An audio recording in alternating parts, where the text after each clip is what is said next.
Take a closer look now. As a whole, being a 1 kilometer by 1 kilometer map, NEXUS is the smallest map PUBG Mobile has released to date. It also has the most compact structure among all the Battle Royale maps. We can make some comparisons by looking at the data. Erangel is 8 kilometers by 8 kilometers in size, and 100 players participate in each match. This means there is an average of 1.56 players per square kilometer. In NEXUS, an average of 32 players fight in a 1 square kilometer area. Conflicts are intense, and players will start shooting right after landing.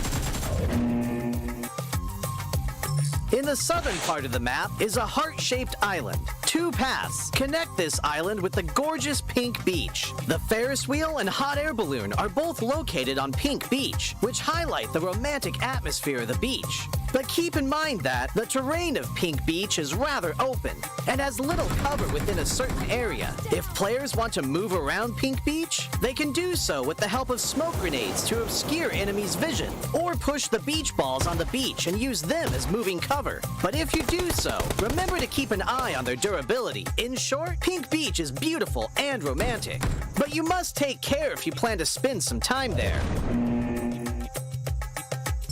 Bulan Bay is located in the northwest part of the island, and the coast is quite low there. The cliffs on both sides have a large height difference, and players can move between them with a zip line, utilizing the advantages of high ground. Players at the top can observe where enemies are moving in the bay. Meanwhile, players in the bay need to move around covertly. There is also a cavern connected to the sea in the northern part of Bulan Bay. Players can jump there directly. The cavern extends in all directions, and players can explore this area.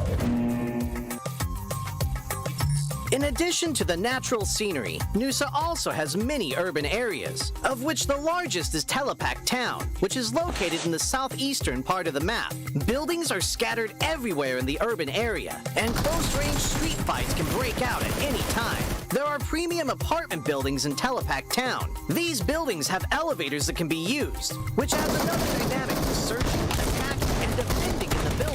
For example, players can set up an ambush in the elevator. By getting in and not selecting a floor, they can then give enemies a surprise when they enter to use the elevator. The rooftops of buildings in Telepak Town are also connected by zip lines, which gives players more flexibility in urban battles. If the zip line is destroyed, it can be repaired with a tactical crossbow. I believe Telepak Town will give players a unique 3D alley combat experience. If you like fast-paced battles and enjoy thrilling shootouts right after landing, you can land at the Science Center at the heart of the map. The design of the modern orbital satellite roof feels really high-tech. The Science Center has 3 floors. Each floor is spacious and contains lots of supplies, which attracts many players to loot this area. As you can imagine, very intense battles will break out between these floors. At the top of the Science Center is a rooftop with a multi-layer structure. Players can look far into the distance from here for a great visual advantage. However, they'll also be exposed as there's nowhere to hide. If you want to land directly on the rooftop, you must check if there are enemies nearby to ensure your own safety. In short, if you're confident in your close-range shooting skills, you're welcome to land at the Science Center. Like the Science Center, Flame Village is also located at the center of the map. The terrain is quite low there, and the village is surrounded by mountain slopes. There are many huts in the village, and there are many places where you can stand on the beams of the huts. Players can climb or jump onto the beams to ambush other players. But there's one thing you mustn't forget. A tactical crossbow used with firebolts can set the huts on fire. This will expose the players hiding in them. Of course, firebolts will burn and deal damage to enemies when they are hit. In addition to huts, there are also brick buildings that cannot be set on fire in Flame Village.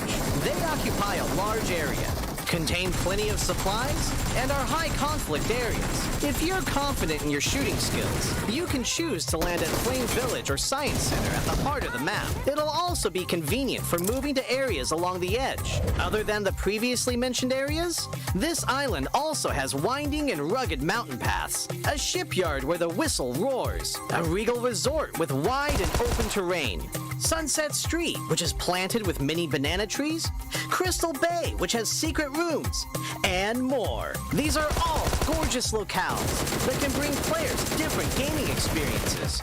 After hearing the above introduction, I'm sure players already understand what makes NEXUS so uniquely fun. Lots of supplies for fast looting.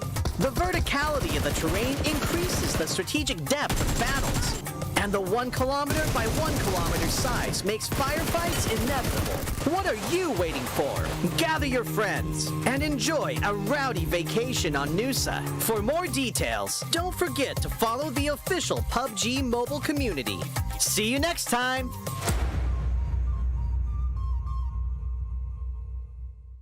Hey there, fellow PUBG mobile players! Along with the version 2.2 update, we have made a series of improvements on the game's basic controls. Let's take a look at the improvements. First, improvements to the controls and display. We have increased the display priority of the wheel when the throwing wheel is activated. Now it'll be easier for players to select the items they wish to throw. In this update, a countdown will be displayed whenever the play zone is going to shrink. This way, it will be made more aware of the next play zone, and players can plan their routes more effectively. We've improved the feedback effect of marked items. Whenever you tap and hold to mark an item successfully, the feedback will be more obvious. When the player is aiming down sights, the markings within the scope have been optimized, so the sight is less obscured. When a player jumps, after respawning or deploying an emergency pickup, it's now possible to mark the battleground with light columns. After a team wins, the buttons for MVP likes and summon statue will be combined. Now players can send a like automatically whenever they summon a statue. On the results screen, we have added teammate numbers, so now players can use the number to identify each other and give likes to their favorite teammates. To make spectating more convenient for players, we have tweaked the button size on the spectating screen. This reduces the chance of tapping the button by mistake. I'm sure firearm balancing is a concerning issue for many players. In this update, we have significantly improved the burst shot of both the SKS and Mini 14 by greatly improving their handling. This will increase their stability fired consecutively and increase the damage dealt to enemies. Perhaps these two firearms will become your weapon of choice after the enhancements. For airdrop weapons, we have made some adjustments to the controls and damage dealt to better balance the airdrop weapons. In the new version, there are lots of new features worth checking out. When you acquire a firearm finish of your liking, you'll definitely want to admire it from time to time. In this update, we've added a firearm inspection feature. Players can now use this to admire their favorite firearm. During combat, players can tap the emote to enter first-person perspective to inspect the current active weapon. A friendly reminder, never inspect your firearm during combat, or you might overlook the enemies before you. Do keep in mind that this feature is currently only available for certain firearms, but it will be gradually rolled out to other firearms in later versions. The recommended layout feature is one of the many new features. When players customize the controls, it's now easier to apply a custom layout recommended by the system with one tap. We've also added a trunk system. Players can now make exchanges while riding vehicles. Use this feature to exchange supplies with teammates. But remember, the size of the trunk depends on the vehicle type. The visual presentation of profile cards have been improved. Players can now set their gender on their profile cards. On the results screen, we have streamlined the results process and improved on the layout, as well as the MVP results emote. On the new results screen, assists will be included in the stats. In future matches, you can try cooperating with your teammates. Even if you don't make the final strike, assists will help boost your results. We have added stationary targets to the training grounds. After firing, the damage dealt and bullet trajectory will be displayed. This helps to more closely recreate situations that players may face in matches. To make it easier for players to practice shooting, the most recently used firearms configuration will be applied by default when entering the training grounds the next time. These are the major improvements for the basic experience in version 2.2. If you want to learn more about this update's content, don't forget to follow the official PUBG mobile community. Winner, winner, chicken dinner. See you next time.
say goodbye?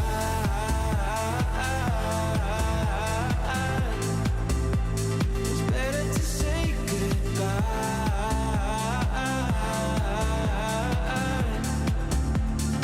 Why did you say goodbye?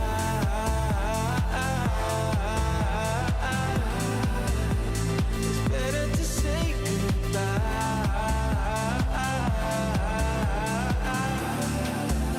So why did you say goodbye?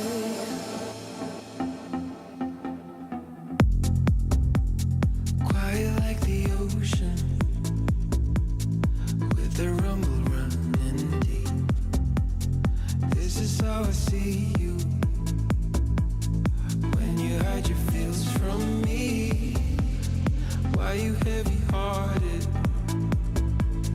Cut the silence, talk to me.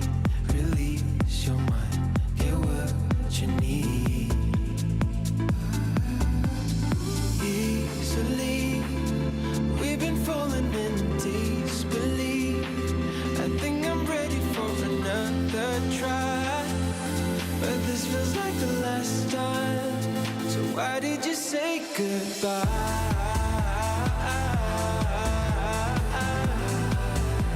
It's better to say goodbye.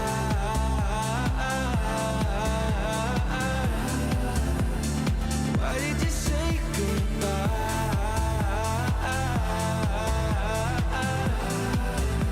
It's better to say goodbye.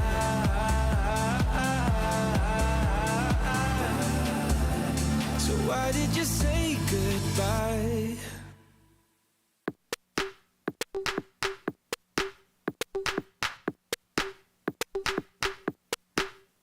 Deep minds, we were forced to be alone.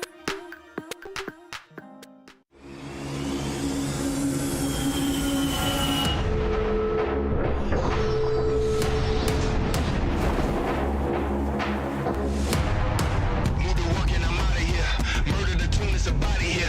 Reviving the beat, then it's right back to sleeping. I use a technique that they got me here. Whoa. I'm 10 feet ahead of you. Catch me, it's something you'll never do. I turn around. What's the challenge? A little bit greater HP for Victor. The boost is up. It's incredible. It's how it feels at the top. Just separation could be the reason why they don't close out this game. Swaying on the top. I give it. Look in my eyes. There's lying X. Look at it swing on through on the side. I got a lot on the line.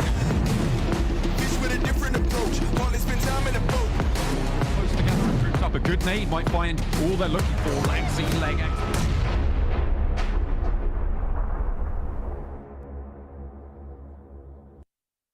It's dawn of the second day here of the PUBG Mobile Pro League Western Europe Fall 2022 Finals. I'm Jason Kaplan, your host, joined by Maxman and Kalarser on the end.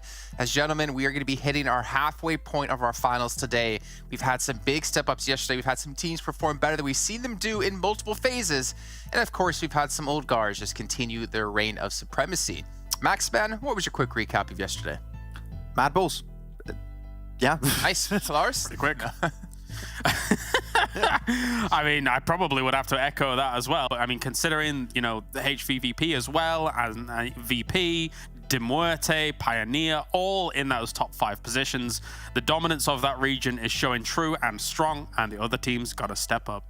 100% true. And well, speaking of other teams stepping up, we have seen a couple do so and a couple make their push for that top 8 to get into the European regionals. But before we can get to that, we got to remind ourselves, we've been talking this up every single day, I feel like, throughout this entire event. Maxman, today is the day you need to figure out or show us how you're going to not necessarily drink your Monster Energy, which is the official energy drink partner here at PMPL. At the end of the show, you're going to be doing this. Can you give us any hints of what's going to be happening? I feel if I give any more hint is going to give it away. But I'll tell you, it took me 2 hours last night from 1 a.m. to 3 a.m. to get it done. So there you go. That's so he cooked something or baked. Did he bake a monster pie or is it monster cake? Because I know he's been trying to work on his cake game. Yeah, maybe. You know, I would like to think it is. You know those, I don't know what they call those contraptions where you like have like cars going down things and then it knocks into something else. Oh, I know the name. Oh, I can't remember. Yeah, but you know what I mean? I just thought about something though. It's monster themed, so it's green. How am I going to show it with a green screen background? You spent 2 hours. I just connected the dots right now. Oh, we'll see. You spent 2 hours making a green thing. Are you for real? Oh, okay, we'll have to see now. Okay, I'm scared. Well, as you can see, it doesn't take much brains here to be an analyst on PMPL. As you check out all our social medias as well, and probably see us bash you, Max, even more. Maybe just see more posts that Max have liked over on official channels here down below, Max. How did you not realize this, Max? You literally held... Was it you who pointed out to Blank that he can't wear the sweater he had on today in rehearsals because it was green? I don't think it was me, but yeah, you know what? Hypocrisy. I'm making it you. Hypocrisy is my middle name, Jason, okay? And also bad predictions is my second middle name, so we'll see. But yeah, got a lot of middle names there in France. I got a lot. But yeah, MADBULLS pretty good. 172 points. That was 97 points on the day. And they keep outdoing themselves. I don't know how they do it, Jason. I don't know. Yeah, I don't know either. Honestly, I didn't really pit them to do so well. Not necessarily so well, but so consistently good of what they were able to do in the league phase into the finals, and yet they've done even better. So kudos to them to continue to improve here. As we look down the list, Kalaris, a couple of teams have been able to sneak into top 8. One team in particular in 8th place with Death Machine. Yeah, and really happy to see that, to be perfectly honest. I mean, coming into the season as a whole, we looked at this team and Clear Vision, thinking to ourselves, damn, you know, they really were able to pop off in previous seasons. We hope that they can kind of continue that on. Obviously, there were hurdles that they had to approach in the phases, especially on things like Miramar, which definitely hurt them in the long run. But now, with less congestion in their locations as well as maybe on some of their rotations, they're able to show us a bit more. I don't think they're probably going to get themselves podium finishes, a podium finish overall, but the fact that they're in top 8, very nice. Yeah. I'm looking at MUERTE though. I want to see a converted win eventually, right? But if they just want smooth sailing into the championship, getting second place after second place after second place, it's going to work out. So I can't argue with that one. Got 2 more Sanhoks today. Chances are they're going to get 2 more second places minimum. Yeah, I really want to hammer home at them of saying, like, I don't think that's going to fly if you get to the next stages of events, the next tier of events with the European Regional and potentially PMGC. But at the same time, man, if you can make Sanhok like a almost guaranteed second place map for you, like we saw Enigma Galaxy do at PMGC, they could have a good chance to place extremely high in these events. Yeah, they definitely could. And I mean, I tried to allude to it yesterday, but we kind of ran out of time a little bit. But once again, Sanhok being such a volatile map the way it is, if you can constantly get yourself a second place over and over and over and avoid the constant third parties, the constant hard shifts that require you to then traverse against, you know, 5 teams ahead of you, take the second place. Take it all day long. I don't mind. Yeah, well, you know what? They're going to keep taking all day long. We'll find out if they can continue to today. But speaking of continuing to do things, the question is, can MADBULLS continue to perform on day 2 of the finals and lengthen the lead even more? We had questions about whether or not they would be able to maintain that same kind of level of play. And as I said right before this, they have improved even more. So you can take a look at their stats from league play to the finals alone here. How do you improve on those stats? I don't understand how that can happen so often here for MADBULLS. Well, yesterday it seemed like the 3-man buff was real. They just lose a play like, okay, let's step it up. Let's go for the win, boys. And it worked out so many times in a row. They increased the average survival time to like 23 minutes over the course of all yesterday's 6 matches. And I think it's down to a very simple thing, right? The fact that we do not have these rotating lobbies. They got one game plan that they tested many times in the league stage that works extremely, extremely well. And they just keep repeating it. Game after game after game, and even bad circles. We saw it yesterday, right, Kalaris? They drop Promosk, the circles on MUERTE power position, and yet they can circle so quickly before any other team get the best spot and get the win off the back of that. So I have the impression nothing can really take down MADBULLS here.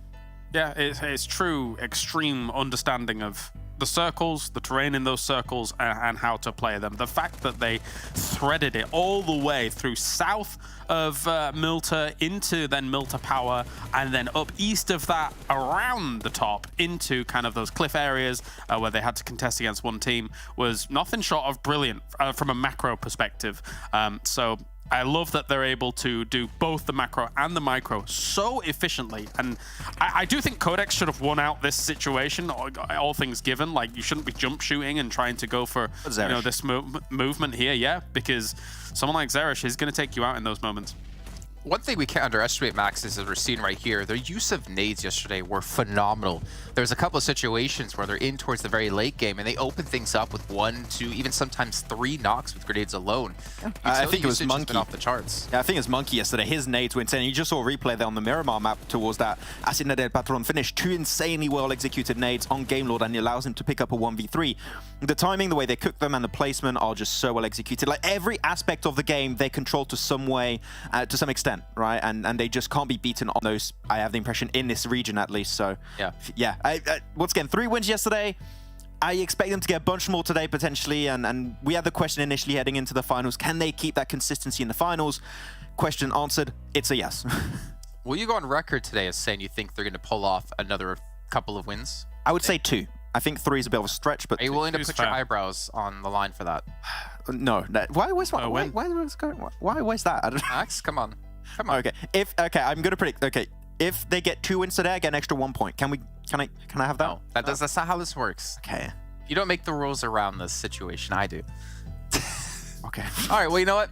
If any of you out there are potential looking to be analysts for PUBG Mobile and you're willing to shave your eyebrows here on a prediction game, hit me up over on Instagram. Anyways, moving on beyond this, let's take a look at not only MADBULLS is improving over the course of yesterday compared to previously. Let's look at some other teams in terms of how they've been able to do in yesterday alone compared to previous as well. By taking a look at their average points per game, and obviously on the green side it is when it comes to the league phase, and the blue side is when it comes to the finals. And we can see we've had, well, not only MADBULLS with a great step up, HVVP have been able to do so. I mean, most teams you see here in general have been able to do somewhat of an increase in performance in the finals, but there are a couple of teams who unfortunately have fallen off just a bit. Yeah, Pioneer obviously is one that really does stand out due to the fact that they were ultra consistent. I mean, not quite MADBULLS consistent, that is, you know, an alien-like feat, but, you know, the Pioneer was very consistent throughout the phases, so a little bit of a shame to see them have a little slight slide from grace, but they are still doing pretty darn well, all things considered, so you can't blame them too much. I think one thing that's really nice for a team like Pioneer is that they offset it slightly with the points that they came in from the 3 phases, so that gives them a little bit of a buffer. I'm looking, sorry, I just want to jump in. Unicorns of Love also a little bit of a drop off in their stats overall. And when I looked a little bit at yesterday's matches, I had the impression we're seeing something that we saw in the first phase of this tournament, which is they tend to lose a player or 2 relatively early, and they're not like a 4-man crew at the late game and they can't finish off games. You saw 3, 4, fourth places yesterday in a row where they really struggled to close off the game, so I would like to see them make as a full squad at the end game. If they can do so, they can get wins, because right now they're in 7th. It's a risky spot to be in right here. And Klaus, I wanted to go actually touch on what you just mentioned about how we saw Pioneer just kind of banking on the fact they have a lot of bonus points built up. You have like the inverse of that in the form of Death Machine, where they didn't really have many points. Yes, they placed 4th when it came to the first phase, but thereafter they did, let's be blunt about it, horribly. So they have a big catch-up game to be able to pull off here to get top 8. And as you saw, the change of 5 points per game on average increase for them. They've been able to claw back at that lead that they lost and been able to kind of rise themselves up into top 8 and potentially be a contender when it comes into EU regionals. Yeah, potentially. I think their strength lies in central play, being able to hold down certain compounds and just kind of be able to play from there. But in a lot of the games in the phases, they weren't able to do that. They weren't able to get to those central play unwounded or kind of unscathed when they were making those moves. But in the final, we've seen it once or twice, and it has paid off. And I want to see more of that from Death Machine here in the next 2 days. All right, well, you know, let's move on from this. And actually, as we talk about bonus points, we get an idea here. We were all curious, how would teams be standing, would be placed right now if bonus points were not there, with obviously the change that happened here in this event. So let's actually take a look at where teams stood when it came to with bonus points and their current standings on the left-hand side, but then their standings if they didn't have the bonus points on the right-hand side. And there's some big movers, honestly, in here. Yeah, I'm looking at TJB, an extra 2 placements higher there. Of course, their league stage was a little bit rough for them, right? They did struggle a little bit at the start because they're trying to build some new synergy. They got some new players into the team since PMWI. And really, it's the finals buff for TJB. Once again, they are able to step up game stuff. That chicken dinner a little bit early, and that really strong compound you mentioned, Kalas, was just so good, and the execution was so strong from TJB. Good close off. Of course, can they keep it up in the next 2 days? I think there's a chance that might happen, but yeah, TJB definitely impressed me with yesterday's matches in particular. Yeah, and as you say already, Jason. Death Machine obviously would have been a little bit higher in regards to all of this, but that's kind of by the by. I still love the fact that teams are awarded for their overall phase positions. Pioneer, of course, would have been a little bit lower, etc., etc. But I think one thing to take away from just the current standings in general is that aside from the top 3, where we have just absolute powerhouses, it's still very close. There's still a great opportunity for a lot of these teams to be able to make leaps and strides in these next 2 days across 12 games, which is still a lot of games to go. Exactly, that's 100% right. Like, any of these teams could realistically fall out of top 8 if they have a bad day here. Yeah. There's a lot of teams who can't afford to have bad days, and there's some teams like Shockwave, Ruthless, who need to have another good day here if they want to even be close to contending with top 8. So when you see some teams continue to improve here and maintain a high level of play, and other teams, once you saw the top 3, just kind of do the status quota for them because they've just been able to run away with our points so far. But gentlemen, I mean, we're not really too far out from our matches today, so let's get an idea of what's all coming your way here at home. We have obviously 6 matches happening, so we're going to be hitting every battleground twice, which means we'll have 2 Sanhoks, 2 Miramars, 2 Erangels, and we're going to have a Vikendi. What? Okay, I just want to get Max all hyped up. Done today to you, Jason? What? To confuse him. Going after me? What's going on? Well, you can see here, we're starting things off on Miramar, heading over to Sanhok and Erangel, and then going through that one more time. Unfortunately, Max, no, there won't be any Vikendi today, but I am looking forward to it in the future. I don't know why we have Sanhok and we can't have Vikendi. I'm still tilted by that. Next year, okay, I have my hopes, yes. Still dropping Dino Park in Vikendi. Oh, yeah. Yeah, okay, you're wrong. It's a fun spot. I like it's fun, okay? Castle, because you love castle. I love castle finishes, not dropping castles. But yes, it's different. You like castle finishes, but not castle beginnings. It's Garocca all the way, mate. I don't understand you. Never mind. Dino Park is fun. It's not okay. Clarus, have we ever understood Max? Let's be honest. Let's take a look at our talent quiz for today. Let's see what our statement's going to be about this time. And obviously, we're all wrong yesterday when it comes to Mir and his national anthem being played before he plays any matches on a day. And we can see here, Tixie, he apparently takes care of the cooking during his team boot camps.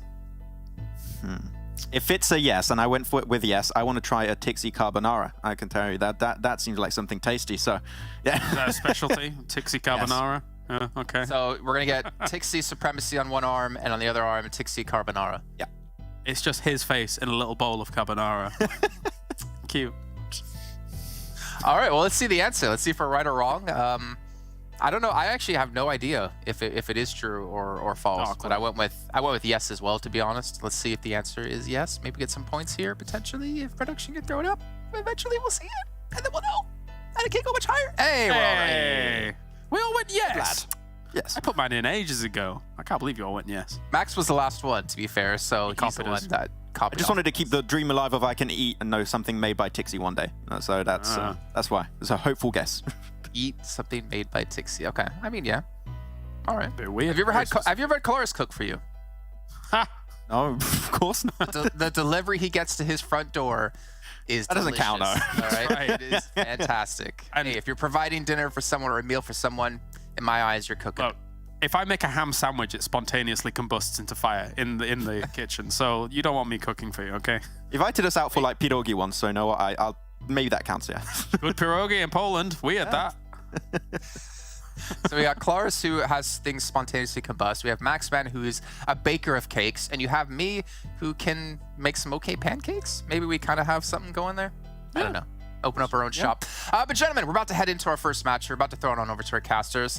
And actually, we're going to do it right now. We're not going to keep you guys waiting any longer. As John and Blank are ready on the wings to get things started. Thank you very much for cooking us up a lovely intro there, Jason. We are going to be getting right out of the frying pan and into the fire of the first game, Blank. There we are. I mean, he said we were on the wings. I was actually on the wings just last night on the Buffalo Wings. And I'll tell you, I came away with those things absolutely crying in the club. Unfortunately, no one's crying here, especially with the top 3. You're looking still fairly pretty, but the MADBULLS, they're celebrating almost at this point in time, where coming into the second day of the finals, they're a huge amount of points ahead. We didn't expect that to happen. Coming to this, I thought there would be maybe a little bit more competition, but it's the classic 40 points ahead of everybody else MADBULLS that we're seeing after their ridiculous 97-pointer yesterday. Yeah, it was absolutely incredible. And then when you consider that they came into this with the most bonus points anyway, I mean, it seems like there is only one winner right now, Blank, and the MADBULLS are not stopping, and we'll probably be seeing more from them again today. I imagine that it will keep on going. Yeah, I think when the guys on the desk are like trying to figure out whether MADBULLS are going to get 2 or 3 chicken dinners, already speaks volumes, right? You shouldn't really be having that discussion. So do you think the team's going to win half of the chicken dinners today, or just a third? I mean, a third maybe seems a little bit more acceptable. It's like, no, there's not a discussion that we should be having here in PMPL Fall for the Western Europe. It's just insane to me. But regardless, that's just how good of a team MADBULLS currently are. We're dropping now over towards Miramar to start the day off, as we'll head over towards Sanhok, then to Erangel, and then we'll do it all again for the last 3 games of the day before we head to our final day of the finals. But here we will start to see whether maybe VIRTUS.PRO or HVVP can maybe catch up to MADBULLS. It's an unlikely turn of events if it does happen. However, HVVP have upped their game in terms of averages. 16 points a game though? I don't know, man. I mean, it is insane, right? We praised them for getting 12.1 average over the league stages, over those phases, and they have surpassed that in the 6 games that we've seen from them yesterday. I was just looking at the standings for these finals, Blank, and looking at the points that have been accrued. HVVP, 43 placement points, but only 28 elimination points, and that's kind of wild when you consider that Tixi, as our current elimination leader as well, seems to be really fragging out his mind right now for the team, but falling very short of the 40 elimination boundary that the MADBULLS have posted. Yeah, well, I mean, you think about that, right? 28 eliminations, and then 19 of those are currently Tixi. He really was yesterday 100% putting his team on his back, honestly, trying to push them as far as he absolutely could. We look at this, though, 140 points, basically, let's say, so 30 points behind. It's not too far ahead. Looking at the MADBULLS, there's still a chance here for HVVP to maybe catch up.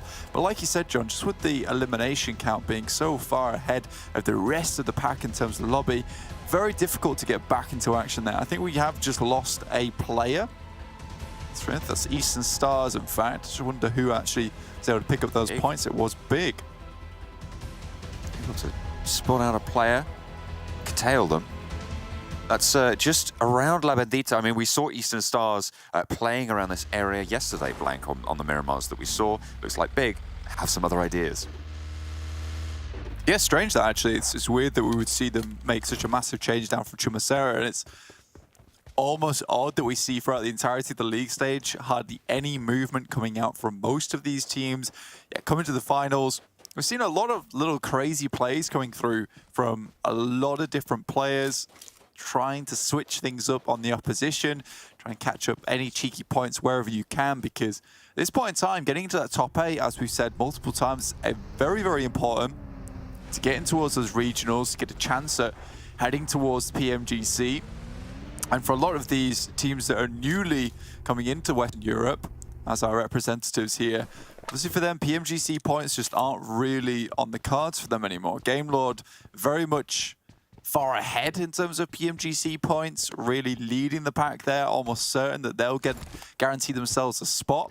So although they haven't done amazingly well during this tournament, there is still time to improve before PMGC. However, you don't get that chance to play in regionals. That's the awkward position, right? And I think for them, holding on to that top 8 spot should be a priority, just in the sense of, like, if you don't make it, you don't get that chance to practice against all the teams you'll be most likely seeing in that PMGC. Yeah, that's really, really an important factor considering where their trajectory is headed. Death Machine currently on the bubble in 8th position. So just that little bit ahead of Gamelord. I think there's about 3 points in it, Blank, at the moment. You can see 8th place, 86 points for Death Machine. And as it takes over, I think it's 83 points for Gamelord coming into this game. So they are very, very close to it. Absolutely. It shouldn't have been this close at all. And I think that when we were looking at the averages for Death Machine yesterday, it was a 9.8 average for them after every single match, which is real change for Death Machine overall. And it might have just been the ARB debuff, honestly, where, you know, they were dropping with them in Picardo. You know, it kind of makes you feel a little bit nervous. You have to deal with this thing at the start of every single game on Miramar. Makes your life very difficult. And then you come into this, you don't have to deal with Miramar anymore. And then throughout the rest of your games, you can feel a little bit more comfortable. You don't feel as put off. Maybe it was more of a mental thing. I mean, yeah, you couldn't get that sort of sense of dread, right? It's like, oh, okay, we're on Sanhok now, but we're going to have to play Miramar again later, and then they're going to have to fight off against Zaya, and now they have that pressure alleviated, right? Which is, I think you might be right. That could be a really nice mental reset factor for them, even if it isn't something that directly affects their gameplay when they were winning out Picardo. Yeah, exactly. It's just, here is now, I think, just a massive refresh for them. Being able to play your initial 5 minutes, 10 minutes of the game unhindered, unhampered by a lot of teams around you, or a team that's directly gunning for your neck. Like, that is a very, very big blessing in disguise, really. And it's that dread you were talking about that can cause problems for teams where, it's something that's on your mind. You're not even on the map yet. Like, that is where you start to make mistakes elsewhere. So for Death Machine, happy days. See if they can continue that performance. However, I don't know if that's going to be the case here with Death Machine. Just because of the performance we've seen from them before, I feel like this is a really, really good turn-up from them yesterday. I don't have the highest hopes in the world that they'll keep it up, but I hope they do. Only time will tell. Speaking of trying to keep it up, TJB had a great day yesterday. They showed some initiative, some change, and looking to continue here. Tingsker on the top of Hacienda as QODEX roll on up, so potentially looking to scope things out. TJB feels like they might be coming in for backup here, Blank. A few extra players now rolling around, and QODEX trying to take this position. I mean, it's quite central in terms of a spot, and yesterday we did see Kalaris predict TJB in a similar circle, expecting them to come back to Hacienda early, in which case TJB left. Chow lining up the shots, waiting for the go from his team. 3 players there spotted and scouted. They know there's only going to be one close by. And if they know that Moneyken is in the position that he's in, they can take that fight confidently and go out aggressively into that position. But now they've allowed QODEX back into vehicles, and the reposition is there. Maybe looking for one. I think the maybe Xiao could have taken a shot. Even if you only knock one, it does open things up a little bit for you. Oh, now Death Machine coming in, so this is all hands on deck over towards Hacienda. Low, but not taken down. Wins out the trade with Nasa. Ultra dueling off against Vito on the other side of this compound. TJB in this whole midst of it are going to have potentially a sightline or two over to the fight. Modi around the side, spots a push coming through and gets a knock over onto Vito. 3 players now active for QODEX. Death Machine losing a little bit more, but in comes another for Hamodi, finding the off angle there, leaving QODEX down to just 2 active. A nade through the door frame finds the knock onto Hamodi, who's been so brutal in this engagement, but Ultra now happy trying to push on through. Low on the outside for Ultra. Push across the courtyard, window not suppressed. Res possible now for Death Machine if they want to try and stick it. I mean, for Death Machine coming back towards his position makes sense. It's where they found some success. Are happy. Charges another nade, but steps upstairs, what we found, and just chases him down with the UMP, makes it happen. This is a good start for Death Machine. Unfortunately, the 2 players on bended knee underneath. Len's coming in. He's throwing nades down the corridor. In comes GK first as well, TJB. They're sidling on into this fight. They're swinging their arms wide as Death Machine gets wiped out. Not going to have a good time on this game, unfortunately. It doesn't matter how far you get away from Picardo. Still going to find that early fight. TJB with another nade in, Vito down. Moneyken last standing, and TJB might have just found everything they're looking for now as they swell around the outside of the building. Blank Shout pushes in through the smoke. Moneyken wants the spray down, but not connecting with it. Swaps over to the Scar. That one's a little bit better, but still not getting those knocks. In they go, up the stairs, forced back down, and GK first still not quite getting it, but Xiao puts a stopper. And TJB now clear a huge amount of space from their side, but Game Lord's on their way. What is going on? Straight through, but it's right on top of them. But there's someone outside. It's Lin once again. He's directly onto the next push. This is fight after fight. This is about 5 fights back to back, Blank. It was started out with the push up over towards Hacienda coming through from Death Machine. Not even Death Machine. It was QODEX that went up towards Hacienda. They backed off. A second engagement between QODEX towards Death Machine. That culminated with a third engagement coming through from TJB, and now Game Lord are coming in. This is fourth back-to-back engagement, and HVP are now coming in for the fifth. Goodness me. Now another team added into the fold. This is just mixing up these teams.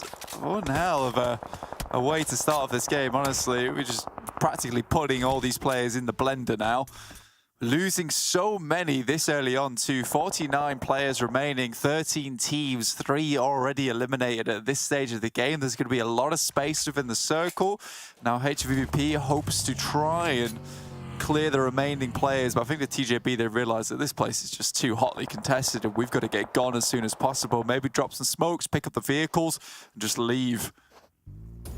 Get out of there. That was absolutely crazy.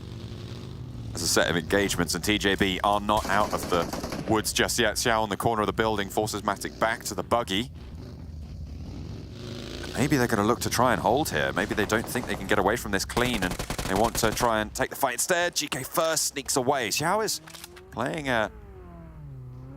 hideout here. Tixi crosses out the open. Oh, that is really unfortunate timing on the lean. Tixi nails the spray, and Xiao left out in the cold. I mean, he tries to get a better angle on him, right? As soon as he swings back in, Tixi is quick on the swivel.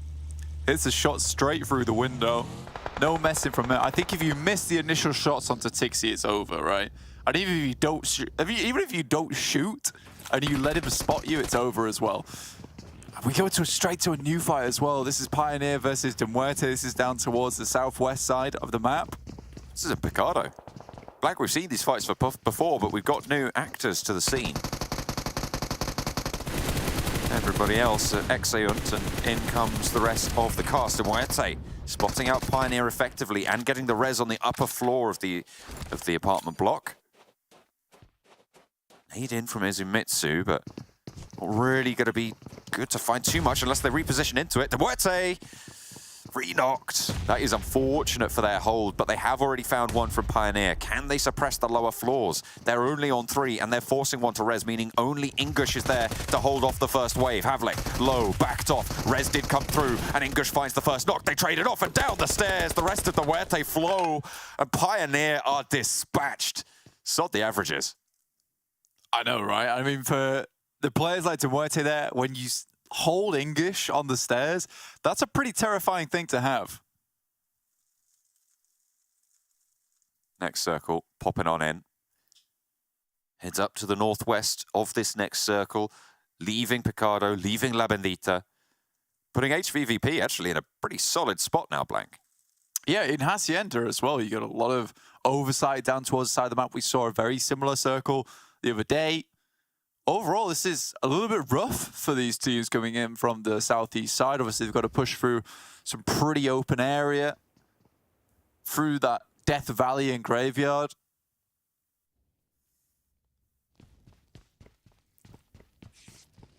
TJB, they escaped with 4 eliminations, but they're down to 2 now. They're pretty close by to a lot of these teams moving through this area. MADBULLS, Eastern Stars, Game Lord, VIRTUS.PRO. Ruthless have headed a little bit further west on this rotation and potentially looking to move towards HVVP on a little bit of a crash course, but they draw a little bit short, it seems, on a compound on their side. VP under fire out of the party bus into the cover it provides, drops a smoke, and old boy's got his attention on the mountains. TJB did have that spot towards Hacienda. Well, forced to leave after HVVP finally made their way in. This was that heroic hold from Ingush earlier on, and the players just about got the res off and was able to get down the stairs and refrag. How did the player all the way at the back get knocked? I didn't even catch that there. There might have been a nade put down the stairs, but that was really, really well coordinated. Yeah, well, I think all 3 players just sent it up. And even if it was a case of players upstairs like Flyke would have just looked down the stairs and catch that caught that final player just wandering up with the rest of the team. I think they were just hoping to overwhelm English, but English kept it cool, kept it calm, collected, was ready and waiting for the push up the stairs. HVVP trying to strike out just a little bit. MADBULLS, our most terrifying team. This was that northwest side of Minas Generalis. Very close to a few here. The 2 players from TJB and the remaining players from Eastern Stars. Nade over towards Yankee. Does do him a little bit of mischief, but we'll be able to manage that. Unicorns of Love. That was bold from Crypto to go up onto the roof that far. But does manage to get a nice high ground vantage point for his troubles. So you just got to risk it for a biscuit, mate, honestly. I think for Unicorns of Love, understanding that if they want to hold on to their spot in the top 8, then they need to continue to just put in those numbers, put up those big performances. At the moment, I think a lot of that does fall down to Crypto a fair few times. Sport Ladders really desperately tried to drag his team through towards those regionals. Northwest Circle, though, John, and I mean, with Tixi already falling, not great news. It's typically how HVVP does go down multiple times. They lose one player when they play this split, and then they get overwhelmed, and it's over. Ruthless is already pushing in. With Tixi down, Meku just has to send it back to Kitsune. I mean, this compound is just really bad for everybody who's moved into it. I don't know how many boxes there are in there, but it's got to be somewhere close to at least 10, right? Like there was a full wipe there. I think there were 2 full wipes there, and now with another 2 players or so going down there, it's just not good. I don't know what's happening there, but teams are overestimating its value potentially. But now it could have just gone up in real estate cost. That stamp duty really coming to kick in because, of course, that circle shifts and gives it a little bit of advantage over the other side of the road. MADBULLS losing 1 player there to Unicorns of Love. Yankee also falling to Gonzo. Goodness me, Unicorns of Love are going big mode at the moment. I mean, they had that high ground. They had that presence. They had that oversight. They knew where VP were. And as soon as they tried to make that move, they shut it down. And now the MADBULLS have taken up residence in the same sightlines. There's a lot of knocks going through very quickly there for Unicorns of Love. And for almost an instant, they go to 4 eliminations total. Really good spray there in terms of team shooting. Very, very good. HVVP, though, I'd have to come back to this play because I think they do go for these 2-2 splits way too often. And I think it's fine for a team like MADBULLS because everyone on that team is individually very good. But I think that when you look at HVVP, and this is not a slight to them in the slightest, it's just a case that HVVP play much better as a team.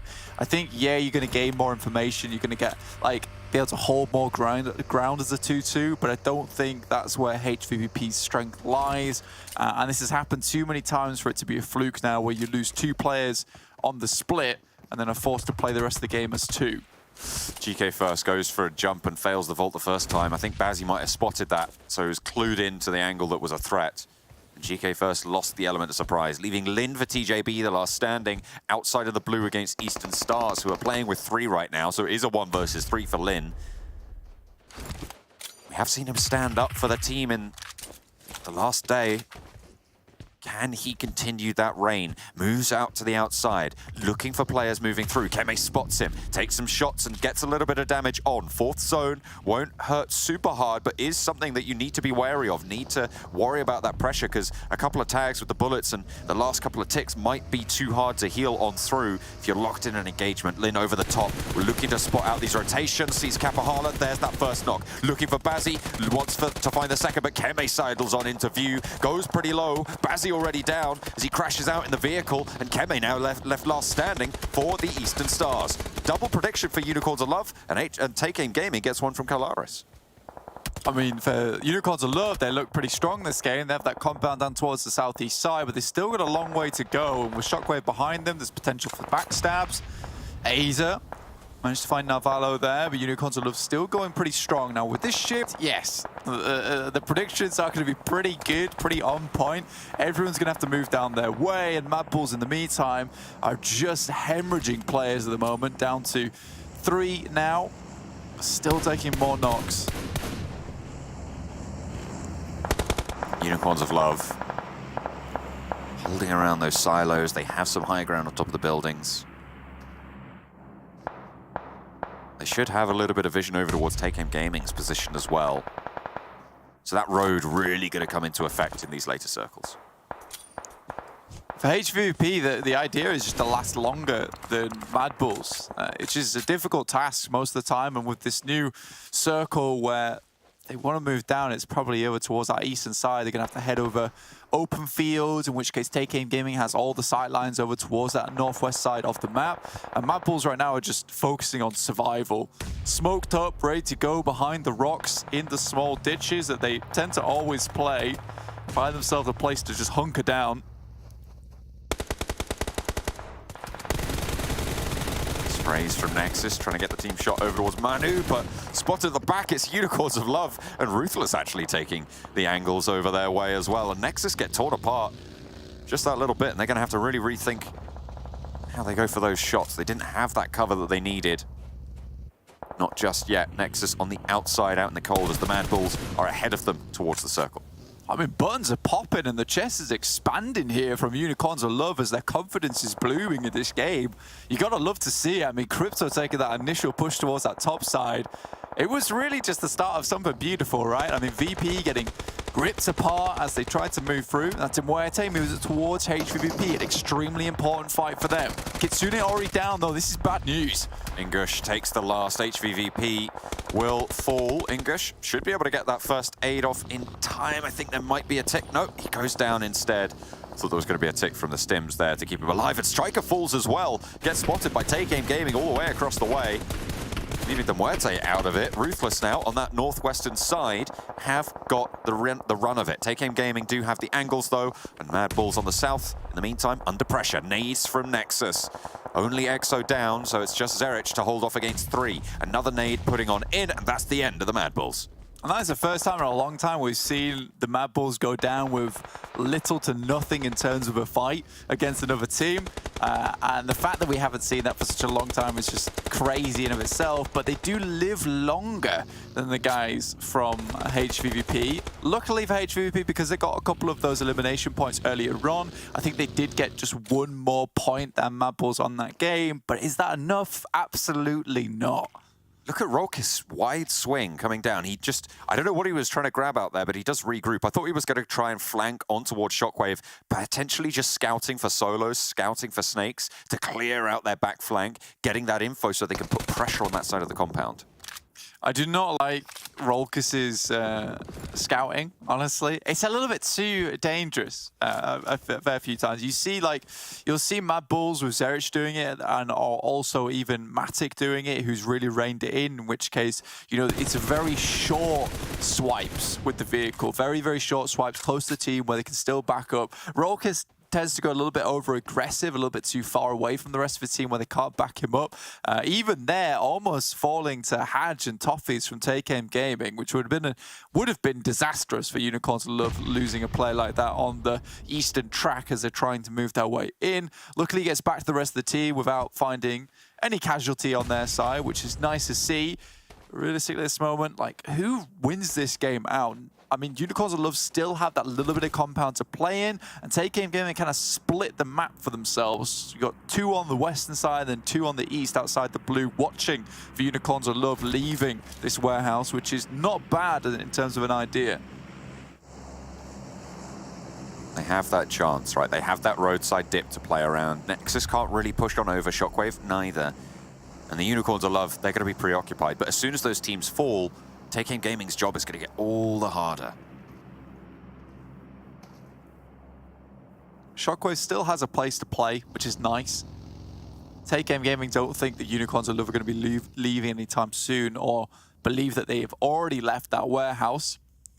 And look at this, I mean, the average eliminations here in the finals, 3 with 632 damage. Massive change of pace here from Unicorns of Love to 10 eliminations on this game alone. 2,113 damage, which is a damn lot here. Still a fair bit of the game left to go. 24 minutes. Usually ending around about 27 minutes mark when you have all this compounded area, all these little places you can hide behind. It's a decent place to finish this game off. I do love this ridge that Take Aim Gaming's able to play though, and you often do see most of the teams that win this actual area on the map being this team on the other side of the road, because it's so difficult to deal with them. If the circle moves north, it's like it's a Take Aim Gaming's win, 100%. Circle pops to the south side of the road there, leaving them out with their backs to the blue. They will have to make the cross. Where do they go, Blake? This is the problem, is that you absolutely need vehicles now, because if you crash into the silos, maybe that's a position you could probably play. It's a little bit out of the circle though right now. Maybe even crashing into Unicorns Love's compound. There's also the availability to try and take the teams over on that western side. It really depends how confident you're feeling, because crashing onto Unicorns Love's compound is going to be difficult. You're going to need an initial knock, and I just wonder how well-disciplined Take Aim Gaming are going to be. Usually, you would take the western side and just give up this compound here, but they're actually going to go for the smokes train, and this is very, very bold. Okay, they cover themselves off to the peaks. They have a lot of vehicles. Nexus, and they do have a lot of vehicles, you're right. An initial knock first. I mean, it's all right, but you're going to lose a second as well. The high ground for Crypto working out. Now it's just Happy. Last player standing for Take Aim Gaming in the fight with 4 Unicorns of Love right now. Gets 1 on the spray. Crypto not flushed out. Now it's go time. Nexus need to push on in. They need to try and capitalize on the chaos. Can they find that opening? Shockwave slowing them down, but Nexus move up. They are in this next circle. I mean, this is the thing, is I think this was the side of the map that you had to attack. This is the one that you needed to put pressure on, because it's most likely that these teams would have suffered casualties. They didn't have that same presence as that compound. Now Nexus, though, wants to clear this side.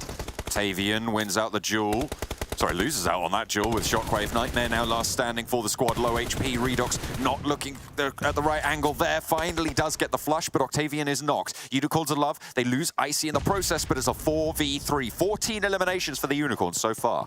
For Doran, though, that was very, very well done from him. He just allowed the rest of his team to take that 2v2, but was watching towards this compound that Unicorns of Love were going to be pushing through. Icy does go down in the process, and now some smoke's been thrown around, preventing Nexus from getting too much closer towards them, isolating that tree as well. This is very, very good stuff from Unicorns of Love so far, and you saw how quickly they did dispatch Take Aim Gaming. Again, slightly odd play from Take Aim Gaming. I did think it was bold when they went for it, but Unicorns of Love looking to finish off the players from Nexus. This is definitely not over yet, as we get this central circle that doesn't really favor either of these teams, so Unicorns of Love will have to push up. But Nexus, with the position they're in, when they push up, they are going to be pushing up into the sight lines of Unicorns of Love, as they are on the low ground. So difficult days ahead for both these teams, but particularly Nexus.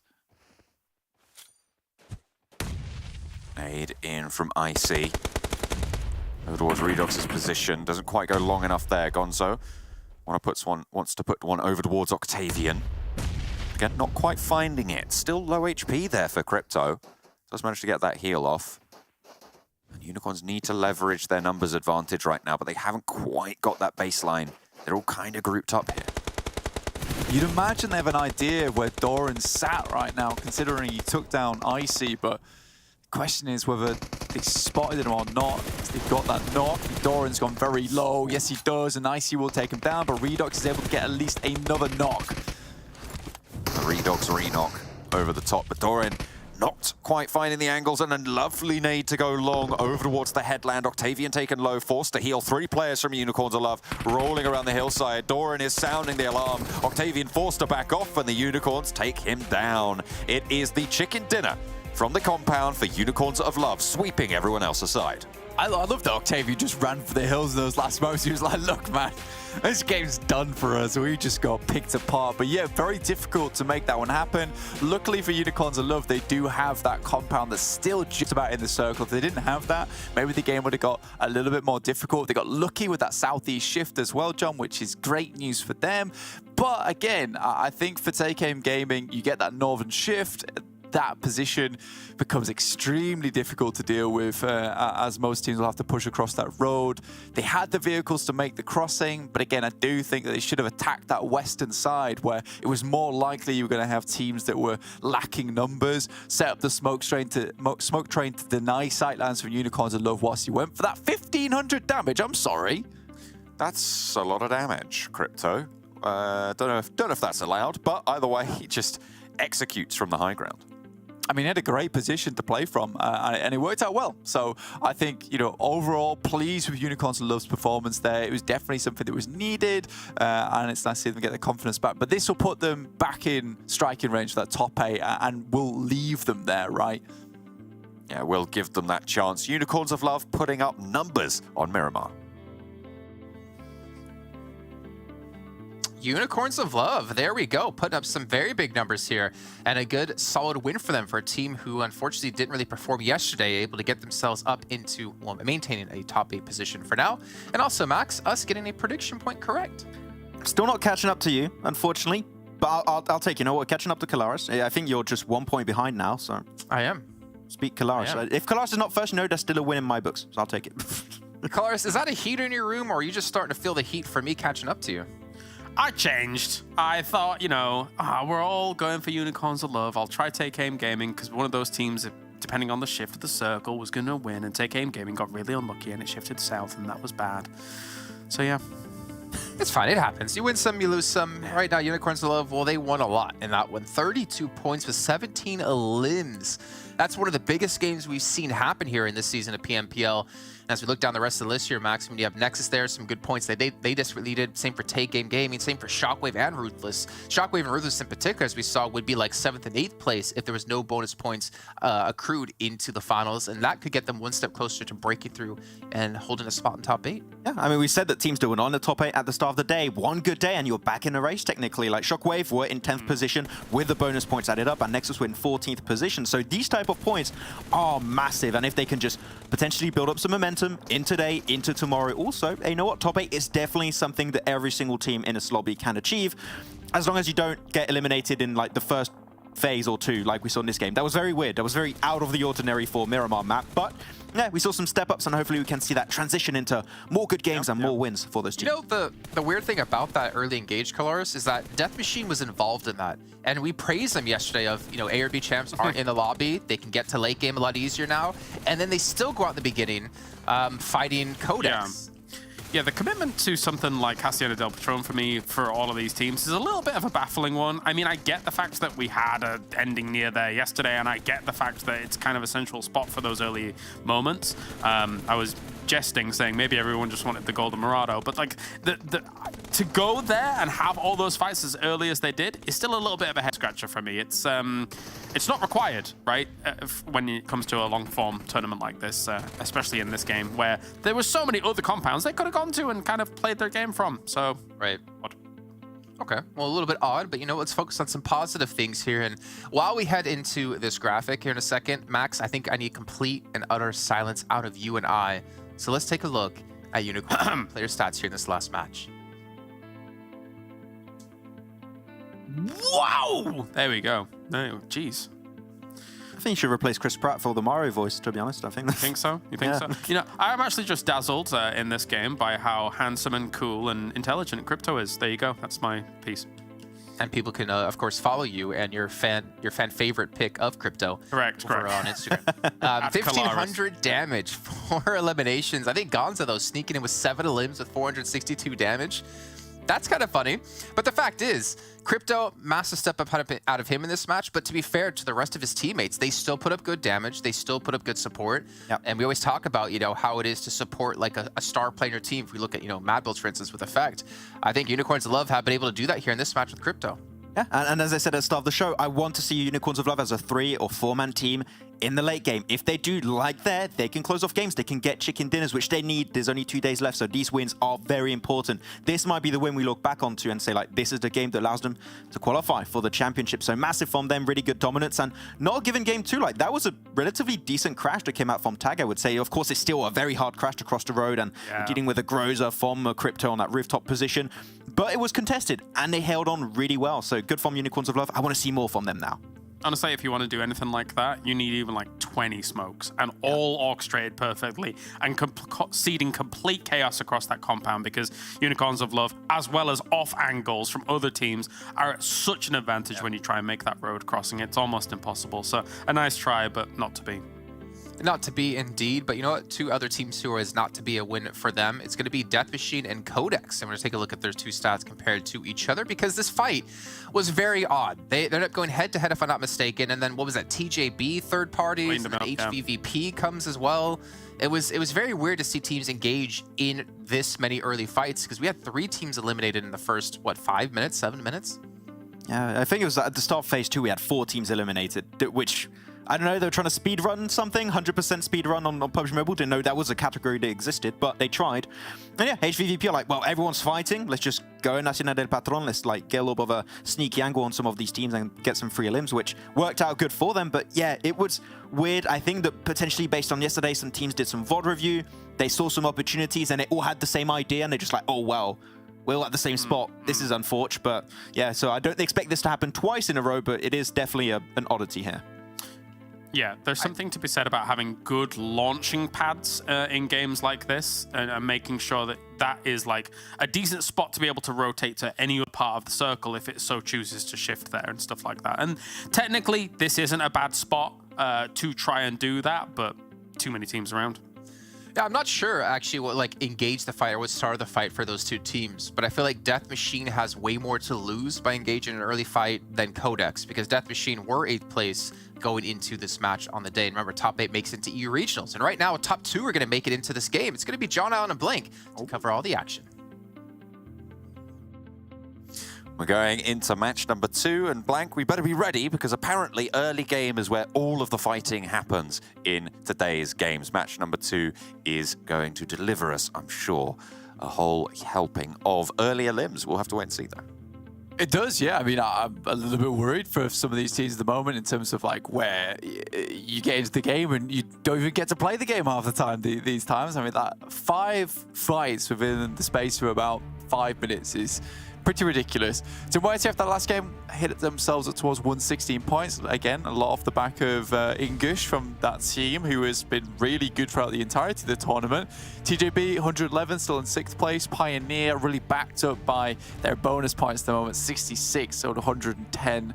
And Shockwave actually moving to 8th place, being our new bubble with 90 points. The big mover, though, is Unicorns of Love, 134, just behind HVVP, 142 in 3rd place. So really, really big stuff happening at the moment. And again, it's that volatility. But I think now we're starting to see the top of this table start to cement itself just a little bit with who's going to be in those top 4 spots around about. So I think 4th place is still a bit malleable. 3rd and 2nd will be bouncing between one another. But again, this is where it gets a little bit spooky for those teams below, where less and less spots become available towards those 8th golden positions that you want to hit to go to the regionals. Players cutting across the middle of the map on the plane path, open to everywhere. HVVP taking a little bit more of a westerly split, not dropping cross on the compound south of them. Big, again, heading far down south and really close to Death Machine. Okay, hang on a minute. Big dropped docks yesterday in Sanhok. This time around, they're going straight to Camp Charlie.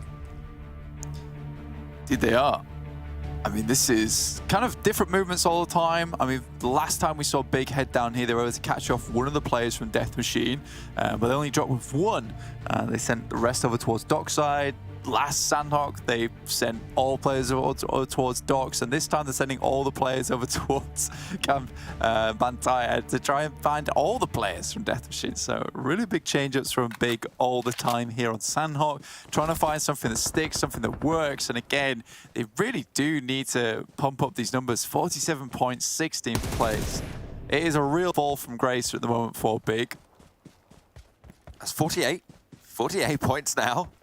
They've managed to get an elimination here, Blank, onto one of the Death Machine players. They dropped 3 down to Camp Charlie, and actually Swavers on a compound quite far north, just out to the west of Cave area.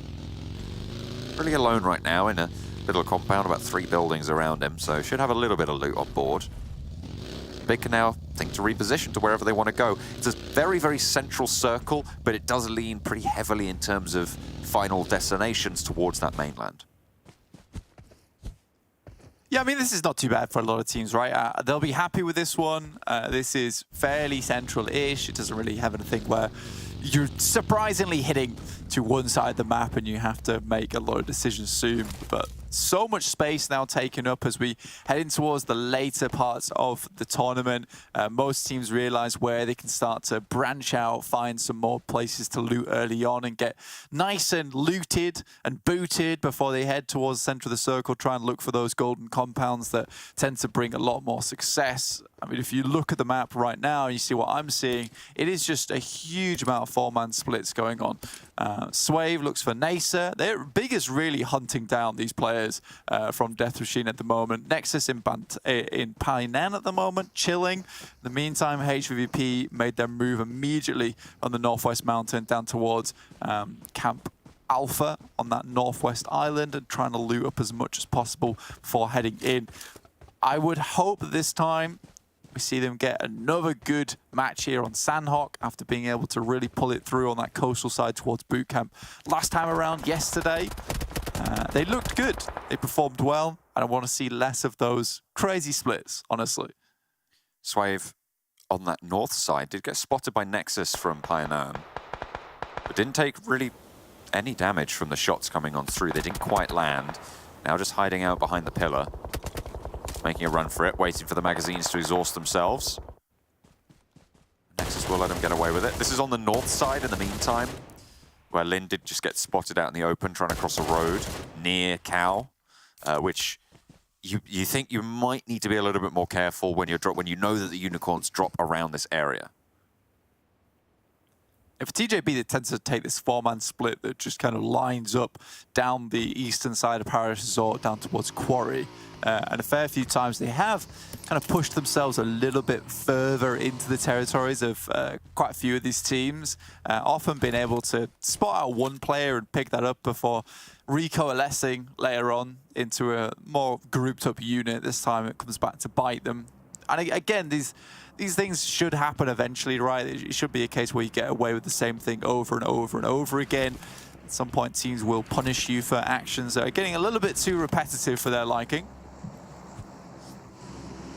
I think what we have seen in the past is in this scenario, a team like Take Aim Gaming just sends it really fast and aggressive across to the compound on the junction south of boot camp, because no one really steps foot there from these local areas. Teams like Pioneer, teams like QODEX, who are engaged right now, unfortunately for them, in some of these compounds, just a little bit closer to boot camp. Vito on the roof does take a bit of damage. Maybe they think he's on the low ground, but he's going to pop some stims, and the rest of QODEX are pretty close by. Havlik takes a little bit of damage. Not really too much there. They put a pause on the fight. It's very confused. I don't even know what was hitting him in that situation. I don't know if he got like stuck on a wall and it was counting as fall damage or something. I'm not sure. Maybe just a little bit of a shrapnel from one of the grenades that got sent in.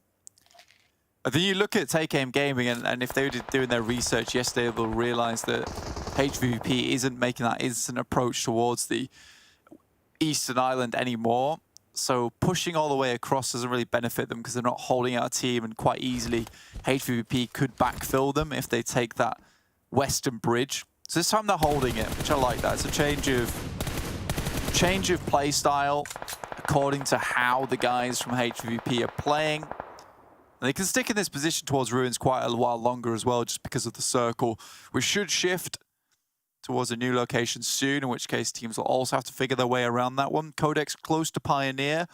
MADBULLS doing the classic of leaving two towards that top side to watch unicorns of love and any rotations coming from the north, whilst two from the south side will pick up any rotations around boot camp. So overall, a pretty fantastic move there, as per usual, from MADBULLS. And again, this split does work out well in their favor, considering skills, and I believe that is Zerich also down there. Both very good players when it comes to scarpering out of any situation that does get a little bit too dicey for their liking.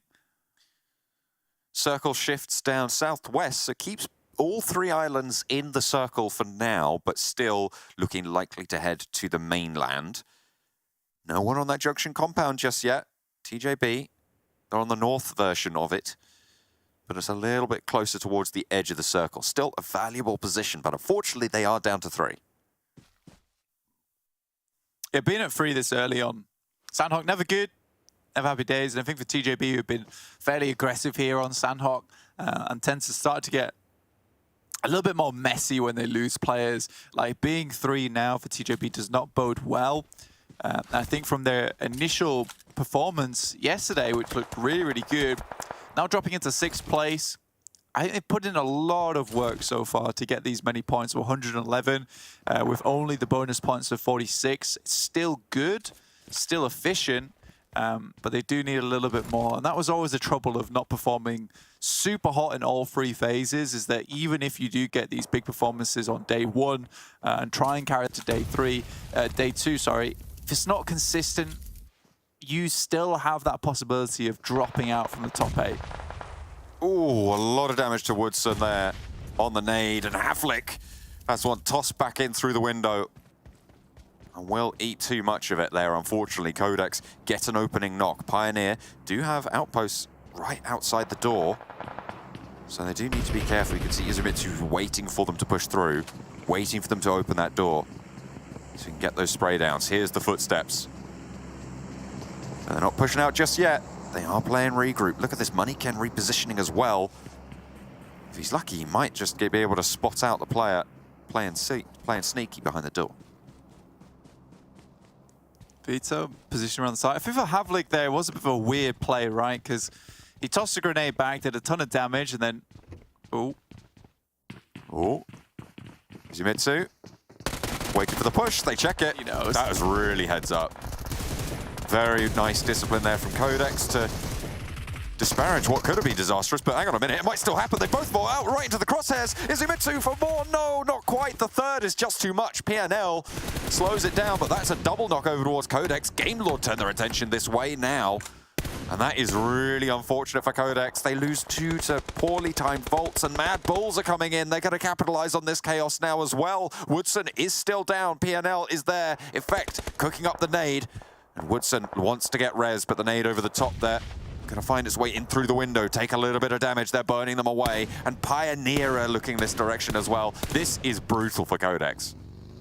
Yeah, I think that everyone has information on this, and MADBULLS even spinning up the old bull drive was able to move down from Paradise Resort in a pretty fast fashion, right?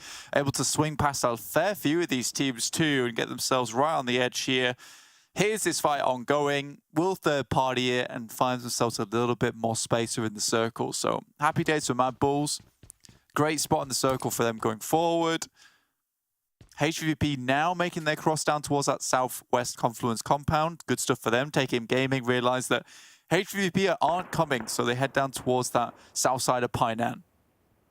I think TakeAim Gaming, they moved a little bit ago and tried to cross further south. They didn't go for that full send, and nobody currently is in that middle junction compound, the one that you can see nobody in right now, southeast of Boot Camp. Big maybe looking to move up that direction, but no one's taking this very powerful compound. You know, once as of yet, and I think most teams realize that this is a dangerous compound to take, especially with the amount of teams in this area. I mean, HVVP, again, I was talking about earlier that this is a compound they usually try to go for, but they would get crunched between Pioneer, TakeAim Gaming because they would send in early. TakeAim Gaming, in fact, stays around Ruins for a little bit longer because HVVP aren't making the same rotation early anymore, and then have sometimes moved on that western bridge. So try and hold them out. When they feel that they aren't coming and they're getting further and further into that blue, then they decide to make that push out down towards the south side of Painan, because it's too late for them to try and move towards these compounds towards that north side. For all they know, they're all occupied. Luckily for HVVP, they've got a little bit more time to play with here. Game Lord and taking it a bit more cautiously. Game Lord rocking up onto TJB's position now on the north side. Neither of them in this circle on this engagement, but Akashi falls to GK first in an early part of the engagement, and GK first will get that full flush. A nice off angle from Xiao as well to find Narvalo. Should be a relatively simple flush, and now there's just 2 players left for Game Lord. Kale and Victor. 2 standing. TJB have really done a number on them. Only 3 of TJB were alive to start with, so those opening knocks were really important, Black. For sure, for sure. Sorry, I was just talking about Take Aim Gaming's rotation there. So now we're back on board with this one though. TJB, obviously with 3 players. Fortunately, game load down to 2 now. GK first, looking to spot out Kaylee on that side. In the meantime, Big currently taking knocks there from HVVP. Tingsker going down though. Now it's a 2v2. Victor puts in a good nade, but GK First throws one back. Victor knows about it and repositions, takes a bit of damage, and in comes the cross. GK First backs him off the angle and uses that as cover. Nicely disciplined, Xiao. First through the door, looking to open it up, getting those crossfires. Oh, the gas can in the middle of the building, and there's a lovely nade around the corner as well. Nice and easy. TJB able to take down the last 2. Tingsker will get rezzed, and 3 players alive for their southward migration.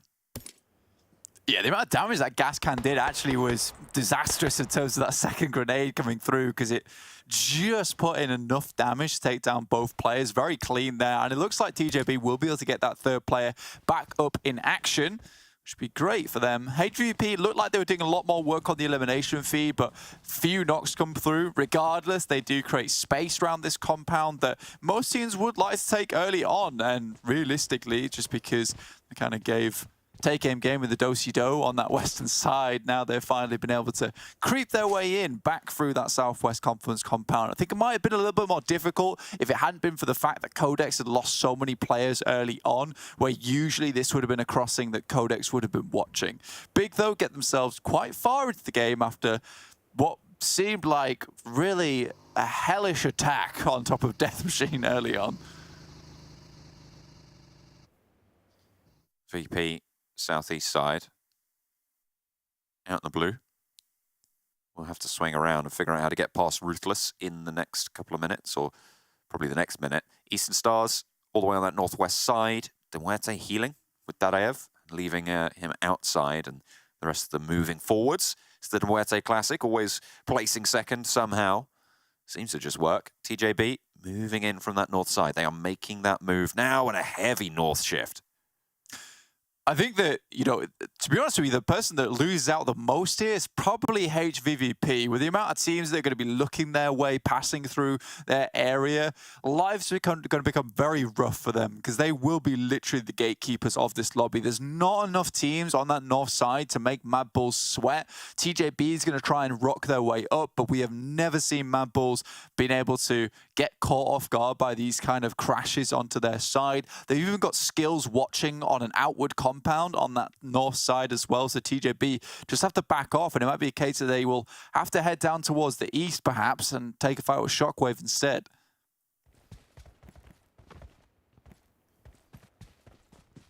Take Aim Gaming want to make this crossing, but I think it's going to be spotted by NEXUS there.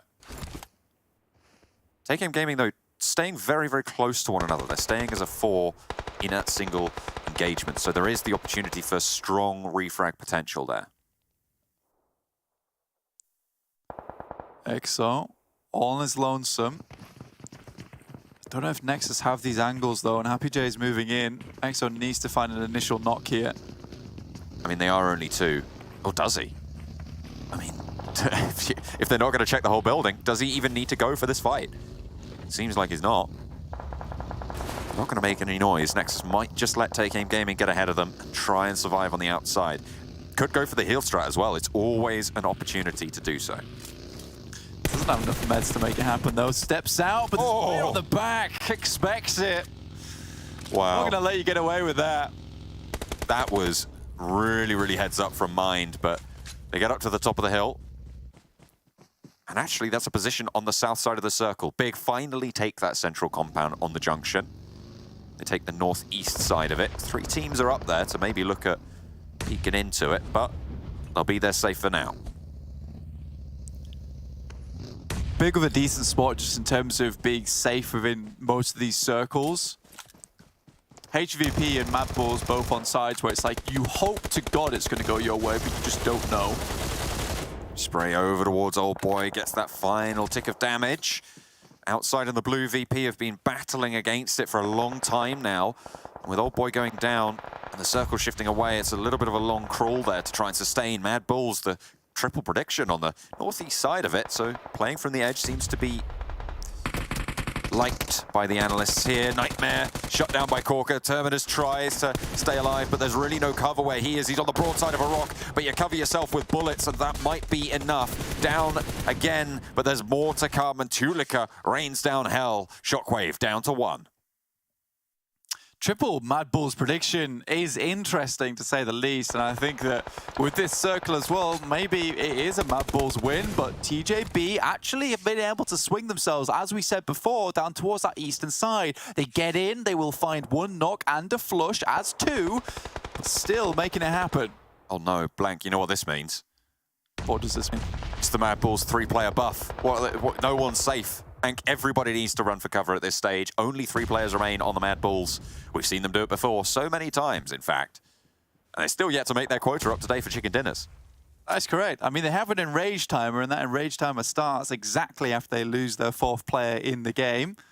MUERTE tossing grenades over the top of it towards Take Aim Gaming. They will have to push through here. Obviously, Dadaev will continue to heal outside in the blue. For right now, MUERTE's main job is to try and get rid of as many teams as possible and cause chaos on this side of the map. Big has a beautiful spot still. Take Aim Gaming, though, right up in the face of MUERTE, trying to unload the pellets towards the shins of Mind, but he's on the swivel time and time again. We saw it on the exit from PIONER, but it looks like it might just have caught them all too slow. Toffees will be able to stay alive here, get that knock, get that flush potentially as well. Dadaev, I think he's still going. Somewhere on the southwest, somewhere out there. Dadaev stays alive. HVVP actually moved down into this, surprisingly.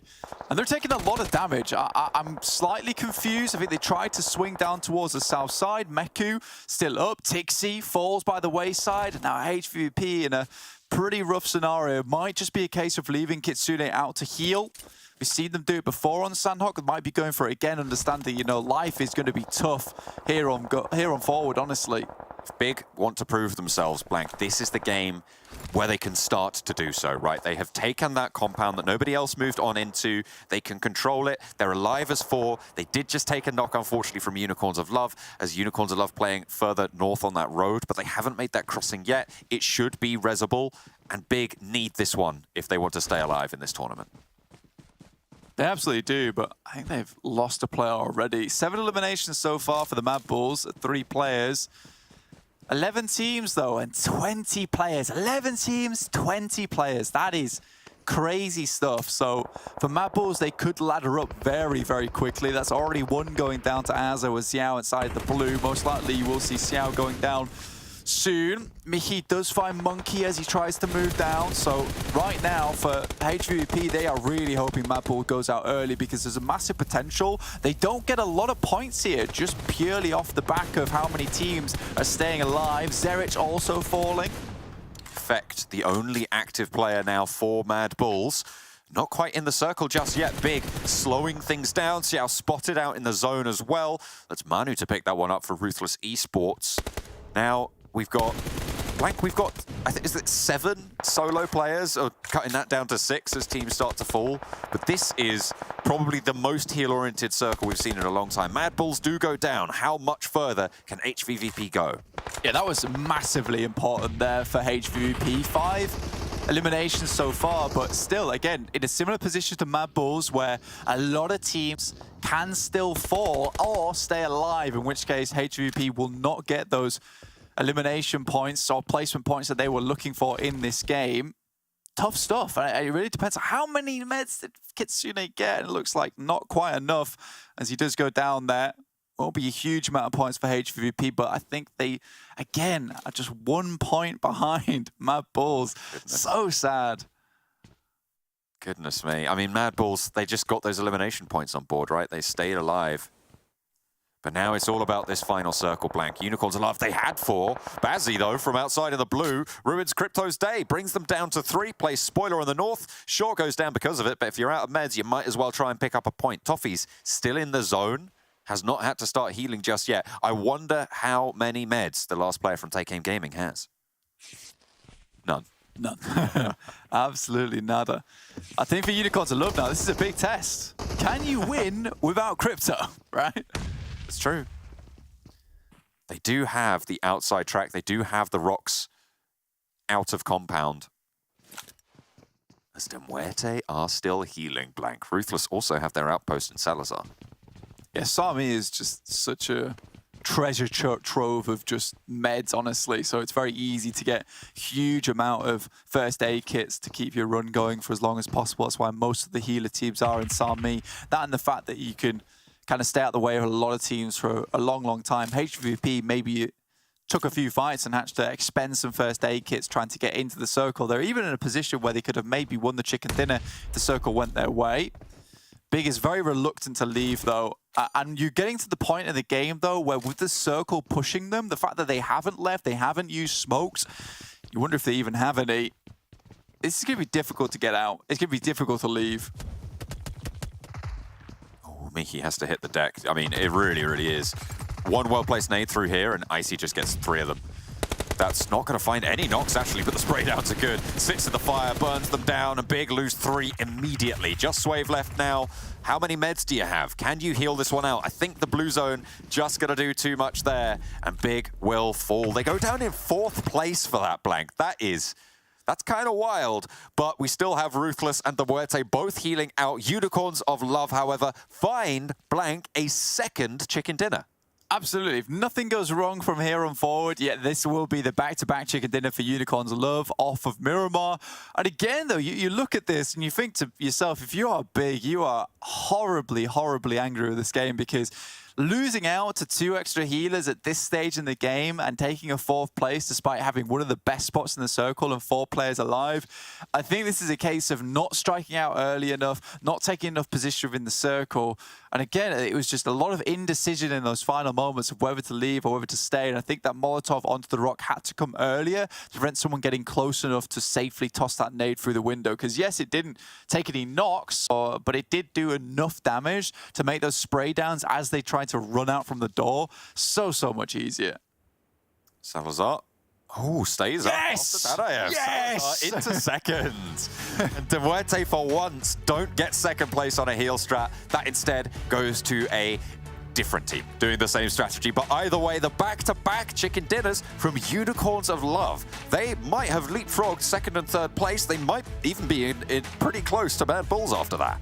Yeah, honestly, a pretty damn good game overall from Unicorns of Love. Twice in a row to jump up very, very quickly towards the top. I think HVVP now on the exact same score standings as they were at the start of the day in terms of how far they were behind MADBULLS. But yeah, crazy stuff. Good stuff for Unicorns of Love. Really, really pleased to see it as one of the OG Western European teams.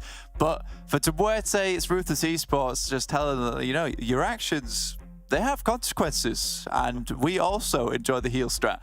So sad for them. They don't get another 2nd place, which seems to be a typical thing coming through. Once again, no effect on the leaderboard, despite MADBULLS going on rather early. I do think that the major thing we have to talk about, though, John, is 20 players alive, 11 teams. That is somewhat silly going on there. I feel like it's starting to slip to everybody doing the heal strat. I mean, we've seen this a couple of times before over the course of PUBG Mobile competitive history, where teams sort of go out again and they stop investing in going for these positions center circle and having that backstop of just the heal strat, right? But yeah, they don't ever win.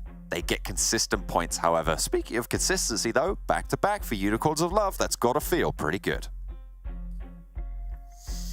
Pretty good. That's got to feel very good for them. The team trying to solidify their place in top 8 and doing it without Crypto alive because Bazzi ruined his chances, flushing him out. What a fantastic win for Unicorns Love. 9 eliminations. And guys, this is a large chunk of points now in 2 matches that they've been able to get for themselves, potentially push them into maybe top 3, maybe top 4, who knows? Yeah. They got a lot of 4th places yesterday, right, Kalaris? And now they're able to actually convert some win. Big points in these 2 first matches already. And I'm looking back a little bit on their rotation. It's actually pretty good because I think they understood that this circle keeps happening again and again and again. And they're just like, you know what?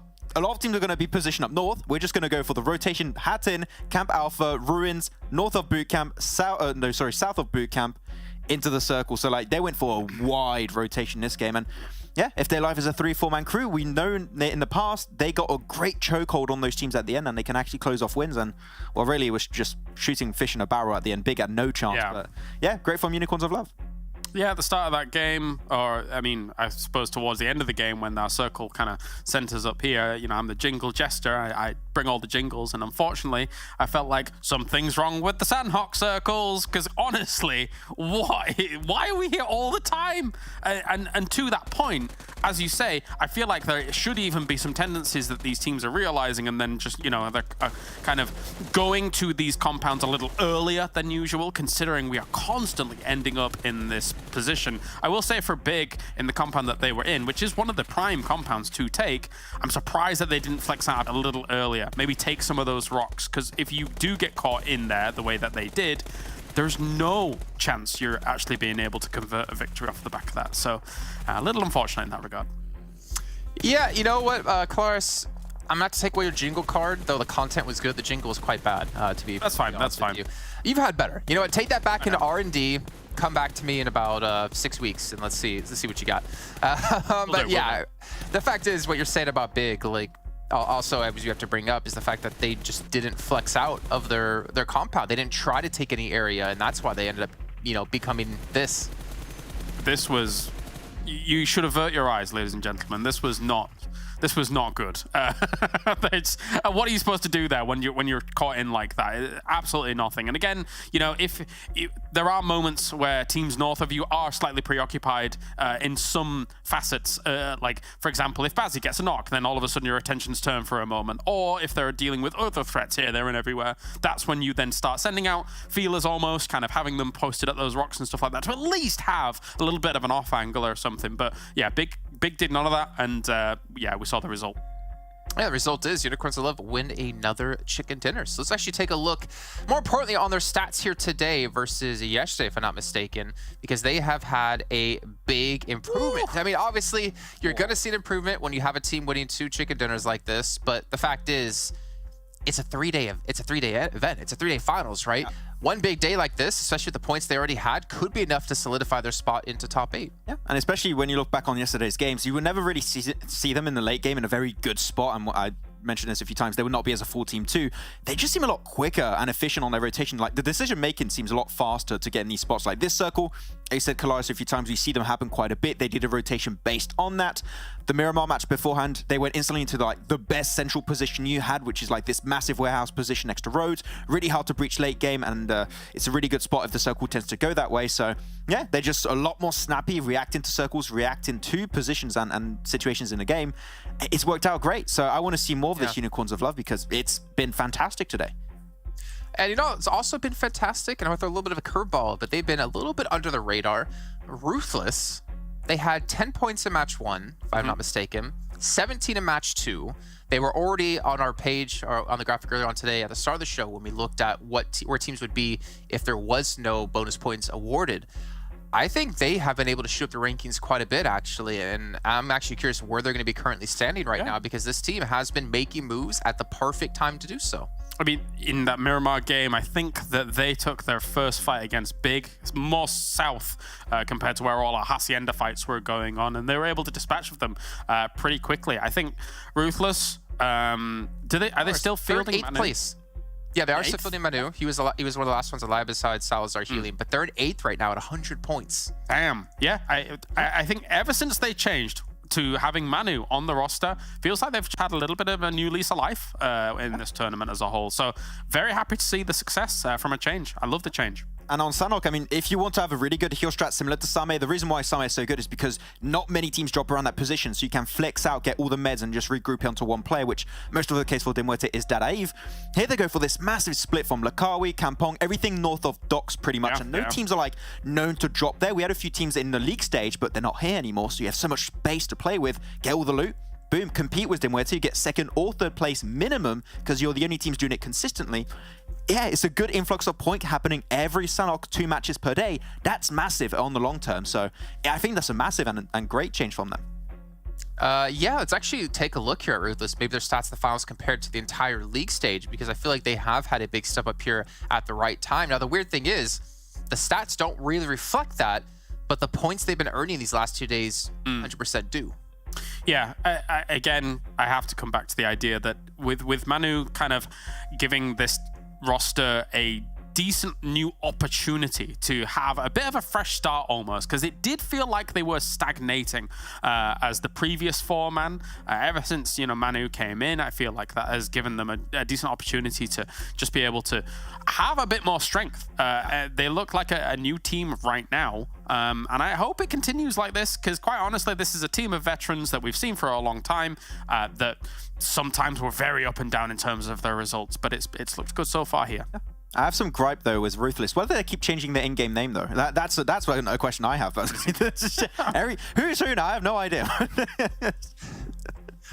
Yeah, no, I completely agree. It makes it very hard for us to do our jobs when people are constantly changing their name and adding letters or numbers randomly to the end of their name, or shorten it to the point that you wouldn't actually know that's how you pronounce their name unless you knew their name before they changed it. But anyways, that's beyond anything right now. One thing I do want to focus on lastly before we head into our next match. So we talked about Unicorns of Love. They're actually in second place right now in points. They're still, to be fair, almost 30 points behind MADBULLS. They passed HVVP, VIRTUS.PRO, DeMorte, TJB. They are on the rise, and if they continue a performance like this today, they might not even really need to push tomorrow too hard to maintain a top 8. To be honest, I kind of expected them to do really well in this tournament. It was tough at the start because Russell changes his new team. They need to build that synergy. But on paper, this team is so good. You got Gonzo, you got Crypto, got Raucous that's got a lot of international experience, and Icy, like the new superstar of this year when it comes to PUBG Mobile Western Europe. On paper, this team is going to do really well, and I think that they've reached these standards now with what we saw today, and I want to see if they can follow it up with hopefully more games and good results. Yeah, hopefully, but obviously you have to see if they even qualify to the EU Regionals to make that one happen. But before we head into our next match, though, I want to remind you guys at home who are watching, make sure you guys keep your eyes out in the YouTube chat for a link to a survey here about the show, about everything that's been going on here. Make sure you guys give some positive feedbacks and say, you know, the desk, really like those guys. They're doing a fantastic job. They should deserve raises. They should get many things, and maybe Maxman can get a portion of Clarus's day rate because his day rate is insane. You know, it's also insane. Oh, no. Our commentators, John and Blank, they're insane in the membrane. Sure. Let's go with all of that. That sounds great. Blank, we're getting into map number 3, the first Erangel of the day. Yeah, it's the first Erangel of the day. Exciting stuff. Happy days. Back towards basics. After that game, though, goodness me, John. What that's talking about 158 points for Unicorns of Love. Second place. What is this? It's crazy. This is news to everybody. And they are not done yet. And I think this is our lowest bonus point scoring team in the top 4 right now. 56 bonus points currently. Sandwiched between 75 for MADBULLS and 68 for HVVP. Crazy stuff there here at 158. And who would have thunk it that Unicorns Love would be the chasers, the big dogs in MADBULLS? I mean, this is phase 2, Unicorns of Love, back in action, right? We didn't really see that in phase 1. Phase 2 Crypto. Sorry, phase 2 Crypto back in action. We didn't really see Crypto in phase 1 because Crypto got 207 points for the team. Of course, the Unicorns of Love got 207 points in phase 1, finished 7th place in phase 3. Even worse, right? 13th place overall. They didn't even make it to the Livic game. 154 points. In phase 2, however, 3rd place, 284 points. That is the team that we're seeing now, and if it's due to Crypto or if it's due to the rest of the team supporting Crypto in the same way that they were during that phase, not entirely sure, but either way, this is that team that is back on form. And I feel like we have seen a few teams come back to form in that way. I mean, TJB, obviously from yesterday, not had the same sort of impact today, but still 6th place.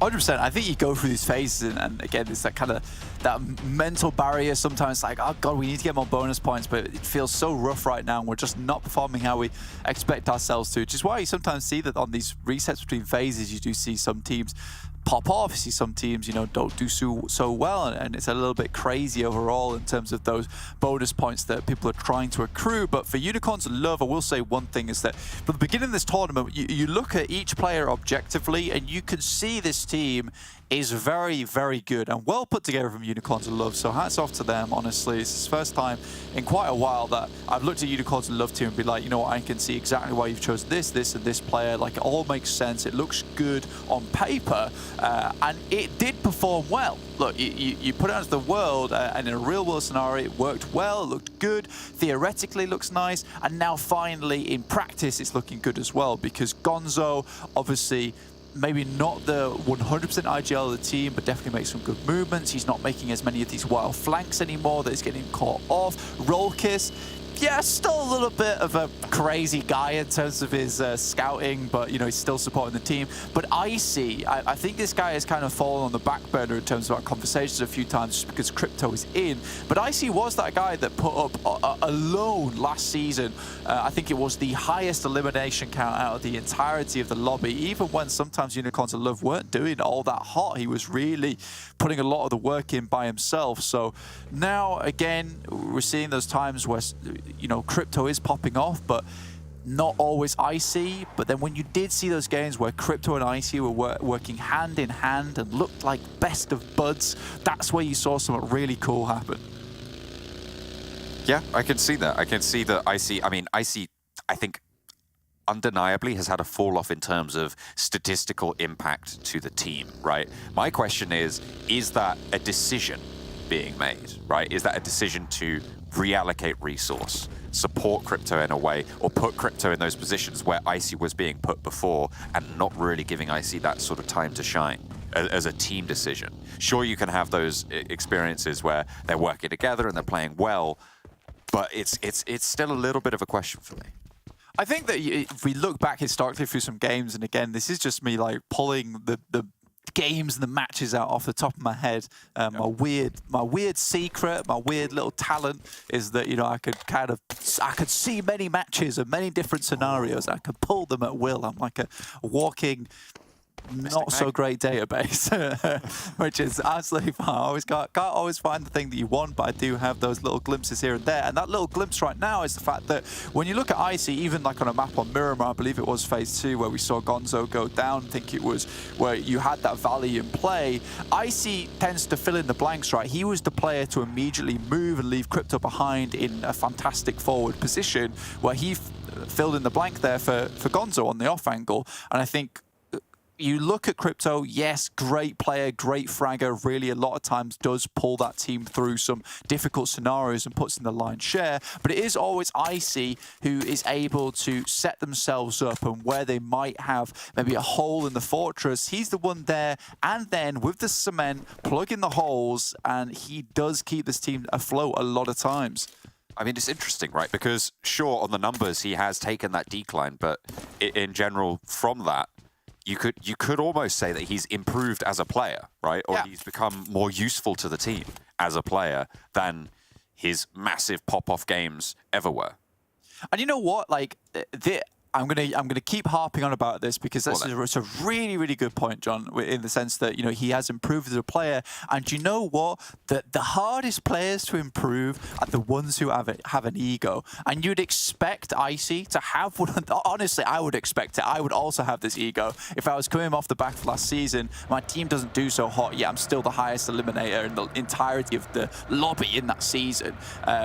But those are the hardest players to improve. Yet Icy has taken this back burner on the role to kind of fill in where, you know, sometimes Unicorns of Love has these mistakes or sometimes isn't quite able to find the knocks or the angles, in which case Icy's like, fine, that's me. I'm not going to get the most knocks or the most limbs in this game, but I will certainly put my team with the best foot forward to actually find that chicken dinner. And I think that is one of the most admirable things you can do as a younger player in the lobby as well.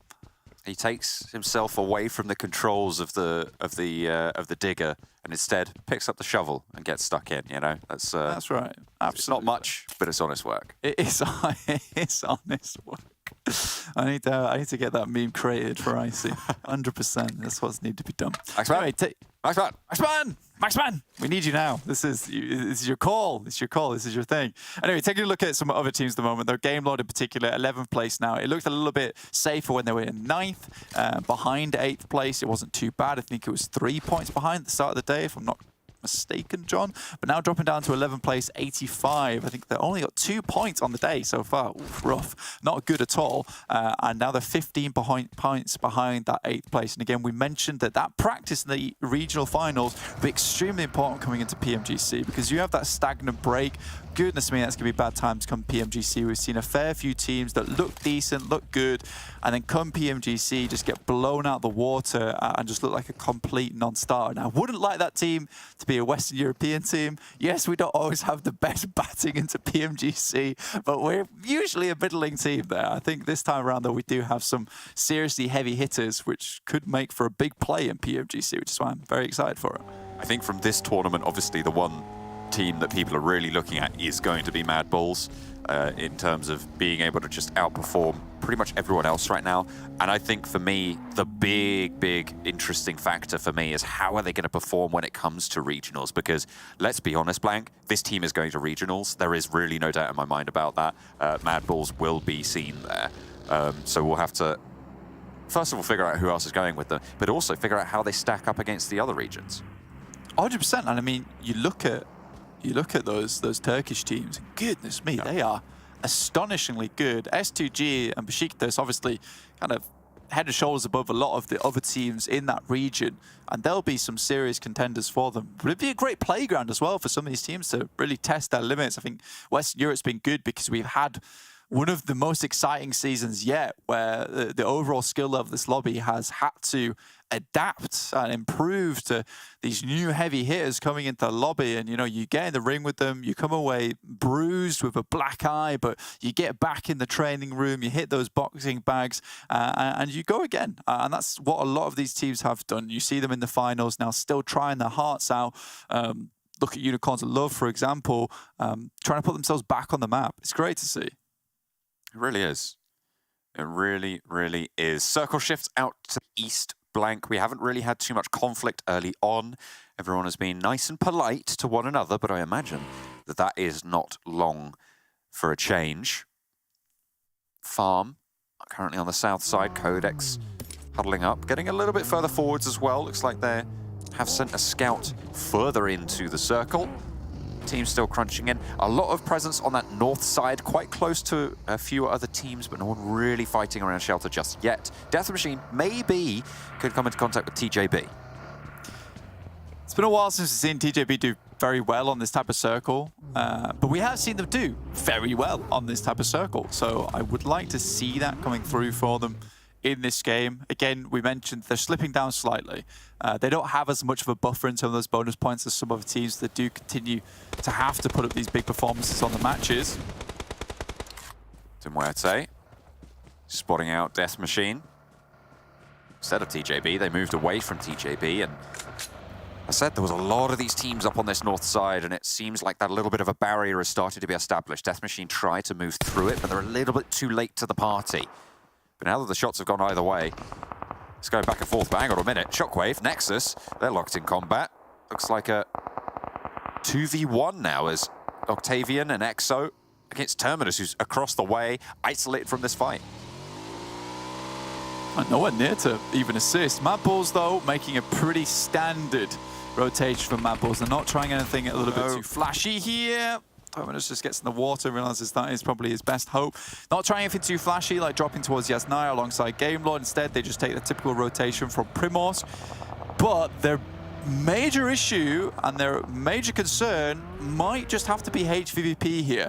They drop down towards Sosnovka, and they might just backfill MADBULLS on that southern coast, as they're now moving through that western bridge and will be on the western side. And MADBULLS hasn't really had to deal with a team behind them for a long while, other than X-Team. And unfortunately for X-Team, they did usually just fall over flat in front of MADBULLS. But this time, this is a bit of a different category of team here in HVVP. You can see it on your screen. I wonder if they will move down there, but it looks like they are just heading towards that south side of Pachinki. Here's a replay of the engagement, Shockwave and Nexus.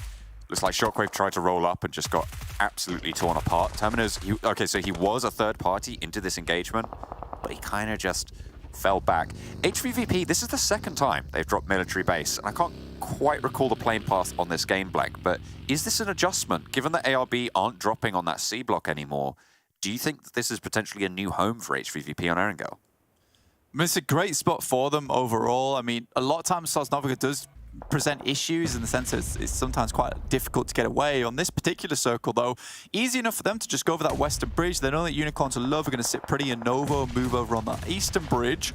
Big, though, taking a huge amount of punishment from the nades at the moment. Mickey will go down to a UMP from Old Boy. Yankee out the window, repositions to the old building. Lovely long nade there, just a little bit off the target for Old Boy, but the intention was good, and that's even better. Tulika lines up the side swipe on the spray. Out pops Yankee. He wants more. Swave gets flushed on out and hops out again. Wants to play over that wall. Big suffering here, as they have been for quite a while. Old Boy up for the challenge. Bizarro actually wins out that duel there behind the cover, and in comes the swing. Needs to find a second, and it's not going to happen for him. Big down to just the one as Tulika cleans everyone up. Scary stuff there for VP. I think they wanted that fight to go a lot more cleanly.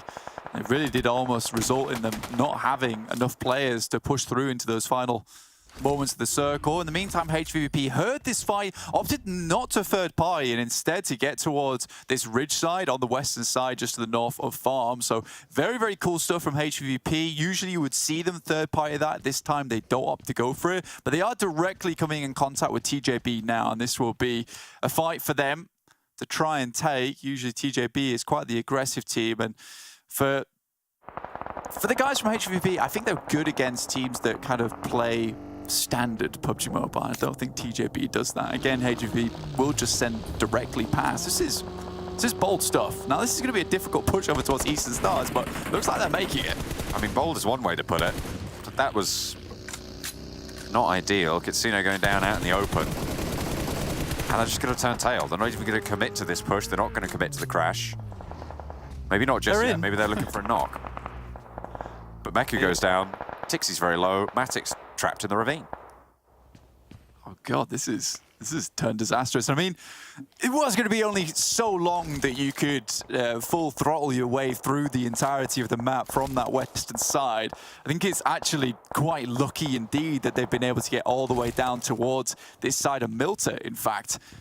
They do get there with 3 players, with this circle, in fact, being quite dangerous for a lot of teams anyway. Don't mind it massively. Again, it's one of those moments where you look at a team and you're like, wow, I can't believe you just got away with that. Lose a player for HVVP. Trying their luck trying to crash onto this garage, but Eastern Stars hold it nicely. The roadblock now under control by HVVP. So they can start to peek out a couple of positions.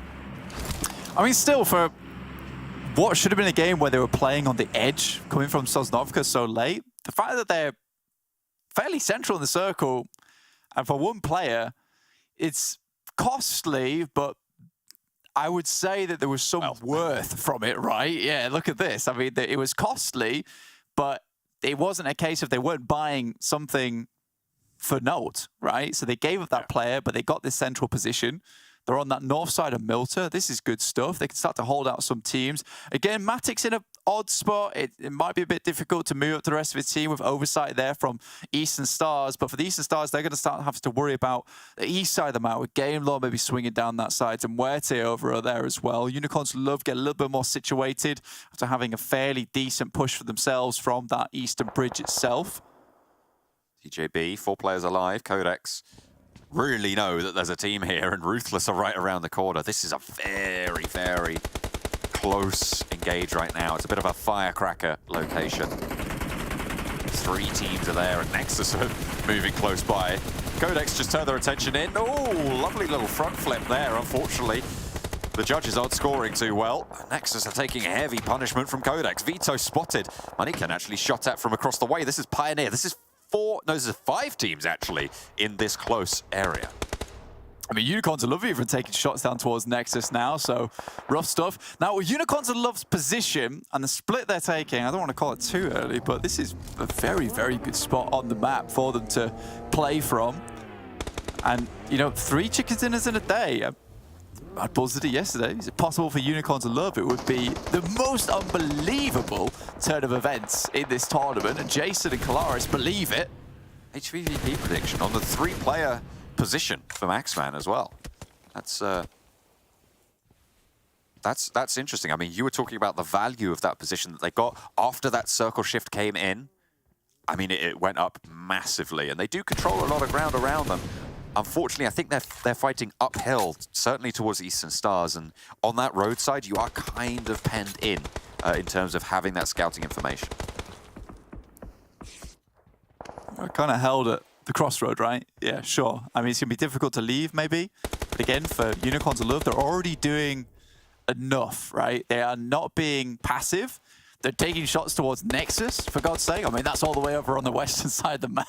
I mean, that's really out of their range. So as long as they can keep teams at bay, take shots, get knocks, that's fine. That's what you need to do from this type of position. You need to really accelerate the game in ways that maybe these other teams aren't prepared for with the position you have. You know you're not going to have to move too much. You know you have 4 separate positions currently that Unicorns love are holding where they can move to either one of them. It will most likely be this next circle where they will decide on position to play. But if they want to continue playing like this, that's hyper aggressive. VIRTUS.PRO trying to get aggressive in towards the corner of MUERTE, but unfortunately everybody is looking their way. Game Lords, MUERTE both look at to slow this one down. TakeAim Gaming in the meantime coming at very similar time. Damn! That is a good trick. I want to see that again. I don't know if we could get that on as part of the replay packages, but that was clean. It was. My guy did a barrel roll, and that is all you want to see. Have you know that's an aileron roll? Sorry. Oh, sorry, dude. I apologize. Almost, though. Now this looks like, you want to head over towards Crypto's position, and Icy currently holding down towards that south side.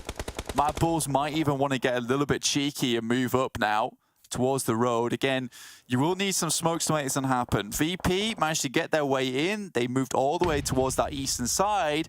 In the meantime, the HVVP, you do have to admit here, the position they were able to take up residence in, it's great. It's worked out. 3 players, though, that is the major concern. How well can they hold off on these pushes? Gonna have to be really clean with the nades out the window. MUERTE. Some shots over towards MADBULLS on the push. Actually, Game Lord being found, sorry. Thought there was the MADBULLS silhouette, but no. It's a little bit closer than that. Narvalo cut down. Crawls back to safety, though, for now. Pioneer terrifyingly close to 2 players there from MADBULLS. Quickly, though, Monkey and Skills instantly reposition to try and take down these players from Pioneer. Already 2 falling. This looks bad news for them. On the roadside as well, HVVP gave a little bit of ground over towards Death Machine as they regrouped up towards the top of that hill. It's looking pretty good there. Unicorns Love still with a fairly wide split, controlling a similar area. Yeah, and I think this is where, you got to be scared of MADBULLS, because they could choose any one of these positions and it would be pretty difficult to keep them away. They continue to play on the edge here. As 4 players too, I think that they realize that, yeah, sure, we're still putting up numbers in terms of the elimination points, but we haven't had a firecracker of a game as of yet. And with Unicorns Love continuing to have what has been a really, really good day today, if we don't shut them down soon, or at least get another one of those leads, we are back to square one in terms of there is a chance for a team to overtake us and take the actual win here over in Western Europe. Eastern Stars trying to hold off the approach of TakeAim Gaming, and doing so with nades, with the rounds. They're giving ground, but they're allowing TakeAim Gaming to walk into these positions where they're pre-nading, where they're pre-firing as well. MUERTE, unfortunately, have got the back angle, which means that giving ground puts your backs towards the position where they will be taking shots towards. Nexus eliminated in the meantime. This urban area becoming super, super deadly for everyone. Gonzo is actually fighting off against Game Lord all by himself, finds at least 1, but they are still encroaching on his position. In the meantime, down towards the south, Icy is currently taking shots over towards QODEX, but MADBULLS are starting to creep their way in. Keme on his own. Did manage to get the one, and Keme actually gets out of dodge. The MUERTE with Ingush, last player standing for them, takes down Take Aim Gaming, but the circle shifts all the way away, out towards the field. Blank, this is going to be a really tricky egress for all of the teams in the settlements. What a horrid ending here, though. Zerich goes down, but Icy is found by a grenade, and Skills will finish him off, so Unicorns of Love down to 3 players now. On the other hand of things, though, MADBULLS do have a player down. Looking for the resurrect though, but this circle over towards the fields, goodness me, hard to play in. Really no areas to hold. You need those vehicles to set up the compounds. Now, you can see this, MADBULLS slowly made their way into position. Crypto's by himself, and they're looking for another knock over towards MADBULLS, but they've already got the resurrect, and in comes the vehicles. Crash is through, Effect. Oh, lines it up onto Gonzo, takes him down. No chance there. Crypto with the nade in hand. Needs to slow them down now. Banks it off the windowsill, but there's fire at the back, and you need to be careful. There's 3 players from MADBULLS pushing in down the stairs. He lobs the nade, and actually, Gonzo, getting flushed out there. Skills finds Rolkiss. What more can be done? Monkey opening those doors, poking, prying into the Unicorn's position, but it's only the one remaining. Done now. Unicorns of Love out. Crypto got hit by that grenade, and MADBULLS able to find that position on that southeast side. They were very, very slow with it, and I think that for Unicorns of Love, it was just a case of not regrouping early enough and allowing MADBULLS to creep their way into position. HVVP see Death Machine start to move up. They have lost 1 player. That's a good nade, though. MADBULLS opening up towards Game Lord, stopping anyone else from leaving. They've kept themselves as 4 through this fight. 7 eliminations though, and you've got to wonder how many nades do they have left? How much utility? Hopefully they've still got a couple of smokes left in the back pocket. Death Machine on the northern side, taking on HVVP now, as TJB will want to come in through as well. Find the first, hold Death Machine out at bay, stopping them from pushing in towards HVVP, and TJB will have to take this fight afterwards, but can they dispatch Death Machine early? Meku goes down. This is good news for TJB. Matic able to stay on the outside as Death Machine now left with just the one. They spot him going into the doors, and TJB yet to move on through, but only 1 remains for HVVP as Death Machine fall.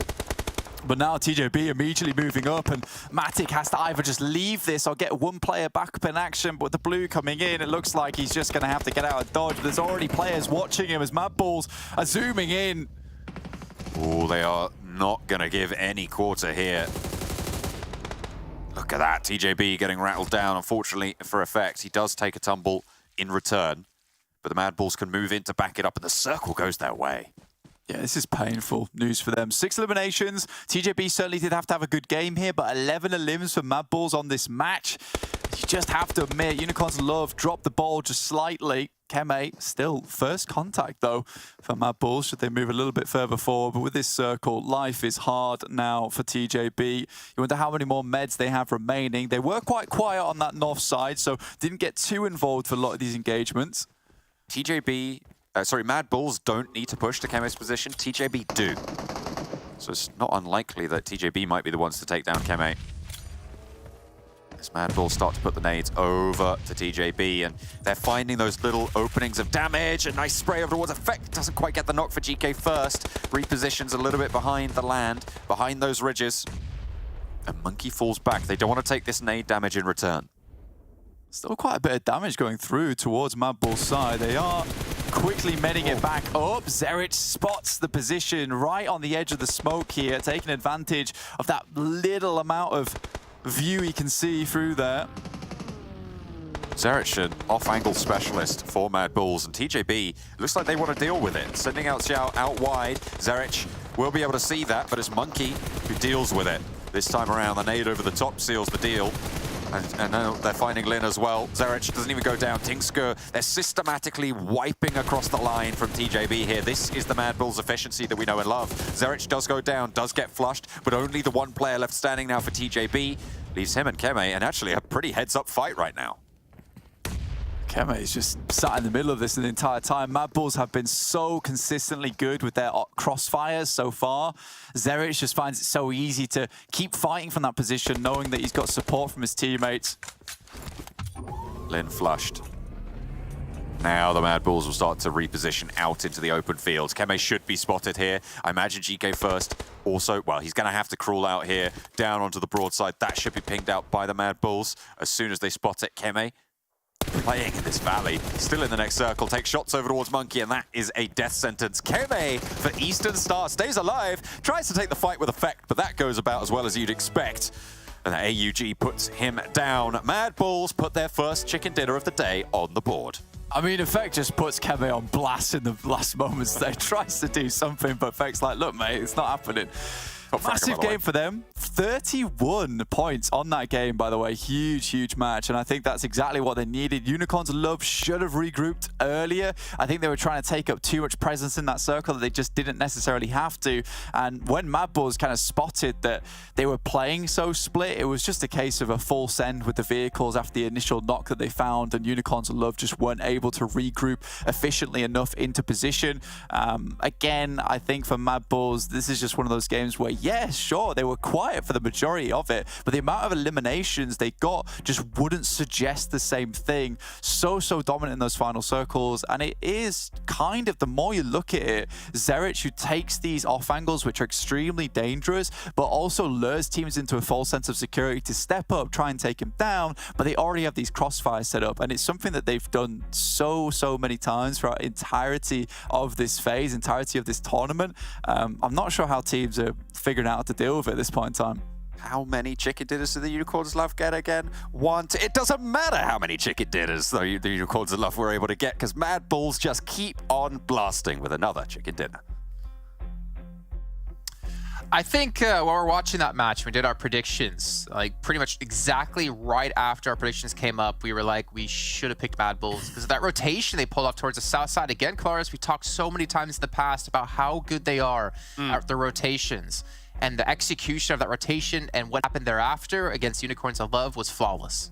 Yeah, it definitely was. I think that they pressured it exactly the right time. I think if Unicorns of Love, I think they held their split for a little bit too long across greater swaths of MUERTE, and if you don't do that, maybe they could have had a bit better of a chance at holding off MADBULLS, but there was no way when MADBULLS was pushing as hard as they were, and considering how split their opponents were. So 31 points for MADBULLS off the back of securing this anchor spot that's straight over to the road as well. Very nicely done. You just see the moment also, everything just like clicks into place for MADBULLS. There's Monkey, they send him out to scout that position. He spots Icy Solo's like, I got a plan, and they just full send it, fully commit to as a full team, like 4v1 versus Icy. As good as Icy actually is, 4v1 versus MADBULLS probably not going to be going your way, and then you just like overwhelm the rest of the team because it's a 4v3. Get onto Crypto's anchor point. It's so simple, it's so easy, so textbook, but it's MADBULLS, so it's just so efficient every single time they execute it. And I feel like these segments are getting repetitive because like we just keep highlighting how efficient MADBULLS are, but they're just the best team. They're the CCT eventual level threat, everything. It's right here out of Effect, like MADBULLS pushing the other side of the road, leaving Effect in the high ground as well, just able to open things up with that first knock onto Unicorns of Love. I mean, the thing is, MADBULLS just play things to perfection, and we haven't really seen them make many, if any, mistakes over the course of this event so far. And right now, they're just having a field day running away with this, lengthening their lead not only against the whole lobby, but more importantly, against the second place team of Unicorns of Love, who are about 30 points in range of them until this match happens. So probably around 60 points now. Yeah, definitely the perfect team to take out on your path to victory here, right? And yeah, as you say, like I can't recall a time where like MADBULLS has lost like a 4v4 straight up fight where terrain's not a huge impact given the circumstances. I feel like anytime they've had a slow, kind of an unsuccessful game, it's been because of a slow bleed out. They've lost one, then they've lost another later on down the line, and then eventually you've stopped MADBULLS. But for the most part, they get towards the end even as 3, and will round out games. And also you give Effect an AUG, so that's definitely not going to be helping you out, yeah. Yeah, 100% true. But you know it's also 100% true. We love to see submissions from you guys about how you watch PMPL. You can make sure to tweet to us with the hashtag PMPL, or not tweet to us, you can post on Instagram, whatever you want to do. Just use the hashtag PMPLWEU. Let's actually see what we got here. Now, Maxman has handpicked this one out of all of them because he thought this is going to be perfection, just to go with MADBULLS' perfect game we just saw. So let's actually see how someone at home is watching. Oh, yeah. At least the best part of this is the fact that we're on camera. Yes. I look so confused. Why? I'm giving a kissy face, and Clarus looks like he just got scared from something. I'm going to attack someone, apparently, in this photo. That's leap out the screen. I'm ready to go. I'm ready to fight. The only downside, though, is I didn't see Max actually like that post, so... That person wasn't logged in, so you couldn't see. No, yeah. Okay, you got a point. All right, well, you guys at home, we have a little bit of time here before we head into our fourth match of the day, but this is officially the halfway point now of our finals. But we'll be back in just a little bit here as we recap what happened in Phase 3 to bring you Match 4 of the day.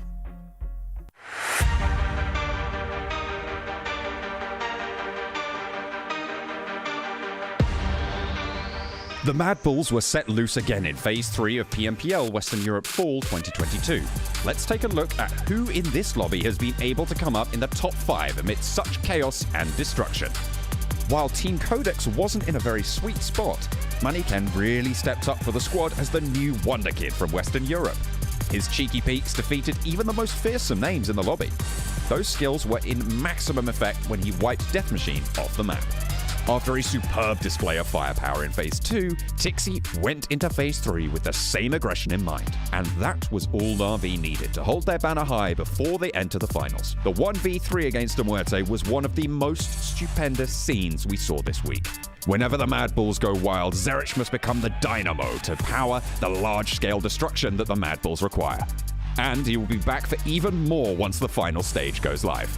TJB's poster boy finally appeared in the limelight of the full season to give his team a good morale boost before the final lap.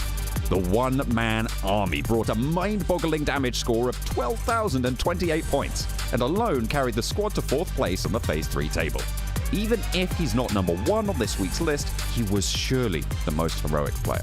The most consistent name on the MVP list of this season, Effect has undoubtedly become the most menacing gunner on the battlefields of Western Europe, and he grows more ferocious by the day, as this time he took his elimination tally to a staggering 76. He remains uncontested in every other metric as well, and we doubt that the finals will be any different. Could there be a villain in Effect's dream run this season? Stay tuned as the last chapter of PMPL Western Europe Fall unfolds this week.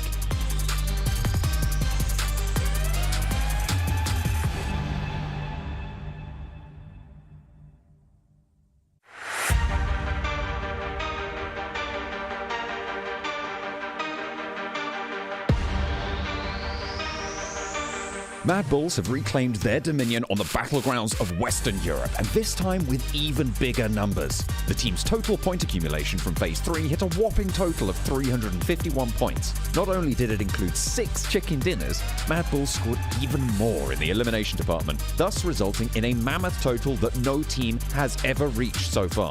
Effect returned to his nemesis form and laid down an elimination spree of 76 points. MADBULLS' way of improvising on the go and taking control of the zone by brute force is proving to be more overwhelming than their rivals can handle. Not to mention how they gather an extraordinary amount of intel in every circle. Na'Vi in second didn't lose their edge either, adding 4 more wins beside their name. The confidence in their plays remained flawless. VIRTUS.PRO came third, but unlike Na'Vi, who had a poor first week, VIRTUS.PRO's superior consistency saw them taking over Na'Vi on the overall league scoreboard. After MADBULLS, VIRTUS.PRO claimed second place while Na'Vi settled for third. Can Na'Vi level up in the face of the competition in the finals to begin next week? MADBULLS and VIRTUS.PRO are already ahead thanks to their bonus points advantage. Moving on, TJB came back from oblivion and raised themselves to 4th place in Phase 3. Their aggression was commendable, but there's more to be expected from the defending champions. They're surely not a bottom feeder, and GK First and the boys have a lot of work to do to remind these newcomers to whom the Western Europe title belongs. As well as this, Game Lord got stuck at 5th once again, and the poor win ratio is not taking them anywhere near the title. The surprise of the last week goes to Take Aim Gaming. The underdogs grabbed 3 wins in this week, including the Livik Chicken Dinner, and guaranteed themselves the ticket for the finals. Eastern Stars, Big, and Unicorns of Love, all the original contenders of Western Europe, had another bad week. But teams like Pioneer and Unicorns of Love will hold a respectable place on the overall standings for their impressive run in Phases 1 and 2. So far, the Western Europe teams have remained inferior to the new conquerors. However, we have seen dream runs turn into disasters overnight in PUBG Mobile. Can the Western Europe veterans rise to the call? Find out this week in the finals of PMPL Western Europe Fall 2022.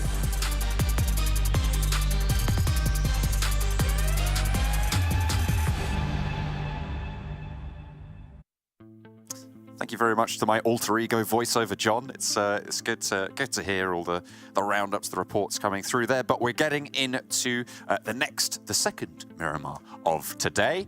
We're going back over to the desert for match number 4. That we are, and again, obviously after that last game, MADBULLS kind of pumped up, ridiculous game overall. Again, hard to catch them, but I keep saying that, and our team keeps performing very, very well. Not seen a lot out of HVVP today, unfortunately. It seems they keep getting caught out towards these endgame pushes and a little bit too audacious, maybe just a little bit too slapdash, and I'm not sure what to suggest to them anymore because they are a very, very high level team, and I think that, you know, the splits maybe aren't working as well as they had hoped, but even beyond that, there is just some plays that aren't looking too hot. 50-point lead now for MADBULLS above the Unicorns of Love. If you want to be specific, I think it's 49, right? But even so, goodness me, what a ridiculous lead that is. It really is quite a lot. I mean, they saw Unicorns of Love catching up and they were like, whoa, guys, come on.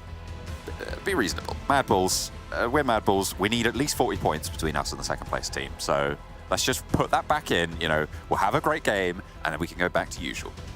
I mean, yeah, even without, I think that this scary thing about this team is that, you know, these bonus points are involved so that we get the most consistently good team that goes towards the end and picks up these final points and is able to get themselves the money that, you know, I think I will use this word, they deserve technically from the amount of good plays that they've made throughout the entirety of the league play, the consistency that they've shown us, so we can kind of even out that curve. But even without those bonus points, MADBULLS will still be massively ahead of anyone else here, and it's not a likely thing we see too much. Oftentimes in Western Europe, we have seen teams dominate in the league play and then a wild card come out from in the finals and pick up that first place. But here, MADBULLS is just reluctant to let anything get away from them. 4 chicken dinners already found here on the second day as we head into the last 3 games. Starting off here with Miramar, we're over towards that western side. MADBULLS obviously benefiting from this with their drop spot over towards El Pozo,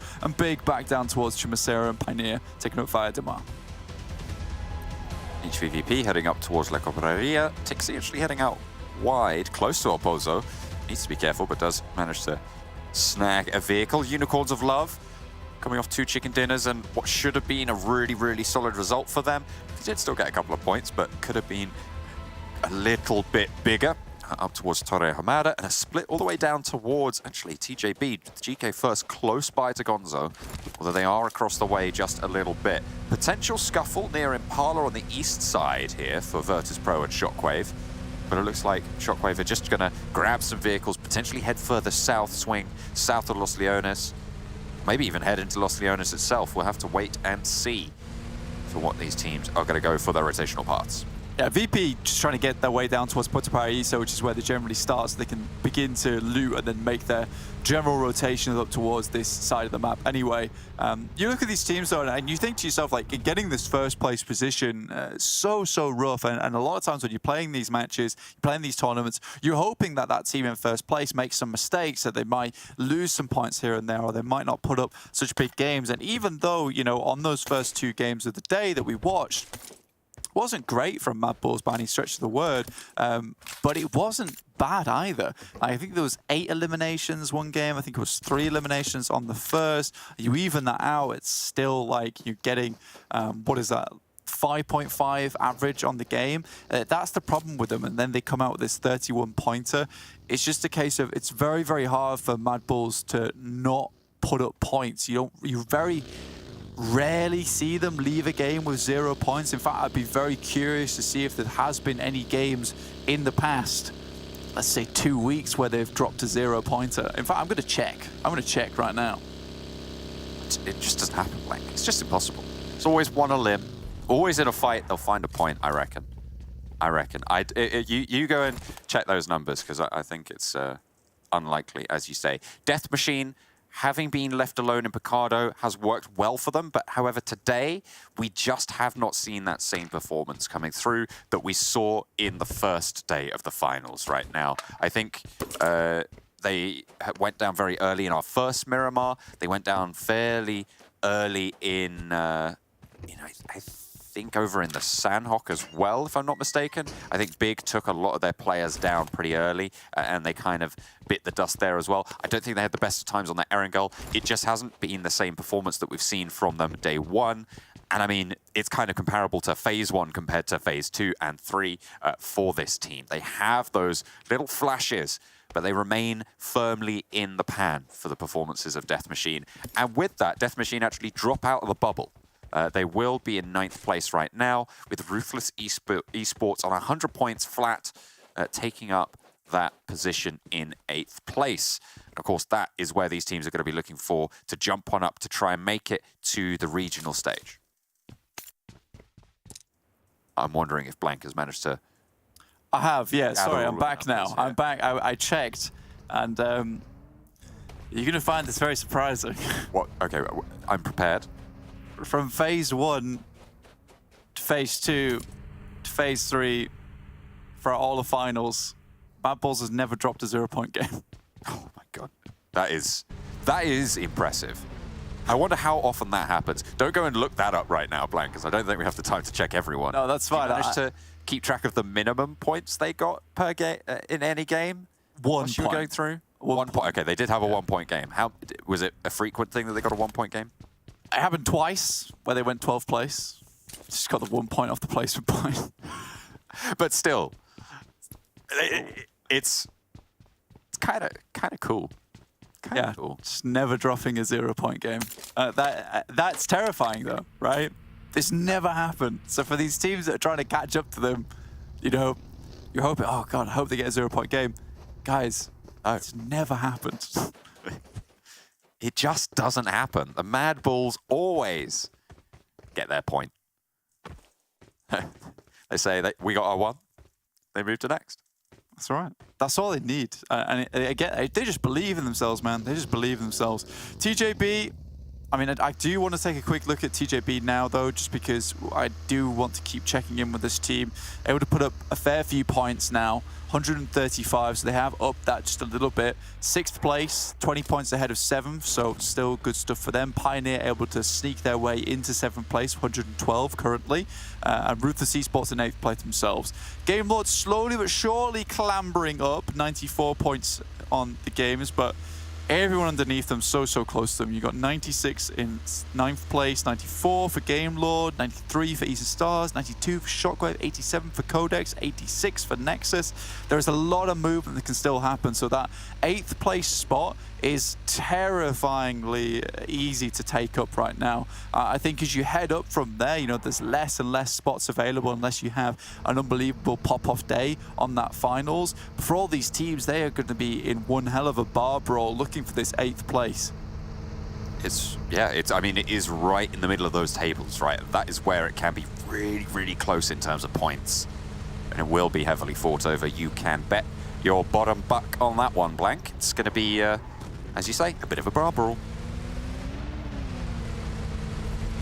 We look at the map now. Unicorns of Love coming in from that northeast side, looking to put up another good game here, hoping that MADBULLS will get one of their 1 point against, maybe. But unlikely to happen with them being El Pozo. They're very well situated in this circle. Unlikely they'll get taken down on any of these rotates. For other teams here, obviously Game Lord, important times for them here on Miramar, where they have found some good success here. Rob's not able to put up as many points as he might have liked today, and I think Rob's has been doing really good work for his team. Akashi, on the other hand, I've not been so impressed with, unfortunately. I know he's the guy that is the IGL on the team, makes these calls, but even so, some of these rotates have been slow to happen. And I think a lot of times it is Rob's kind of bailing this team out of some precarious scenarios. Akashi dropping the smoke, dropping a second. Doesn't want TJB to ruin his day, and why would you? Not ideal. Next circle soon to pop. Unicorns of Love making their way in on the northeast side. HVVP moving down towards San Martin on the north side, on the hills there. Up to the north of Power Grid across the road. The circle does pop, and it shrinks on into Picardo. So a lot of teams in this area looking to try and pick up some compounds. Power Grid's still in play. No one's really taken up that as of yet. Game Lord's still holding towards San Martin, but TJB have locked eyes with them. And there is sparks flying currently. HVVP looking to make their way into Power Grid. In fact, maybe on that outskirts of it, it is nice and easy to play there, but will maybe come into contestation with QODEX. Zerich sent out as a forward scout, you can see there. And also down towards your southeast side, you still see Shockwave VP making their way into the circle. Shockwave have stuck around a little bit on the edges towards the southeast side of Los Leones, maybe looking for a pick-off onto VP, but got back in vehicles now, John. Death Machine. 2 players on this compound.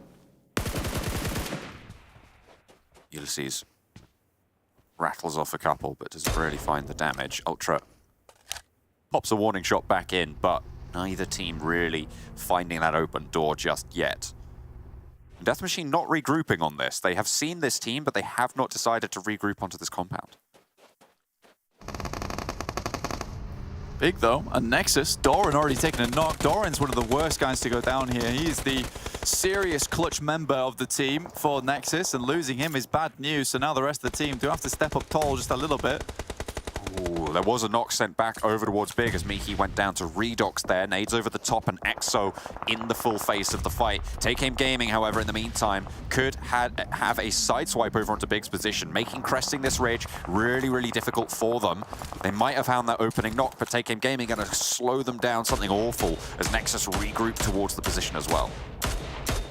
Redox trying to take out the wheels on that bad boy. Hadge still taking shots over towards Big themselves. I think they've just about got a slight bit of cover, but their vehicles do go up in flames, which is bad news for them. Swave also on a tiny little amount of HP. Swave will finally get sprayed down across the way. Flat on the belly, Happy lands the spray nice and easy, nice and clean. The rest of Big trying to stay safe at this stage. I mean, we've spoken about Big quite a couple of times now already. They weren't able, with that Sanhok game that should have been one of their stronger performances, that wasn't able to elevate them off the bottom place in our tables right now. 60 points at the start of the game, up to 82 in 15th place before this game for Take Aim Gaming. That hasn't changed just yet, but these points are probably going to be coming in fairly soon. You can see Take Aim Gaming putting one on the board there with a flush coming through over towards Big. But either way, Big still so much to do, and they are really running out of time to the point where I mean, I think it's impossible that they get up into the top 8, certainly. I don't even know if they can get over the bottom spot if they keep going down in these fights. Absolutely. You look at this and you might say to John, like, well, what about these 30-point games we've been seeing coming through? If, Big get a couple of those, they could certainly get themselves into a position to strike out. Big has not made these kind of performances throughout the entirety of the tournament. It would be likely that if anything was to happen to Big and they were to get a good game, it would be probably a 20-pointer, 15-pointer. That would be a good game in Big standards.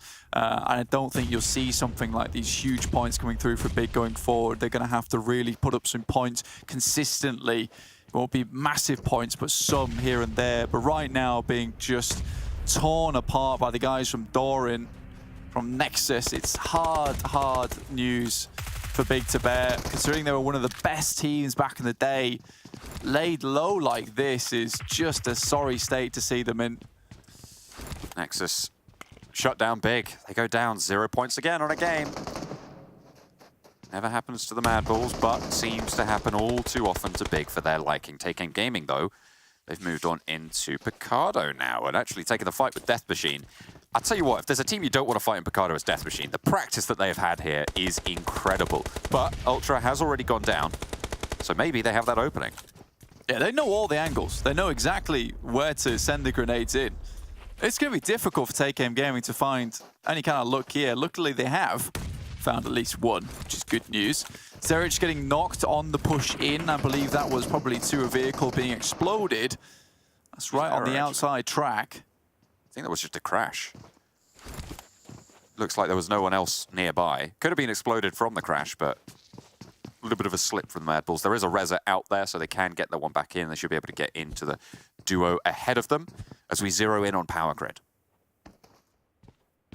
HVVP took up that position by themselves. QODEX opted to try on this western side. Now, I do want to talk about MADBULLS really quickly because they were in El Pozo in a position where it would have actually been fairly simple for them to pick up some vehicles and move directly into the circle. Ooh, We'll pick this back up after this concludes. Able to get the snock and the spray as well. Crosses over. Did get spotted out. Needs the challenge. NEXUS will be able to play off Hamodi well. Sliver of HP, but they lose 2 for Death Machine and Picardo. Coming back to that point, though, for MADBULLS, you see so many of these teams at the moment in the finals playing center. And I do believe that this is a conscious decision from MADBULLS to play edge. I think that they can find so much space on the edge at the moment just because so many teams are heading central so early. You even saw that come to bear over on Miramar, where, you know, even Clarus was saying it was baffling the amount of teams that sent up towards Hacienda. Everyone's looking for these compounds within the circle really early, and compounds that are towards the center or give a good strikeout position. And for MADBULLS, even on that Erangel, very easy for them to just sit around the edge, wait for a team to make a mistake and then capitalize off the back of it. They can wait for a long, long while, and then they know with their points advantage, all they need to do right now is still put up some good points from game to game. And with this edge play, it's working out fantastically for them. VIRTUS.PRO, speaking of edge, right on it. Behind the mountain here, Shockwave know exactly where they are, and VIRTUS.PRO trying to move through. Circle does go a little bit out their way, does give them a chance, but Easter Stars occupy the opposing hillside. HVVP with massive high ground advantage at the moment, John, which is good for them. VP still on the edge of this circle. Like you said, though, Shockwave have seen them all. Corker stands out in the open, is able to get back into cover. There's an SLR in his hands looking towards Eastern Stars, and now Trazen is worried from behind, and I think that's some good plays from him. Spots Corker, takes some shots, but realizes he's not looking anywhere in his up so there must be a team on the top of this hill that now he needs to be aware of. Can pass that information over. VIRTUS.PRO sent down the far side and will be able to swing around. Death Machine not really going to be able to suppress. Remember, they're down to 2. TJB kind of not looking their way as Old Boy spins out in the open, does manage to wrestle the buggy back into his own control and actually get close up to the foothills. TJB will need to reposition to slow this one down. VIRTUS.PRO, they find an opening to make this cross. Now, I mentioned going down to Puerto Paraíso early on, getting past Shockwave to make their general rotation. This is a fairly general rotation for VP. They've made it a fair few times before. Doesn't give them a huge amount of advantage in the circle, but it's one of the only areas where you can get in and maybe be a little bit safe. Unfortunately for them, Death Machine down towards Picardo actually takes some shots up towards him. Jason's going for HVVP, Maxman for MADBULLS. On the other hand, Kalaris down towards the southeast side on the top of the mountain will be picking up TJB. This is really going to depend on where the circle goes. At the moment, if it's northwest, it's either Jason or Max's prediction. If it's south, it could go towards TJB. But when TJB have to leave, it depends on what positions they can take based on which teams they've taken down around them, right? They need to open up those routes of descent from this mountaintop. Yeah, there's a huge amount of extreme high ground within this circle, right? Old Boy steps a little bit too far forward and will be punished because of it. GK first takes a lick of damage, but immediately gets back out of the way. VIRTUS.PRO learned their lesson. 2 players remain on the squad. The Powder Purples down to 2. They will have to sneak their way around the foothills as time moves ever onwards. Inevitable and encroaching. MADBULLS still have such a good idea of where these teams are playing and where people are heading towards. I mean, HVVP sent very much far down towards that south side of Power Grid. Slowly, MADBULLS are moving forward. They got 2 in the back there to play off angles. And Zerich and Skills is as usual in the front there. So a very, very typical thing for MADBULLS to play like this. And they are very good at it. Unicorns of Love might be able to spot them from a little bit of high ground they currently have, but unlikely that they'll be able to finish off any of these players. Eastern Stars taking heavy, heavy hits. Shockwave similarly trapped downhill there. This is really tricky on the southeast side. Next circle popping soon. Eastern Stars keep taking these knocks. It's unfortunate. Looking at the north side, as these teams get torn apart. Unicorns of Love, Game Lord playing outside of Power Grid. MADBULLS holding. Actually, Skills' moves pretty far south on a split as the next circle comes on in. It's out to that northwest side. HVVP have the side of Power Grid that remains in this next circle, but the MADBULLS likely to push on through. Yeah, always thinking steps ahead there. Even Crypto going down to effect, and I think that as soon as they got a knock on towards Unicorns of Love, they knew that Skills's could actually send down towards that southeast side. So really, really well done. Fortunately, he will get knocked there. No refrags. There's still potential for MADBULLS to bring it back, but no. There is the 3-player buff there for MADBULLS now in effect. They do lose Skills a little bit earlier than maybe they would have liked, but you're right. The one death power spike coming on through. Unicorns of Love not getting swept right now. The MADBULLS need to reposition and think to move south. HVVP still as 4, still holding the buildings blank on the south side. That is going to be very, very strong for them if they are not contested. I mean, for them, any team that tries to come up towards Power Grid, they're going to have great sightlines towards. They're not out of the woods as of yet, though. That north side still poses a little bit of problem until this circle shrinks in. Once that circle does shrink in, yes, now they can just continually focus down towards the south. And this is why they have to worry about the MADBULLS, because they're able to sweep in, find that northern position, and then catch HVVP unawares. This is going to be a really good player, and they'll be able to pick up a lot of points and maybe leapfrog the position that HVVP is currently holding, which is one of the strongest in the lobby. It really is. They've got so much hard cover. There are some ridge lines that teams can start to move up and potentially launch an attack from, but no team is allowed to do so unharried. Because everybody is fighting out sideways. Pioneer taking heavy damage, Ruthless taking a knock over towards Ulysses. Ahead in the queue, but Pioneer trying to elbow their way through. Modi from the back still trying to cause a nuisance. Kitsune finds Monkey. That's big. That's really, really big. And he rotates on towards that position. Effect tries to move forward past Meku. You can imagine he has eyes on. Doesn't want to take the fight too early, but Zerich coming in as well. And I think Meku kind of isolated. Not so great for HVVP. They might need to reposition towards his side to try and battle off these two combatants, because we know what MADBULLS can do. And a 2v4 is not out of the realms of possibility for them. Certainly possible with Effect and Zerich as well. Those guys are absolutely on another level when it comes to existing within those firefights, being forged in that crucible of combat. We'll have to wait and see how that northern side turns out, because there's still the melee on the south to deal with. Pioneer still trapped in the back of the queue, guarded on the right by TJB, guarded on the left by QODEX, and Ruthless to the front of them. And they will have to figure out their ride direction. Where shall they ride out? But the circle does give them some chance here. Does give them a slice of it. Instead, it's QODEX to take the aggression onto the engagement. Pioneer have to fend off on their western side. TJB suppressing that ridge line as well, as Pioneer struggling to move up and play close with QODEX. And they might just fall down because of it. The circle heavy south. I mean, TJB still have a chance here with the 9 eliminations they found in this game. They're absolutely pumping, but HVVP cannot clear MADBULLS, and they were taking a fight with those two players for a long, long while. This could be a good name for Havlik, but the one comes back down from Vito. It's good, but that's a huge amount of damage back up towards QODEX's way. Black-White still alive. Still going. Ruthless still going as well, as Icy and Rollkiss alive for the squad. The last two players are there for the Unicorns of Love on the northeast side of the circle, and they will need to push further in if they want a chance to hold on out. HVVP, actually, Meku gets knocked by Effect in the back lines, and they haven't cleared, you're right, and they are suffering the consequences. Zerich is taking a different fight with a different team in the meantime. This is MADBULLS. This is what they do. Fortunately, Tixi is finally able to find one of them, and now Effect is left alone for the MADBULLS on the northern side. Tixi, the outpost towards the circle. Unicorns of Love with their last player falling down to Ruthless, and Ruthless can start to march forwards. Still doesn't really matter too much, because MADBULLS are still getting points, they're still putting in numbers, and the placement alone should be good. They try and take some shots, and finally will go down in 6th place, I believe that was. So it's not the worst thing in the world. They still will hit some big points, which HVVP only finding 4 eliminations on this game so far. They need to start pumping up those numbers. Again, they're certainly not going to be close to MADBULLS at the end of this game if they get a chicken dinner, but as far as they can go, they need to do it now. They need to put a little bit more gas in the tank, maybe find a few more knocks, and already that's Vito going down. Might be able to clear some more players.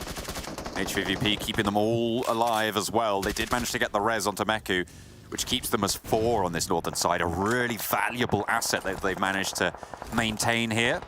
Pioneer with just the one black-white surviving in the midst of it between QODEX and TJB.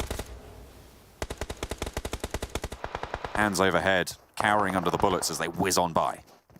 Yeah, this is just a pure gunfight now. PNL going down there, though, is meaning that he is 100% going down. Ruthless, though, do rock up very, very close, so they know that QODEX is going to continue to be a problem. Very good shot from Meku. That starts it off strong, and now Ruthless might not be able to get up and into action. Ooh, Manu. Not quite finding the spray down. Pocus very, very low as well down the hill. Manu spotted, sprayed down. Tixi on the ball. Turns his attention now to Salazar. The rundown is good. There is a re-knock there, but only the one. Back over towards HVVP as they push in from this northern side. Ruthless wiped out now. QODEX under pressure as TJB ride on through. Black-White is still going for Pioneer in the midst of it all, and finally does go down, but in the meantime, TJB losing out heavily. Chike first takes a tumble too far down the hill, and the animation locks him in. He can't get his gun out in time and leaves Lin alone. Matic, though, coming in for the backstab onto Lin himself, so this could be a little bit dangerous. The fact that Matic's gone out so far, unfortunately for the guys from HVVP, these elimination counts still, it looks good. 9 on Miramar, but not quite enough as of yet. Even with the chicken dinner, yeah, it will be a big game, but they need bigger games than this. Luckily for them, they still have 2 games left on the day to try and even out the scoreline.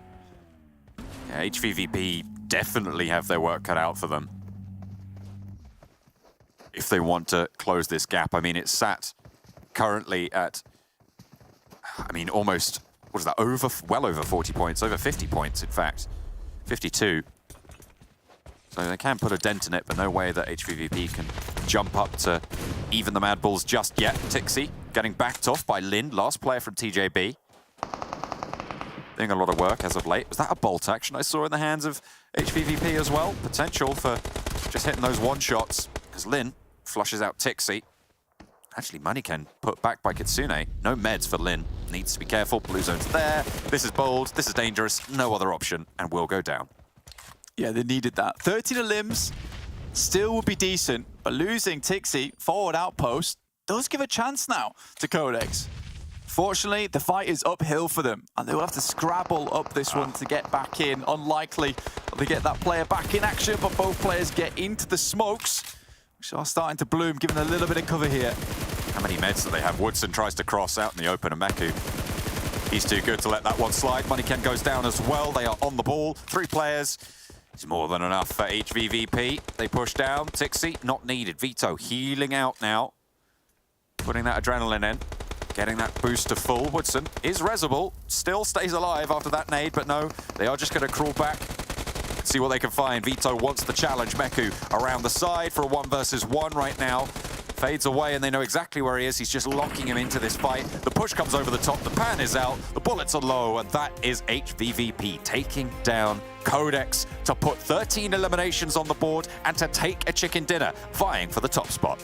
Trying to bring them back into that zone at the moment, and that is where they need to be, just behind MADBULLS. And I think this is good, though, and it's the first time I'd imagine that MADBULLS is really sweating in this tournament, because no matter what they do, it looks great. It looks like they are pulling themselves out from the majority of this leaderboard, put themselves towards that heaven side where no one can touch them, but it's still HVVP who is climbing those ladders, climbing those stairs to heaven, and honestly, they're not far behind at this point in time. And I think you look at that, and if you're MADBULLS, you're getting a little bit worried. Again, though, I have to still mention this. Big game from TJB. Great elimination count. GK first, once again, doing his stuff. 11-11 damage on the game itself. But Meku, I think that this is an important game for him, honestly. It's been a fair few times where Meku has just not stepped up to the plate, not stepped up to the podium. But this game, he actually puts in a massive amount of work for the rest of this team. Doesn't go down early, and actually brings them to what would be a very good victory. Again, though,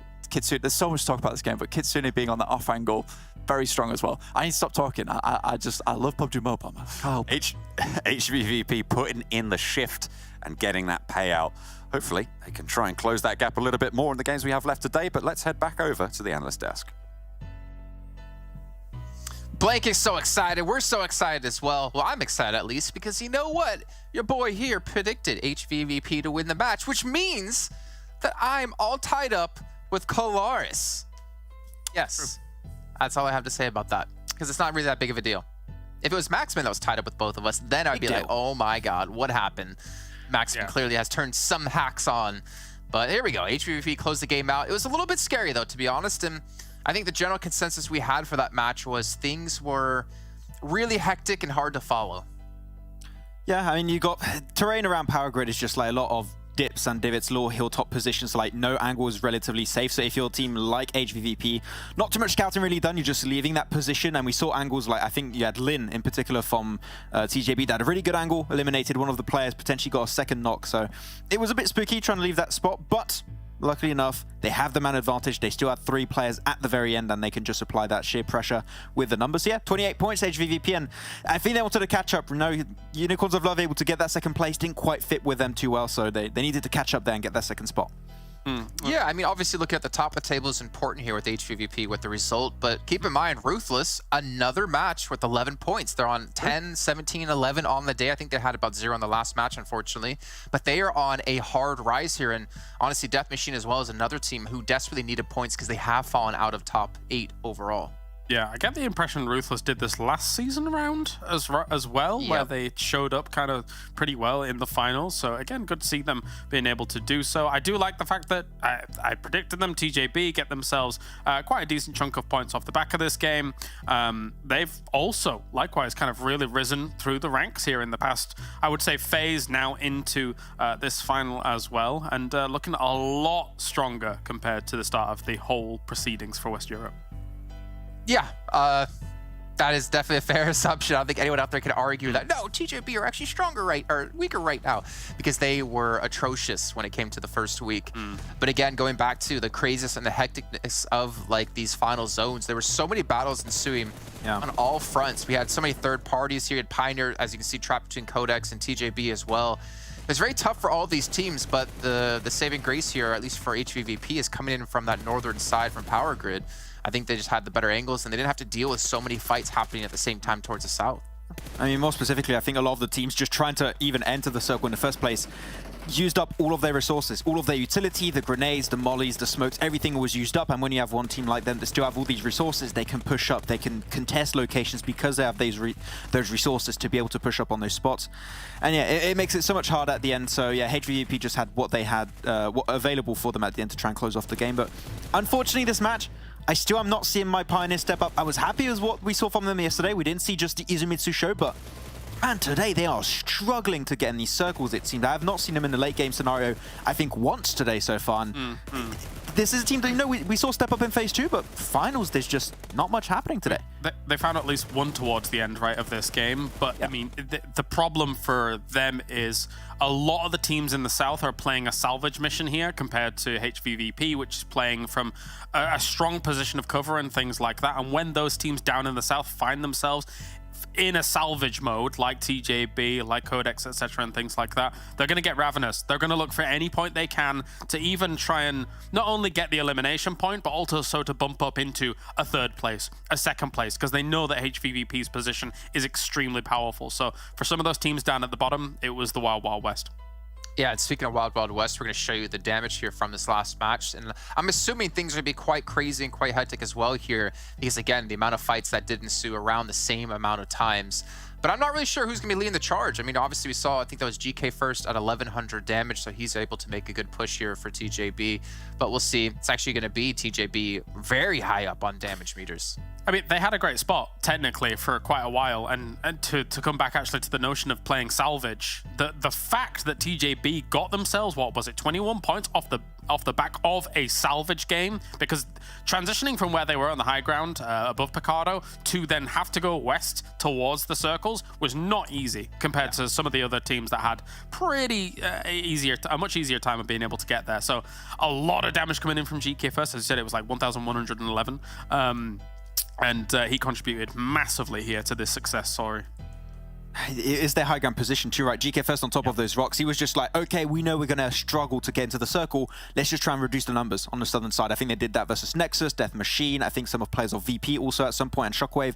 They were just taking shots at everything that was moving. A pixel was out of place, boom, it's done instantly. So that was a good game plan because then less numbers, you still have a 3-4-man team, you can start moving in position. So yeah, definitely a good game from TJB. And man, I keep saying it, like, it's the finals buff for TJB last season. It's happening here once again, and so far they're in good spot for them to qualify in the championship. All right, well, let's take a look at HVVP's player stats here as they are the victors of this last match. We did see Tixie go down at the very end, obviously over to Lin, but pretty well rounded out, I'd say, here for the whole team here in this last match.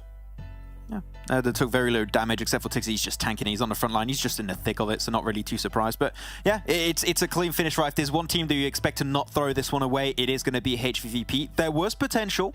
No, that MADBULLS could have backfilled on their location, even though there was a weird place setting skills forward, but that was the only team that was potentially in a spot where they could have fought their spot away and maybe even get the win off the back of that. But luckily enough, well, no, not luckily enough, because they fought for it. HVVP defend that position, still have 4 players, then it's pretty much like done and dusted because, as you said already, Kalaris, the other teams are playing a different game, which is salvage mission.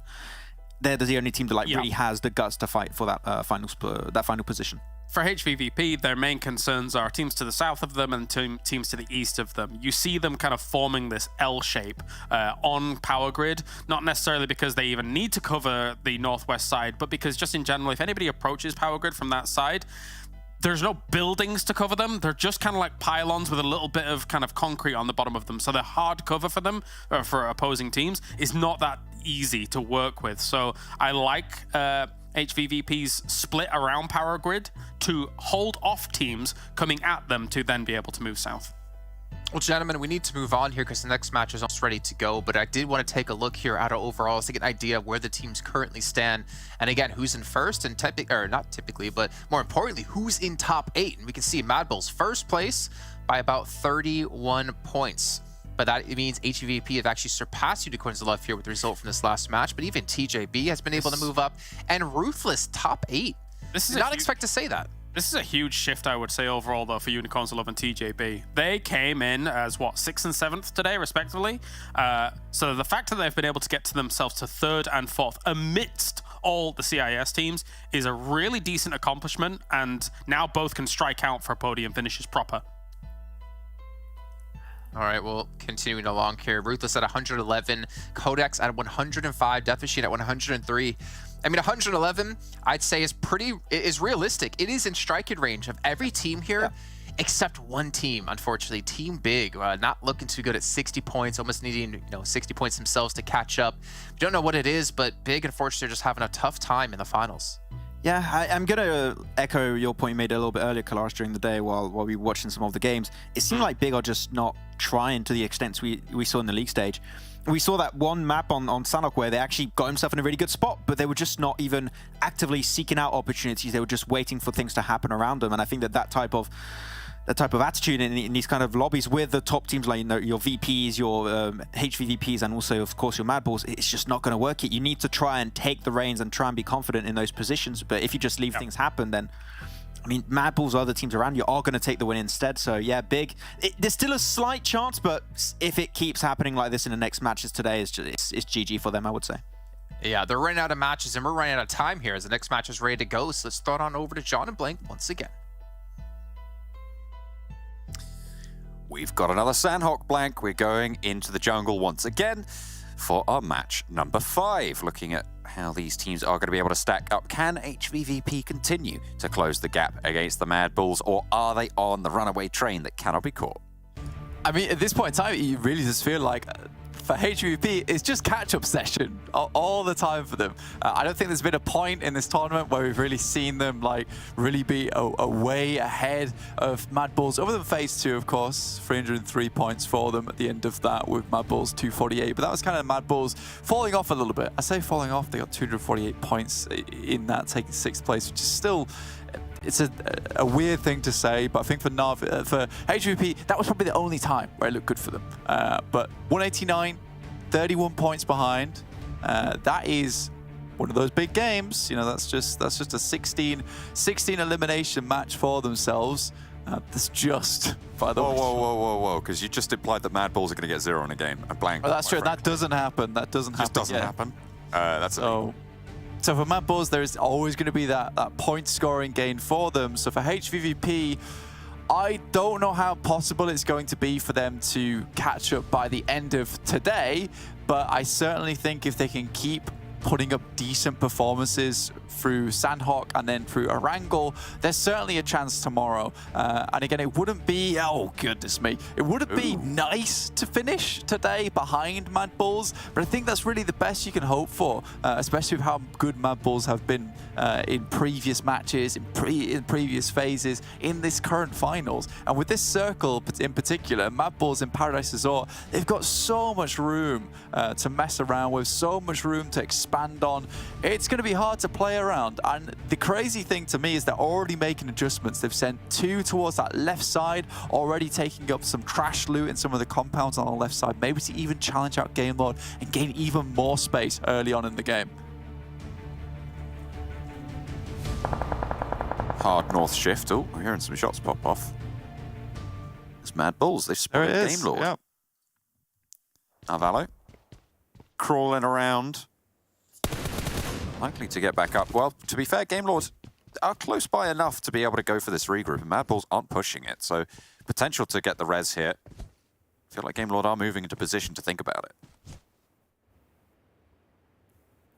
We get down that side. Again, this is what we expected though. MADBULLS just really pushing their presence in this circle, understanding that, you know what, this is one of the best opportunities for us to again extend the lead.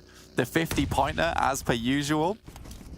And with that initial knock, it does strike the fear of the MADBULLS into you.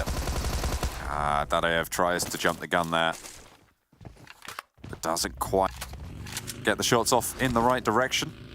Big take down the MUERTE play. Actually, does Dadaev, and are Big going to try and ruin MUERTE's heal strat?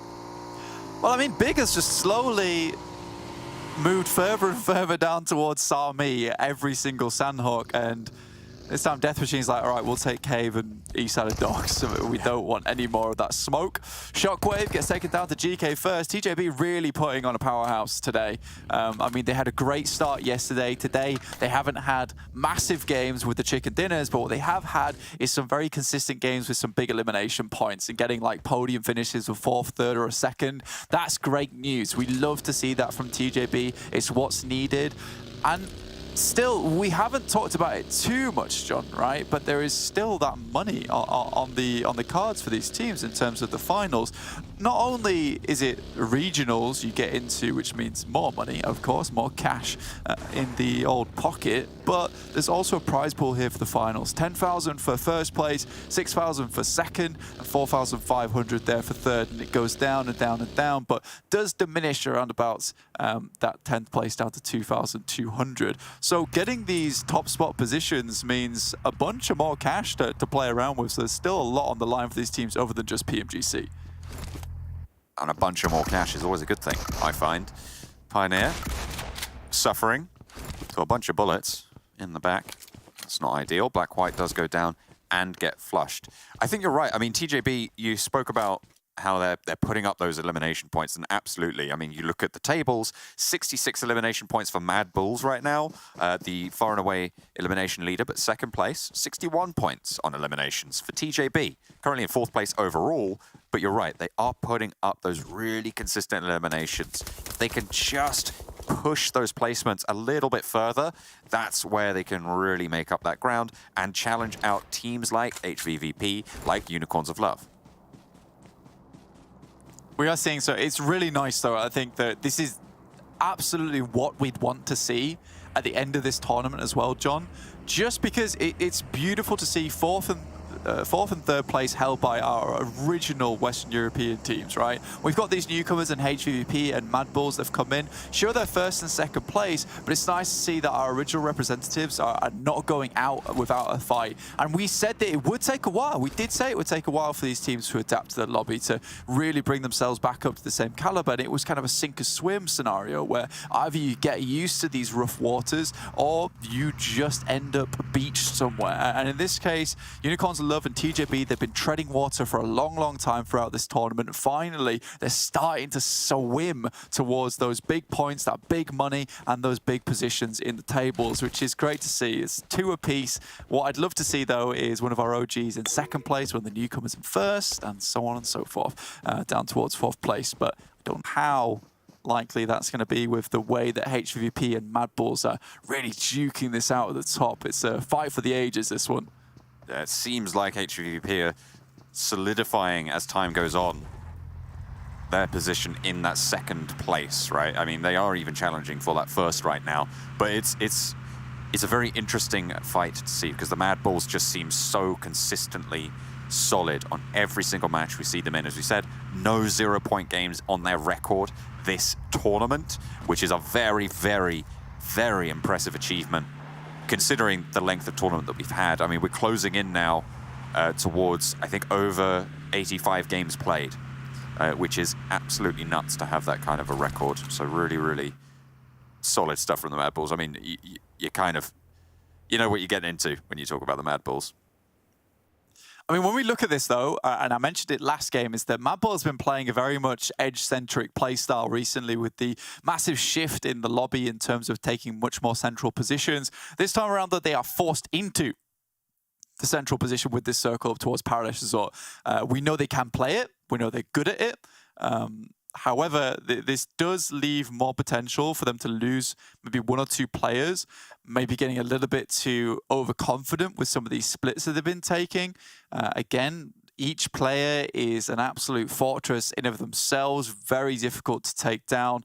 Some might even say they were impervious to bullets, but that would be a lie. They are just very, very good, and taking shots backwards is the name of the game, and getting out of dodge when it's needed most is also a possibility for them. But I would say this does put them under a lot of pressure now. They are outside of Paradise Resort slightly. They're in a compound just the south side of Tap Mock. Unicorns are love around here, as well as TJB, 2 very good teams that have made a big step up today. VP, though, I think they have fallen off just a little bit with the buffer, with their bonus points. They're still getting those placement points on board, but we did say in Phase 3, John, the fact that they're not getting these elimination points and they're not winning their team fights as effectively as some of these other teams has hurt them. I'm looking at TakeAim Gaming's position right now. It looks like they are actively guarding MUERTE all the way on that southwest coast. Right? I mean, they lost, remember MUERTE lost a player earlier, and look at that. Yeah, up in the elimination feed, they're finding these stragglers who are trying to pick through these compounds around and look for heals, and they're finding these shots. Look at, again, this is 2 players going down on MUERTE because TakeAim Gaming have decided, you know what, we're not going to let you get 2nd place for free. This is not going to continue. This is not allowed to happen. TakeAim Gaming are taking a stand. It happened last game, though, John, where teams were actively holding out to MUERTE several times. That is a big oof, if ever I saw. That's a medium to large oof right there on the East Coast. Quick swing on the old wheel there. It's like, right, I see you, and that is what we would say is not allowed in this lobby. They do lose Mozaro behind, though, down towards the southwest, and continue to move up towards Ruthless's position. It might even consider going for the res here. I mean, it's doable in this zone if you can get the position early. Is Beast going to commit here? Are they just scouting out?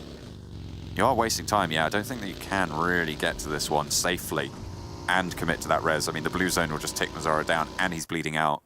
It's going to be really tricky to keep that one alive, so they will not. I mean, going back to MUERTE, I just wanted to talk about the, I mean, we saw people try and stop them out when MUERTE were looking across near Painan. Victor? Victor?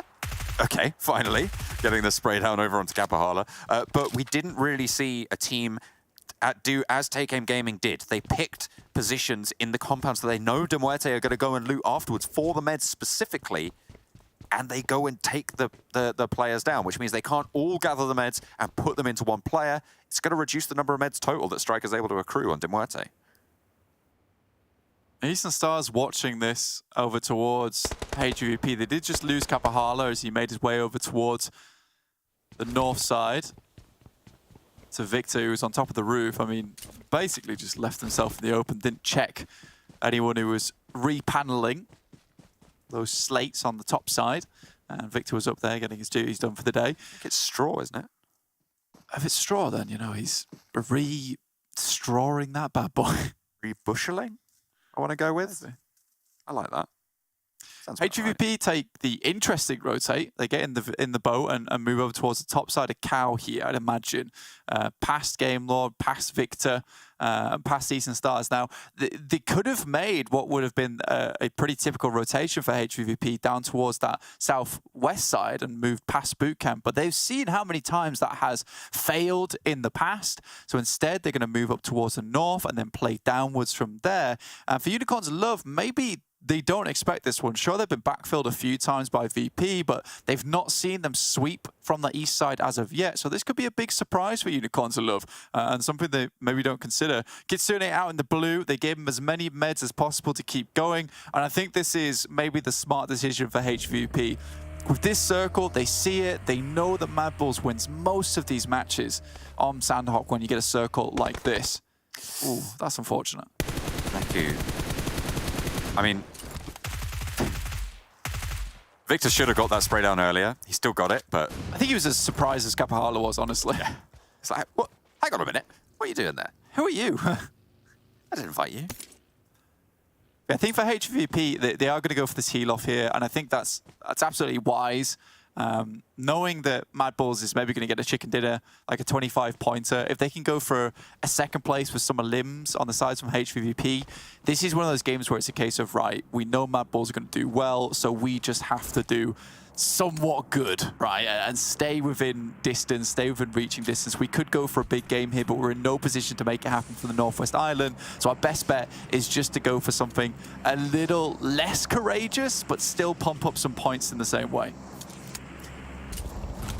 Big just all sort of slowly wandering around, wrapping bandages around their arms to try and stay alive out in the blue on the east side. It's rough, man.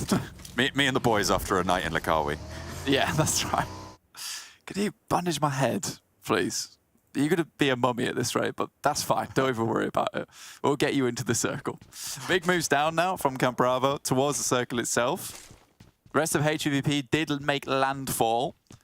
And again, Unicorns of Love, this is what could surprise them. And already Xiao, though, takes down Icy, gets a little bit too close for comfort for TJB, and they strike out immediately.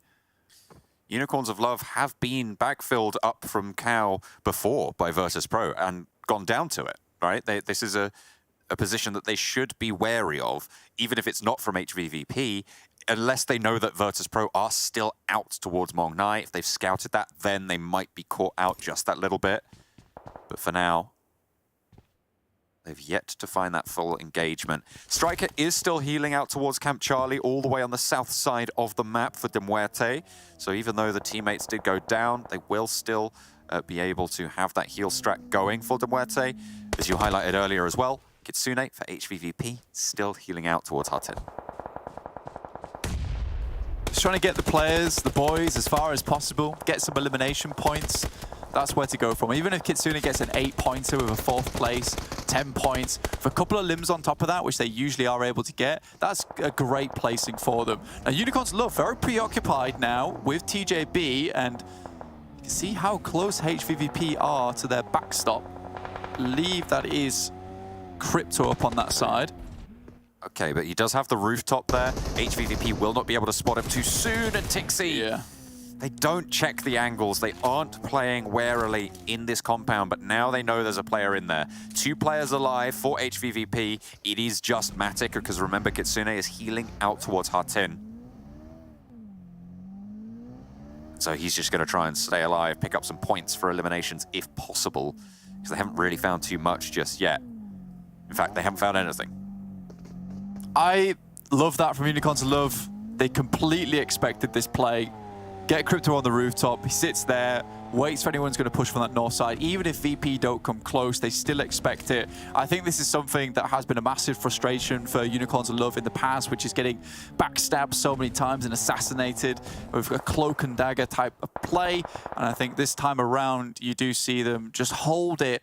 Even without information, there might be someone coming that way. They hold it anyway. And I think that is a really, really good bit of discipline coming through from Unicorns of Love. Sure, they lose 1 player down towards that south side to TJB, They do get a refrag on towards them, though, so they can continue to play from that position. It'll be difficult to dismount MADBULLS now, though. And for Matic, you really wonder how much further he can go. I mean, this is a MADBULL circle through and through. Remember at the start of the day when the analyst desk was saying, how many chicken dinners do you think MADBULLS are going to get? 2 or 3? Right now, this is their chance at number 2. Absolutely, match number 5. Still potential to get through. It's pretty terrifying. And yeah, Erangel they're usually very good at. Bazzi walks into a hornet's nest there and gets immediately stung. About 1,000 times, in fact. Gets swarmed. Answer over towards Take Aim Gaming, though, from GK first. From TJB, that's all the way across the way. Over on the east side, on the compound to the east. Big, vying for control of that one as well. QODEX holding on the south side of Paradise Resort. We know how powerful those hills on the south side can be. So they should be fairly effective at holding out Take Aim Gaming, Eastern Stars, Shockwave on the south. MADBULLS haven't really struck out as of yet, still on 0 eliminations, just biding their time. They don't want to give too much information away. VP now moves up, and this will be the second Northern team the Unicorns of Love have to deal with. They're up close and personal, though. Ooh, I don't know if they knew that Gonzo was staying behind there, but they were reminded about it fairly soon. Phase 4 on the circle, and taking knocks here, really, really dangerous.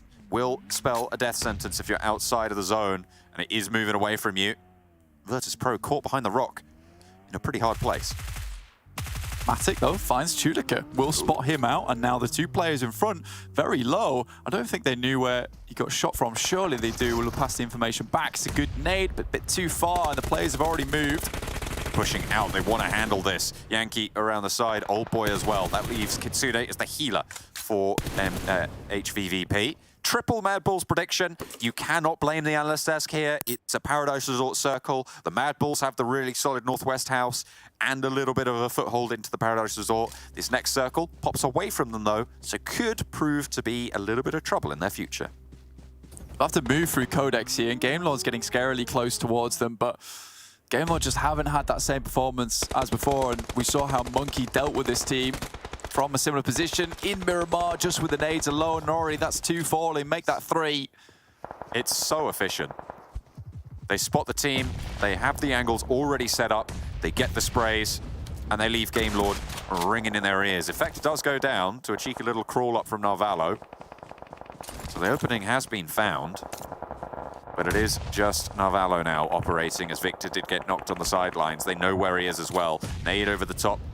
Narvalo's going to have to skirt around and be a little bit sneaky-beaky.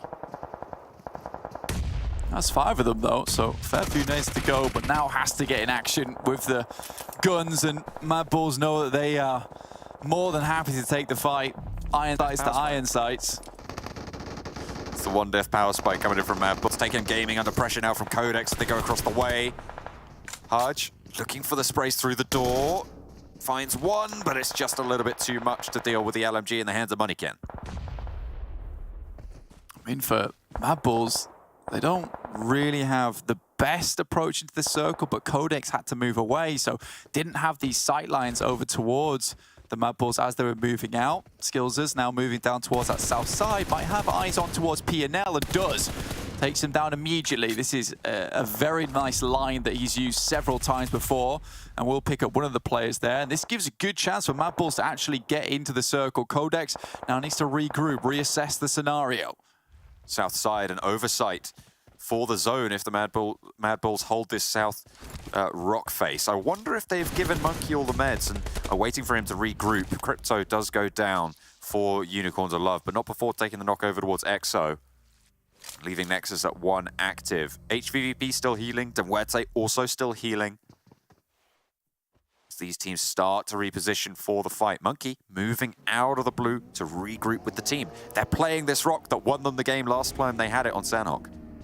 Yeah, QODEX doesn't want to get too close to them whatsoever. I mean, 3-man teams, that's the most in the lobby, so MADBULLS still have one hell of a chance here in the game.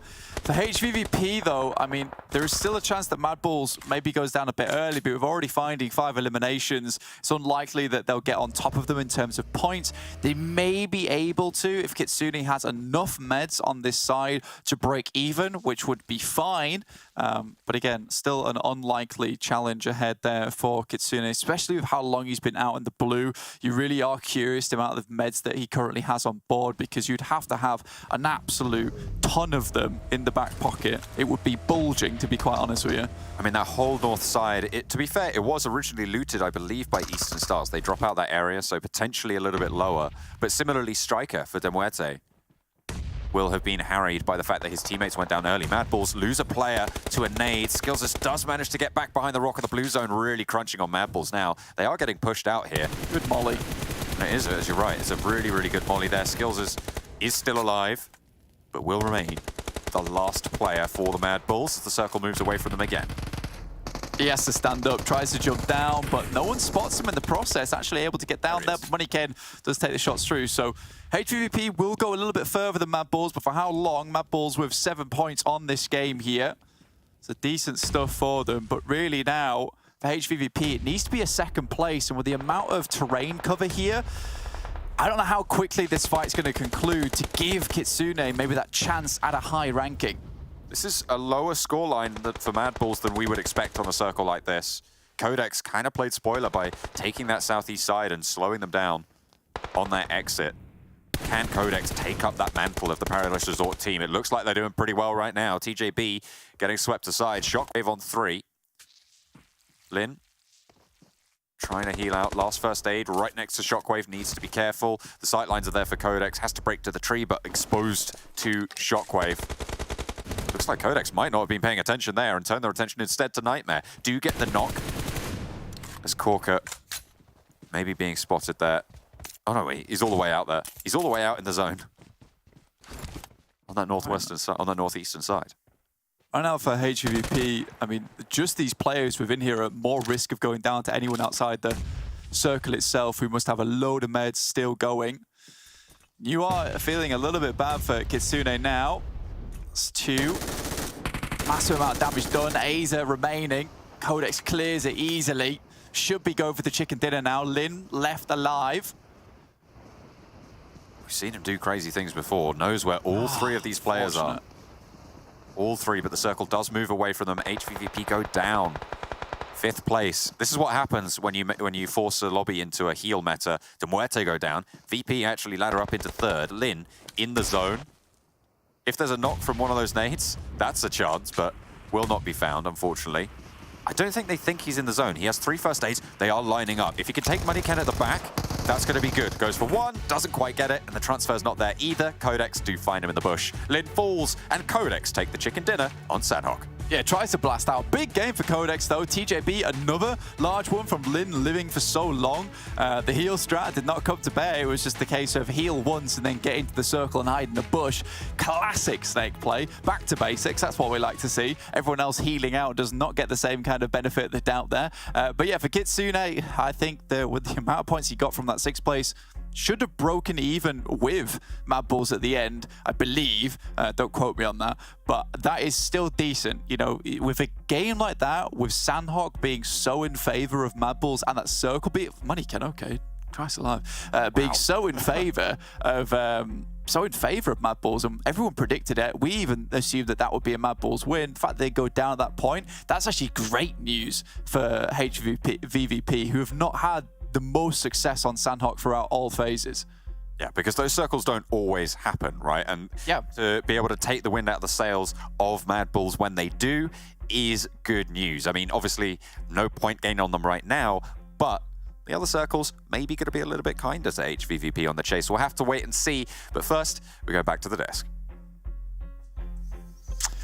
QODEX pulling things off here on Sanhok. We saw some big eliminations coming from Moneyken. A fantastic job by him and QODEX as well, as we saw them fall out of top 8. Well, they weren't even in top 8. They were around 9th place, if I'm not mistaken, going into that match. And this should have been enough for them to push themselves into top 8. So a fantastic time for them to have a performance like this. And they might be able to put a good stamp on their mark here later on. Yeah, I mean, we just saw the stats there too, right, Carlos? 10 eliminations for Moneyken. That That is, it's you don't see that happen very often. And on top of it, you said it was on Sanhok, which is even more of a rare occurrence. So yeah, they had a really good spot in that circle. They were just waiting for teams to try and move in, and they actually, I think they left Paradise Resort at like the prime time where they could just have a really solid position outside Paradise and wait for the teams leaving Paradise to just like kind of gatekeep their spot, which is what MADBULLS were doing eventually. They tried to leave that spot, get kept by QODEX. So yeah, good foothold, good hold at the end of the game, and to get himself a really strong performance here on the Sanhok match. Yeah, I mean, bit of a fortress for them to hold down, right, with Paradise being the way it is, then them having to just traverse out of it once. On the southeast side, a lot of the teams are kind of battered each other, so very, very impressive to see that fact that they get themselves a win like this. And again, as you say, Moneyken, a real highlight considering the fact that he gets 10 eliminations. It's unheard of on most Battlegrounds, never mind Sanhok, so yeah, really good. MUERTE as well, getting their 8 placement points with the heal off in the blue, as we come to expect with them. And looking on the rest, we see Unicorns level 6 points. Not too bad actually for them, to be honest. And we can see some of some MADBULLS early damage here onto Game Lord as well on the point of view from Monkey. Yeah, we've not seen a very early fight actually in this game, but we saw actually also Big dropping down onto RUTHLESS position. And we talked about RUTHLESS on their previous matches. They're trying to go for a little bit of a heal strat. Salazar did secure, I think it was a 2nd place earlier today on the first Sanhok of the day. It worked out good, and I thought that they're just trying to contest maybe some early positions, get some eliminations. And I think you stated it a little bit earlier, Kalaris, too. Like, they just like, okay, let's just try and take some fights early on because we're in currently last place. Big results are going to really help us, climb up the leaderboard. So yeah, they're trying things out. I can respect that, but I still don't think that it's going to work out, seeing how things are panning out so far. Yeah, definitely rough. Again, as I say, I don't mind the idea of them trying to do something a bit more aggressive, but it feels like they're getting 2 eliminations off of it as opposed to like a full squad wipe and then being healthy to go out into the rest of the game and find even more points. So yeah, it's not really working out. Well, you know what, in the end, at least QODEX, one thing that was working out for them is that finish, closing things out, getting some massive points for themselves as well. But let's actually focus in a little bit here on maybe in particular Moneyken, as well as GK First actually on the side of TJB, who is putting up some big elims as well. Just wanted to get a little bit of radar to get an idea of how they kind of compared it to in terms of each other, but also how they compared to the lobby as well. And like you said, Claris, it's not really often we see someone get 10 elims, let alone be on a map like Sanhok. But I mean, it's there. Now, the interesting, well, whilst we don't quite have the start itself, what was interesting about that straight away is that he got 10 eliminations off the back of having 900 some damage. So very efficient usage of that, probably kind of taking away some of the overalls as well. Oh, what a pretty pattern. And to be fair, very equal in terms of the damage done. Just GK First isn't quite able to get as many scalps off the back of it here from him. But the fact that GK First is yet again almost kind of bearing down on another almost 1,000-point damage game really shows the class of this guy. And again, I feel like if he is as enabled as some of the guys on, say, MADBULLS, for example, he would be right up there in the MVP topic. Yeah, I mean, for the day currently, GK First is 1st place when it comes to MVP, and Moneyken is 2nd on the day. So it just goes to show like how dominant it is. I mean, 10 eliminations in one game is definitely going to help, rank up pretty highly up there. It's definitely going to help you out quite a bit. But Moneyken is actually 2nd on MVP for the entirety of the finals right now. So that's even more impressive. Of course, like the MVP award is not just the finals, it's the entire event. So it's still going to be effect normally, but it's still an impressive step up, I would say, from these 2 players in particular. Yeah, and we obviously haven't been able to talk about Moneyken too often, I think since the first half of Phase 1, so it's nice to be able to bring his name back up again. But let's see how he did relative to his teammates, because obviously pulling off 10 elims by yourself is not going to be possible. You got to have some sort of supporting cast to make this one work. And obviously QODEX, I think if they can maybe flush out how they can support Moneyken a little bit better, like we've seen for some other teams, maybe we could see them have a big step up here, but they just don't have much time left to really do it. Yeah, they kind of find themselves in a bit of a rut sometimes when it comes to the overall team fights. I feel like we had a phase, I think it was, where Moneyken was just surviving to the very end of these games and stuff like that. And we had some phases where Moneyken was dying early, and then the rest of the guys were as 3 and not really being able to do too much from it all. I think the pieces are still coming together for QODEX. Of course, you could cast your mind back to the start of Phase 1 and think to yourself, yeah, but they did have those 2 wins back to back. Yeah, that was kind of an anomaly. Honestly, like the circles did come to them a little bit. And yeah, I still think they're in the building process here for this team. I think they're a team that really, their speciality, what makes them a strong team is their micro when it comes to taking a fight. They are a team that can step up. I mean, Vito in the past, we saw him do some good fights. I think Woodson has improved significantly, phase after phase after phase. He's been able to rise up next to players like Moniken, but Moniken has been clearly the standout player, the top fragger for the team, which is always good to have a player like that and to be able to lead the team forward. So yeah, I think QODEX in a good spot here, and it's close for a lot of the teams towards that top 8 position. So games like this might be their entry point into the championship. So it's a good time to get wins. It might be, and obviously TJB with the result they had as well up there with a lot of points for themselves. Get them a little bit cozier, a little bit safer into top 8. And obviously before we get into our next match, let's learn a little bit more about TJB if you're unfamiliar with the roster.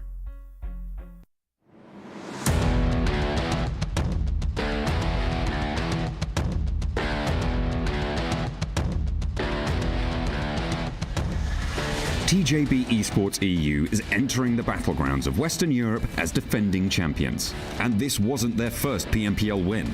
But what makes the team such a dominating force at play? Maybe it's the tactics they adopt. The team not only has been able to perform the most difficult rotations flawlessly, but it also kept harnessing the firepower necessary to get out of rough spots and clutch their way towards victory. Managed to take the knock here. TJB are going to send straight on forwards as well. 3 players remain on the squad and super young roster. They took the knock around the side. Lang Z has the ball on to work with, and he's going to make it work. Lang Z got to burn just a little bit. Has to be careful. Maybe trying to stay alive, but GK first down to Game Lord on the off angle. LX now for TJB. Wants to spray. They found each other in the smoke. It's Ali looking for me on the swivel, but the weapon swap is good, and super young roster. However, it's not like there weren't any setbacks. TJB's struggle in the league stage pulled them down from being the top contenders to one of the long shots of the lobby. But all the criticism was taken back once they sealed day 1 of the finals with a massive 17 elimination second place. With a strong position on the table, TJB went to even greater heights, kicking the day off with 2 consecutive chicken dinners. LengX and Langzi's 2v4 clutch against the entire Penta squad was the roaring feat that paved the way to the top of the table. And they remained consistent enough to maintain the lead till the very end and claimed the PMPL Western Europe title for the 2nd time. Muzi, last player alive, Penta, they choked the game against Big and Miramar yesterday. They were able to at least to avenge that and get a chicken dinner for themselves, but they don't want the same to happen. This is a 1v1 essentially, as Lang X looking to swing on through on the side of the tree. It is still a 1v2. Manu is able to stay alive, but it's just too much. TJB. For the fall season, Lin is stepping down from the post of IGL, passing the torch on to Ting Skur, the new captain of TJB Esports. Accompanying him in his move is Shao7, the new fragger on board. More importantly, their powerhouse GK First will remain to offer TJB fans another spectacular season. His fireworks throughout the spring season never ceased to amaze us. Lin did an excellent job in leading the team last season, so his move to co-IGLing naturally piques our curiosity. LengX and XT will remain as substitutes. Will the new chain of command bring the trophy home for the 3rd time? Find out in the PMPL Western Europe Fall 2022.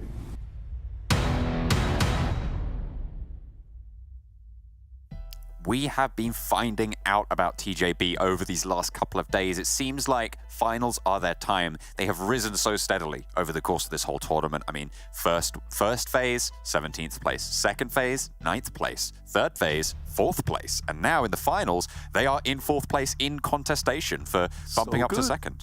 They're going up. Cool. Super cool, man. I love it so much. It's great to see. And I think for TJB in particular, right, like, you're right, John. 3rd place, 176 points. They have really been pumping up those numbers. One of the only teams that have quite little in terms of bonus points, being able to get back up here alongside with Unicorns Love with their 56 bonus points and TJB with their 46. It is great stuff. It is gorgeous to see, but we always kind of expected this at some point, but TJB would stand up tall. Again, this team has gone through several iterations throughout the past, even back when they were on Panda. You know, Lin has always been a mainstay, as has GK First, and they've kind of swapped in and out those 2 extra players so many times. Really quick discussion there with Kalaris, and you know, I think that GK First is very hard to enable. Kalaris thinks that you probably could, and the more I thought about it, you know, I actually somewhat agree. I think that it would take a case of, though, a very selfless remainder of the team who all just play around him to try and get the crossfires through. You play off the back of his plays, and you try and get a very good IGL who can coordinate some of those rotates. Other than that, I think it's a little bit difficult right now just because GK First will just do his own thing. And a lot of times you have to back up that. And I think with Lin, who still tries to make some big plays, and you have to respect him for it because he has dragged the team through, it's great. And I think that's currently working. And I think if you wanted to go for a selfless team comp around GK First would have to also be a bit more consistent, right? I think he has these games where he looks unbelievably good, but also has some of these games where you look at him, you're like, I'm not sure how you made that play, actually. Not sure about that one, actually. But no, you're right. I think GK First absolutely is a standout. Lin has stepped up a couple of times for the team, but less so today. More in that first day of finals.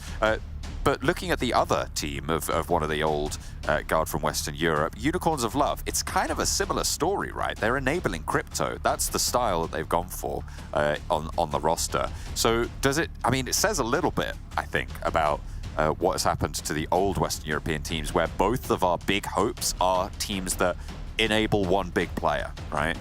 I feel like that is maybe not the best strategy overall, because it does rely on that player being better than everyone else in the lobby, or having that sort of firepower. Whereas you look at what MADBULLS are doing, they're playing all together. They're all moving around. Sure, Effect has the lion's share right now in terms of the power, but Zerich absolutely pivotal in those engagements. Blank and the rest of the team as well. Like, they're backing everyone up and making sure that everybody is there in the fight and having presence. You know, I'd even make a statement that, you know, that Zerich is probably the MVP for that team. And not Effect. I think Effect does a huge amount of damage and he's great in these fights, but a lot of times the amount of damage he's able to put through is often enabled by these wacky little angles that Zerich takes, where he's on the off angles a lot of times, but he plays them in a way that he's still safe, yet being in a very dangerous spot and never really overstepping his boundaries, keeps himself nice and consistent on those areas, and allows the rest of the team to essentially fight what is a 2v1 in terms of teams, because Zerich can hold his own all by himself a lot of times. Now, I would say that although Effect is an insane player, Zerich just really does make that happen a lot of times. And then you've got Skills, who is a great anchor point player, gets you into position, also has some fantastic moments where he's able to back up the team and get them out of sticky situations. On the other side of things, you've got your final player on that team in Monkey, who oftentimes is that clutch maestro with the grenades, the utility, getting them into these positions, which are sometimes quite impossible to get into, quite frankly. And then you look at the other teams, and yeah, you're right, it's a bit more difficult. I think for Unicorns of Love, they're kind of more cultivating that MADBULLS style. I don't want to say MADBULLS created this, because they absolutely didn't. It's just called playing as a team. But they're getting better at it now. They're getting 100% better at it. And I think that you then look at one more team. Sorry, I'm droning on here, John, but you look at one more team within this lobby, and you take a look at GameLord, right? If we take a look at GameLord, Narvalo, Robs, Victor, Akashi. Huge names in PUBG Mobile, absolutely huge names. They are legends, in fact. But this tournament, neither Victor or Narvalo has stepped up in any shape or form, and it's actually fallen on the shoulders of Robs, who has oftentimes been that backstop who sets up a lot of these engagements for those two fellows. And in this point in time, it's just unfortunate to see such amazing players like Victor, who have pulled off some of the most incredible outplays, as well as Narvalo, drop this so far down in terms of potential and efficiency in these games. And I think that's where you have a case of you just have all these big players, and eventually, if you're not practicing, if you're not keeping up to date, if you're not continually looking at the opposition, you are going to have this moment where, although you were on top of the world at one point, you will slowly fall off. And we are going to see GameLord at PMGC, right? We are going to see them compete on the world stage because of the points that they've managed to accrue on the overall tables, right? But on the flip side, they're in danger of not making it to regionals, which is something you were talking about earlier today. It's just not good enough right now to stand up to the competition. They need to pull their socks up in a big way. Hang on a minute. Is this two separate? No. No, okay. They just took a tumble. I thought there was 2 teams running for the bike, and one of them was on the back of it. It's like I'm going to go for a Hail Mary and send him off the front side. Yeah, no. But yeah, again, I don't think I can confidently make that statement as a fact in the case that they're not putting in the work behind the scenes, or they're not practicing. I just don't know. But what I do know is that this is not the same team we saw before, and I did expect a little bit more potential out of them. I don't know if it's because in that phase 1 they fell off so hard and they're no longer the kings of the lobby and no one can step up to them. You just lose that confidence, right? And sometimes that can be a killer in terms of your mental game coming into these tournaments. Right now it's a fight for the survival, because you might not get the most amount of points in that regionals, but I do think it's imperative to go there and continue playing against some of the best teams and best players in the world, so you continue to hone your skills and just push everything to the back of your mind and say, this might not be a tournament where we earn a load of money. It might not be a tournament where we earn a huge placing at the top of the leaderboard, but it is a tournament where we can see how the best players in the world actually go for their play styles, actually go for these rotates, and what can we learn from them. That's all it is, really, as you say. If you aren't learning, if you aren't constantly trying to read what your opponents are doing, trying to figure it out, trying to solve the problems presented to you, you do end up locked in that enigma. 100%. And that's pretty tricky. That's a pretty bad spot. And for a team that is already secured in PMGC, you have this attitude of you have nothing to lose, right? But that attitude of you have nothing to lose also has to be backed up with the attitude of we have everything to gain by doing this. So you can't just rest on your laurels here, because there is so much more to learn. Anyway, after that big philosophical debate we just had, which is absolutely fine, it's a good one for you guys to have at home as well, because no matter how bad it looks, there is still extra things to do, there's still extra things to learn from, and if you really need it, talk to someone, chat it out. That's what Game Lord need to do. That's what they need to do. Get some analysts, get some coaches on board. That is the bigger picture. Looking at the circle, though, over towards the eastern side, TJB looking for some more points on this game. They would love to keep leapfrogging upwards. For HVVP over towards North George, tend to have some very good sweeps on the eastern side of these types of circles down towards Prison. That's a great place to play. Right now, Lipovka held by Take-M Gaming, which means they can move further towards that western side. But Prison does create a little bit of a quandary here, and there is that hurdle of Mansion as well, where QODEX is currently playing.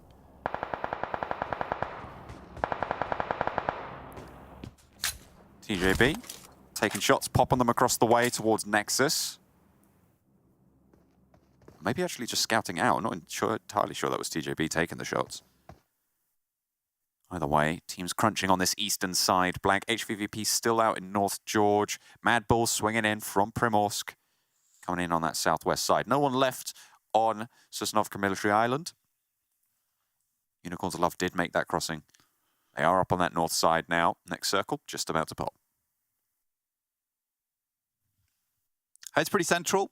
No one's really too put out by this one. Unicorns of Love can make their way up. And you'd hope that Unicorns of Love have learned their lesson from that last game, which was pretty much all based around the fact that they had such a strong spot. They held a pretty damn cool split as well. And I think that when we look at that, you can only think to yourself, like, wow, this is very confident. I like the way they're doing this. They're getting a lot of control. But again, it's one of those pitfalls that a lot of teams fall into, where you feel like you've got this really dominant position. But if you isolate one of those players like MADBULLS did and just do a full send, they have the smokes available to do it as well, you often find yourself where you're up the creek without a paddle. It's a bad time, and then slowly but surely each player does get picked off.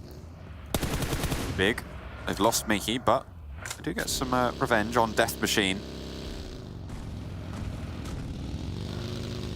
Playing on up. I think it was VIRTUS.PRO who actually took the elimination over onto Big. You can see them out to the east in the south of Yasnaya Fields.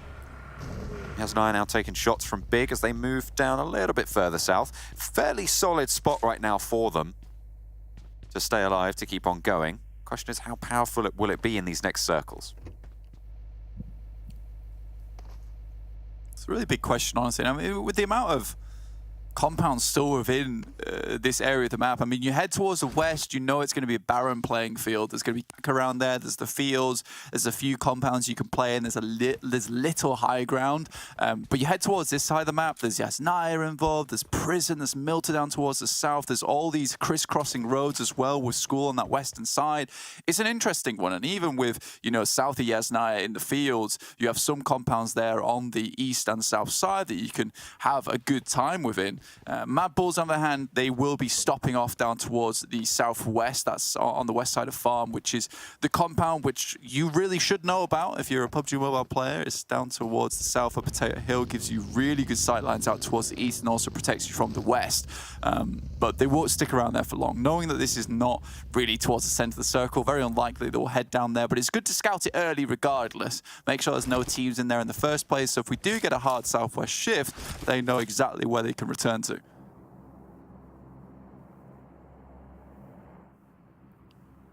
Teams close by right now, not really taking fights, but Big still spiking out towards VP.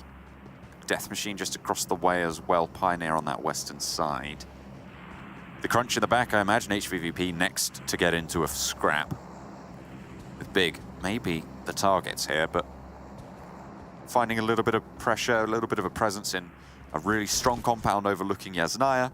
Fields on the south, HVVP stop a little bit short of going for a full crash.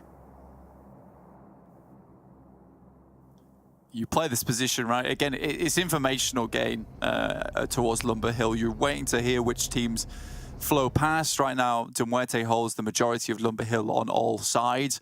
You can still support each other very comfortably from that position, but you are just trying to gain information where you can. HVP stops over towards the western side of Yas Fields, and most teams will now just be waiting out. We don't really want to get into too many conflicts at this point in the game, especially with the circles about to pop. You want to be ready to go when it comes to those shifts, and there you have it up towards that north side, and it keeps Yasnaya Fields in. So about a quarter of this circle, really quite unplayable here. So you're looking for some of these better compounds, and for HVVP, this is where it becomes a little bit tricky for themselves. They are going to send it directly across the fields. Quite a dangerous play, quite a bold play, and Game Lord will spot this. Certainly, and there's a big funnel going on the south side as well, forcing the MUERTE, Unicorns of Love, Nexus, and Taking Gaming all into a similar position, having to move around the west side of Prison. Eastern Stars try to go out on the east, but they're going to run straight into Taking Gaming and draw short. There's a lot of trouble being formulated on that southeast side blank. It's a massive hotspot for teams moving past one another, potentially losing players to it as well, as Unicorns of Love the first to find a casualty to it. MADBULLS rotating through, but Pioneers have eyes on towards this, but they're going to rotate on the outside of the circle. Skills has actually managed to get away from that, which is somewhat unlikely. I didn't expect him to be able to get away from that one so easily. They don't pop any of the tires there, but I think that, again, when you play this such central lobby, right, a lot of the outside of the circle is massively free, and MADBULLS are taking advantage of that. They're going to swing right past school up towards that north side and potentially directly into Big and HVVP. Spray around the side from Manu is good for another. Unicorns of Love falling short, just Gonzo left now. Trying to stay alive and swing past the thing. Might run into the Eastern Stars, who came around the east side of Prison and have wrapped back around to that western edge after all of those fights started popping off. Take Aim Gaming, they moved away from this one. They knew they didn't want a part of it. MUERTE, they have made their way through as well, with all four alive. Big just gets torn apart by MADBULLS. They get at least one knock over towards their way, but they do not find themselves another flush on towards it. Mozero is looking down towards them now. Monkey gets knocked as well, so that's Skills. Also really low here. Mozero still tries to send some more shots through, but I think HVVP have even got eyes on towards this fight, which is great news. I mean, if MADBULLS go out early here, it gives chance for HVVP to actually catch up just a little bit. 2 knocked currently. MADBULLS will be picking players back up off the floor as quickly as they can. Looks like they have got back to 3, should be back to 4 fairly soon. The res is being stuck. Pioneer swinging around in the background there. Shouldn't prove to be too much of a threat, not at this stage. Monkey back to feet. And now they can get some healing done, get some more position away from Mozero. They don't need to go for this engagement onto a solo player. They can head a little bit more central, maybe up to the next couple of buildings along the ridge. Yeah, still absolutely no look found. Pioneer, though, drop on the building where you imagine MADBULLS would have liked to have taken up. Effect, though, spots this, maybe hoping to see if he can pick off Fash whilst he's locked down in that spot there. Death Machine, VP, both have good positions within the circle towards the center as it heads down towards that southwest side. And Pioneer will be able to hold out just about MADBULLS. Fash, though, in the vehicle. Effect gets a little bit too close for comfort, but at least will identify that player. MADBULLS, okay, fair enough. Pioneer say, you know what? We don't want to fight for this compound. You guys can have it. It's fine. Don't worry about it. They get evicted. MADBULLS collect the rent. I mean, they can more comfortably hold this southwest side. There's no reason for them to battle this one out too much. Again, MADBULLS holding a 2-2 split. 2 players within the compound, 2 players outside watching for Mozero. Death Machine, that's Shera off in the distance. Effect tries to take some shots through. Do a lot of damage, but not get the knock. There it is. Shera does go down. This Effect sends him up in smoke, gets the flush as well. 2 players for Death Machine now. Holding off against VP on the north side. HVVP, in the meantime, pushing in on that north side to try and roll straight on through. Take Aim Gaming southeast near Eastern Stars, trying to mount up, trying to get away. Bazzi and Keme, last 2 players now standing for Eastern Stars, and Take Aim Gaming at a full 4. But Bazzi all the way away from this one. Keme most likely not going to be able to get this res. 2 players moving forwards for the Eastern Stars. Take Aim Gaming want to move past and potentially deal with Bazzi. He gets run down, and that is going to be Kurtz. Bazzi gets the triple effect there as they go in. This is a big fight for HVVP, and they have to win this one. Already 3 down, and just Yankee remaining, has a nade, and that's kind of bad for them. Good start, VIRTUS.PRO. I don't think these predictions came in before this fight. It is unfortunate timing here. They held a really significant compound, and now it might be under the control of HVVP. They couldn't quite hold off the push. What can Yankee do here? Everything starts to pour on in. It's a nade to finish things off. Yankee goes down to Tixie's nade. 3 players for HVVP. And you know what? We'll sub in HVVP for the analyst prediction for now. Can they hold off Game Lord? Yeah, I mean, this is an Alamo once again. So the really big issue for them was getting control of this quickly, and that fight concluded with VP so fast that now for Game Lord to be able to take this position away from them is going to be a little bit more difficult. They had to capitalize on the top of the third party. And Matic will be watching this. Down to 3 players, unfortunate their player got eliminated and flushed in the midst of that, otherwise HVVP would have been really good stead. Still with 3 players, definitely possible. We've seen MADBULLS pull it off before. This is a strong position for HVVP, and I do like the aggressive nature of this push, which is a case of, right, that is a strong position in the circle. I'm almost certain that there's going to be a team inside it, but let's just push it anyway and try our luck. And it's something that definitely needed to happen at the end of the day, where HVVP has been just kind of staying on the same line as MADBULLS most of the time. Now they need to start catching up in points. You've got to remember as well, it's not just about catching MADBULLS, right? It's also about staying ahead of the teams in 3rd and 4th place, Unicorns of Love and TJB. Luckily for them, both TJB and Unicorns of Love reduced in their player numbers. TJB on 2, Unicorns of Love on 1, and right now, not really with the best spots. TJB seem to have been spotted out. Lin and Xiao seeing how far forwards they can go. MUERTE English still remains to be one of the most effective players on that team. I mean, we identified him very early on. Dadaev gets up front, but Moneyken a little bit too much to bear there. Flyke also spotted from Trazen far away with the AKM. That kicks like a donkey. South side of the next road, and Moneyken again wins out the duel. MUERTE suffering big time here. Striker all the way out in the cold. Can English do what his teammates could not? Rolls on up to the ridgeline. Wants to play on foot. Watching the back. Drops a smoke behind to give him some cover to play for. And now wants to put an aid over towards the players of QODEX, but unfortunately falls down. TJB are there. They're a little bit longer away, but QODEX can't see them. They're not on the angle. Instead, it's English to fall. Not long after that, Striker picked off out in the open behind.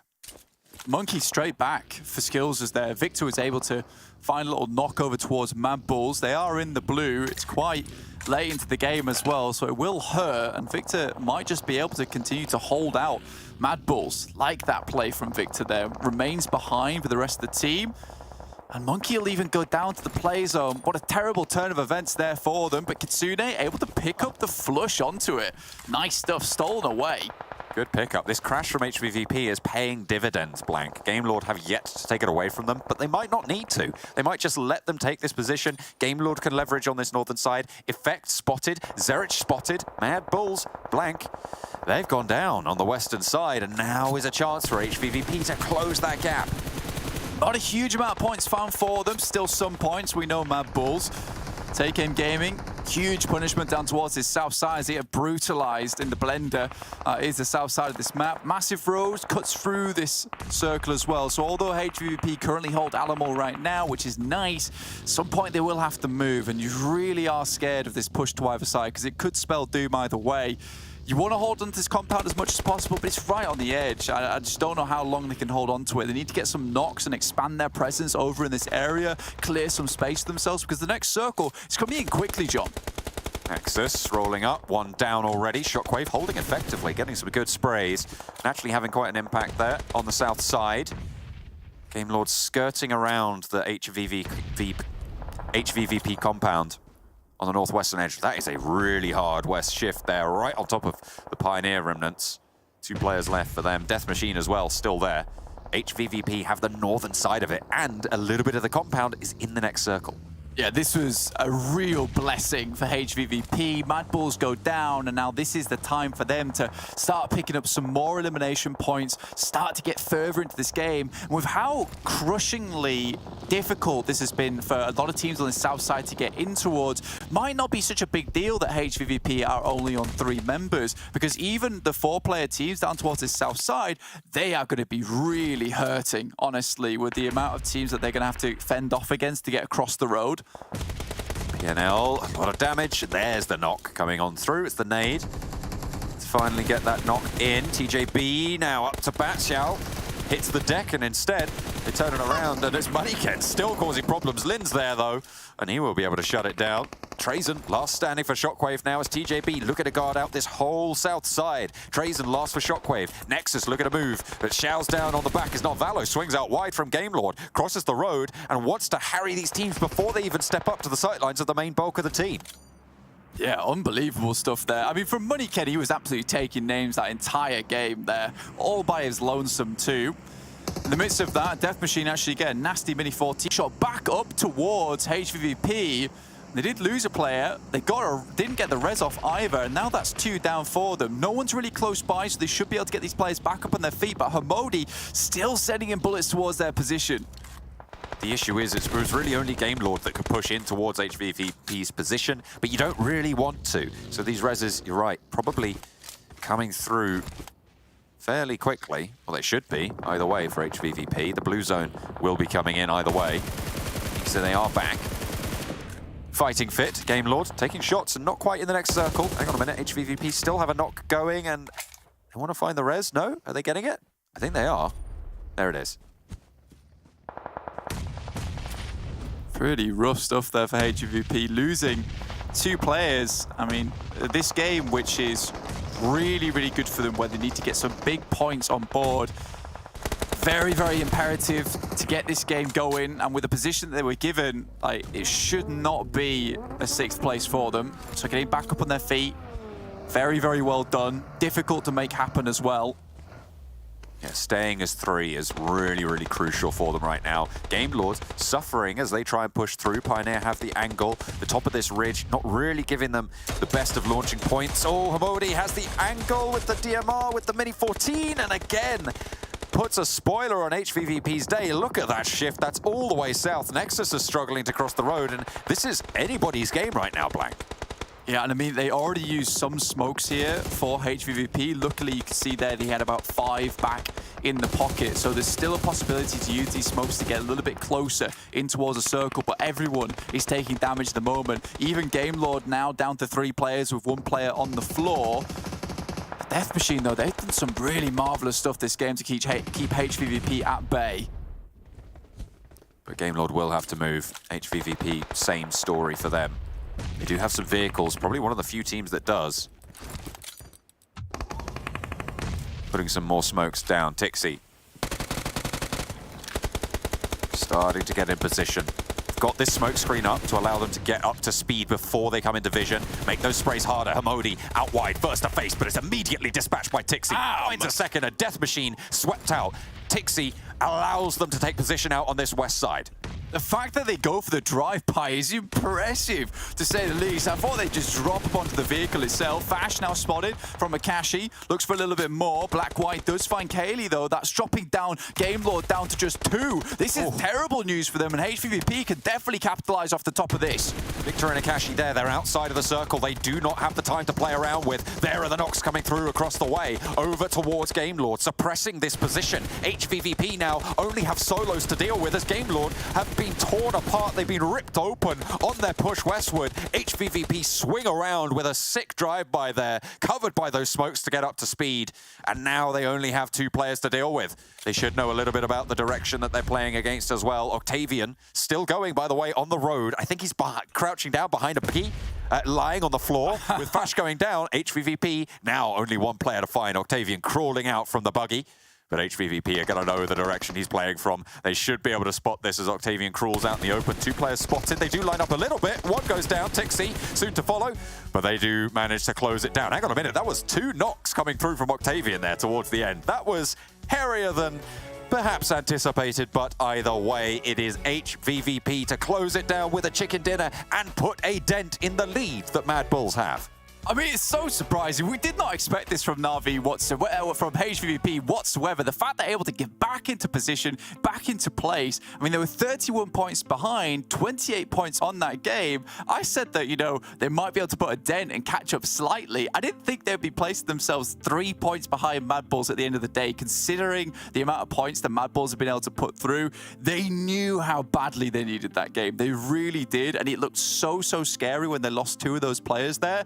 But the fact they still have the confidence, still have the cojones to go for the drive-by on the Death Machine, I mean, that was some real disrespect as well, considering they put so much damage over towards them. They wanted to finish it out by punishing them, getting them to finish the fight for them. Well, look, I know the analyst desk predicted VP, but I feel like we can give them some credit because it was HVVP. Yeah. They added those 2 extra letters, they took the compound from them, and they took the chicken dinner from the same position as well. To be fair, Claris and I did mean to predict HVVP, but we got confused really quick in our predictions. But Max did go VP the whole way. I mean, just looking at our predictions overall, it kind of makes sense, right, Max? No. Why is it always against me? I have the impression I don't like It's because you're in the middle. You know what? Next season for this, we'll put Claris in the middle and see what happens. How about that? Oh, no. This is do we already do that? You know what? Yeah, let's do it. No. Well, I mean, to be fair, it is really hard to move a box from the end to the middle that he has to stand on. HVVP, 28 points coming in for them. 14 points for Nexus. Pioneer finally getting some decent points here at 12. Game Lord and TJB. I mean, Game Lord's still out of top 8, but that 12 points is definitely going to help them. TJB, in their instance, going to help secure a spot into top 8. And even Shockwave with 9 points. So a couple of teams getting some key points here. You know what? John's a smart man. He was saying what we were all thinking when it came to, you know, HVVP getting the win from the compound that we'd predicted. So I appreciate that, John. Good job. He gets some things right every so often. But, you know, 28 points for them is massive. Being able to now potentially rival the position that MADBULLS has after 2 days shows that we are absolutely not in a 1-horse race here. Hell, we're not even in a 2-horse race, considering you're getting, you know, nice points on the board for TJB as well as Unicorns. I love trying to pump up the jam up towards the top as well. So I'm excited for tomorrow. Well, is Unicorns really classified as a horse? Yeah, mythical one. Yeah. Okay. Yeah. Go ahead, Max. I don't know if I agree. Maybe. Yeah. I don't know. Max. I'll ask my sister. She's a vet. She'll probably know. But anyway, also prize pool. You got some extra prize pool, right? That I think that is going to be interesting for that first place. First place is $10,000. Second place is 6.5K. So you got a pretty significant difference between those 2 positions. We'll see if MADBULLS can hold on to it. But yeah, it's clear that HVVP are trying to contest with that position as much as possible. And currently, I think they pushed themselves back up in that second place with this chicken dinner. So it's still a close race, right? As you already said, Kalash, you got quite a few runner-ups for that first position. But yeah, when you see some of those teams like your HVVPs, you're seeing your VPs, you're seeing your MADBULLS in those finishing moments, and they have these numbers advantage, it is very hard, very, very hard to contest it away from their position, because like a push like this, they're feeling so confident, like, okay, we have the man advantage, we have the tools to make that push happen, just full send it. The confidence that these teams exude in these fights is absolutely mental and staggering, and reason why they're currently on top of the leaderboards. Yeah, I agree. And just so you know as well, Jason, the national animal of Scotland is officially the unicorn, therefore they're real and probably quite horse-like. Is that real? Yes. Scotland's a country? Kind of. I mean, wait, what was Imperium? Is he Scottish or Irish? Yeah, it's pretty similar in my head. I don't know. I'm American. We don't know much about geography. Let's take a look, though, at our MVP of the day. I don't think we really need to necessarily do predictions when it comes to this, because we just want to see who it's going to be. We know Effect in general is in the lead when it comes to overall MVPs. But for today, Max, if it doesn't come up soon, I'm going to make you predict. So you better hope production or snappy. Moneyken, he had 10 LMs at one point. He must be high, yeah. Yeah? Well, can we see it? If possible, can we see it? No. No, we're not going to see it. Well, it'll come up eventually. But he did have, what is it, 10 eliminations on Sanhok, if I'm not mistaken, in the second one of the day. I mean, yeah, Unicorns of Love also got himself two wins, right? So potentially got Crypto that could be in a really good spot. GK First also did good. Like, you got a few in mind, but I think the 10 elims for Moneyken might be the difference maker at the end. I wouldn't be surprised, but good step ups. And hey, Moneyken, there you go. 21. Yeah, the 10 limbs really kind of was able to solidify him as properly the first place for today, I think. Like, that was a massive performance. Even though, again, it comes in off the back of 916 damage, and we saw, as you say, GK First as well as Crypto pumping the damage as well today. That 10 limbs really set Moneyken on a successful track. I just checked. GK First is in fact second right now when it comes to MVP on the day, and Crypto is third. Yeah, we were pretty much on the money of that one. Like, a lot of really good individual performances, but Effect is always lingering, and he's fourth. So he's never going to go away. He's always going to be like around top 5. So is that the lowest he's ever been? Fourth? Fourth? Oh, despicable, horrible Effect. How dare I'm offended personally. Yeah. Jeez. All right. Okay. This is why we're so mean to you, Max. I mean, what did this guy do to you? What did Effect do to you? I don't know. It's just like you keep attacking me about my eyebrows and stuff, and I'm just like... You're just so happy to see, like, Clarus attacking someone else that you're like, yeah, I'm gonna jump on this bandwagon so they don't attack me. All right, let's do a quick little recap of what all happened today and who won our matches. Remember, we had 6 in total. If you missed any of them, make sure you guys go back and watch them, but also make sure you're here tomorrow as well, as we see Unicorns of Love. Not so mythical here with a back-to-back chicken dinner at the start of the day. Yeah, absolutely fantastic. So, I mean, we had the question, right, Kalash? Sure, they could finish off day one with 3 fourth places in a row, and they could not quite convert those wins. Boom. They finish off quick on the rotations. I have the impression today. Really good shot calling from Rollkiss as the IGL. And also, they just feel more confident at the end. They were just willing to push out of their comfort zone, try and take control of those finishing circles to get 2 wins.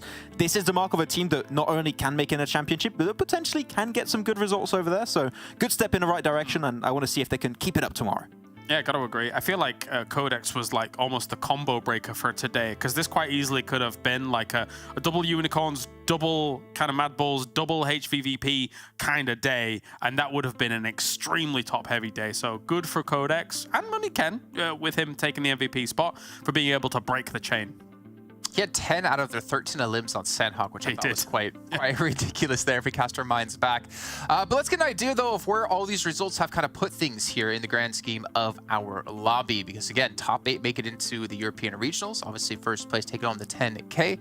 But I think for me, it's all about, obviously, that first place battle. And, of course, the battle around 8th. And MADBULLS will be in first, but not by many points. 8 points. Didn't they start out like 30 points in the lead? And I think they always had a 60-point lead at some point. Yeah, I love the fact that it has been closed a little bit. HVVP, this win was instrumental in that. So tomorrow coming in, okay, yeah, the gap's a little bit wider than I thought it was from second to third place, but the fact that we have these 2 teams up towards the top, they are Goliaths of the PUBG mobile scene when it comes to this region, and them coming in as the kind of newcomers for this particular tournament. It's great. It's been great to watch them.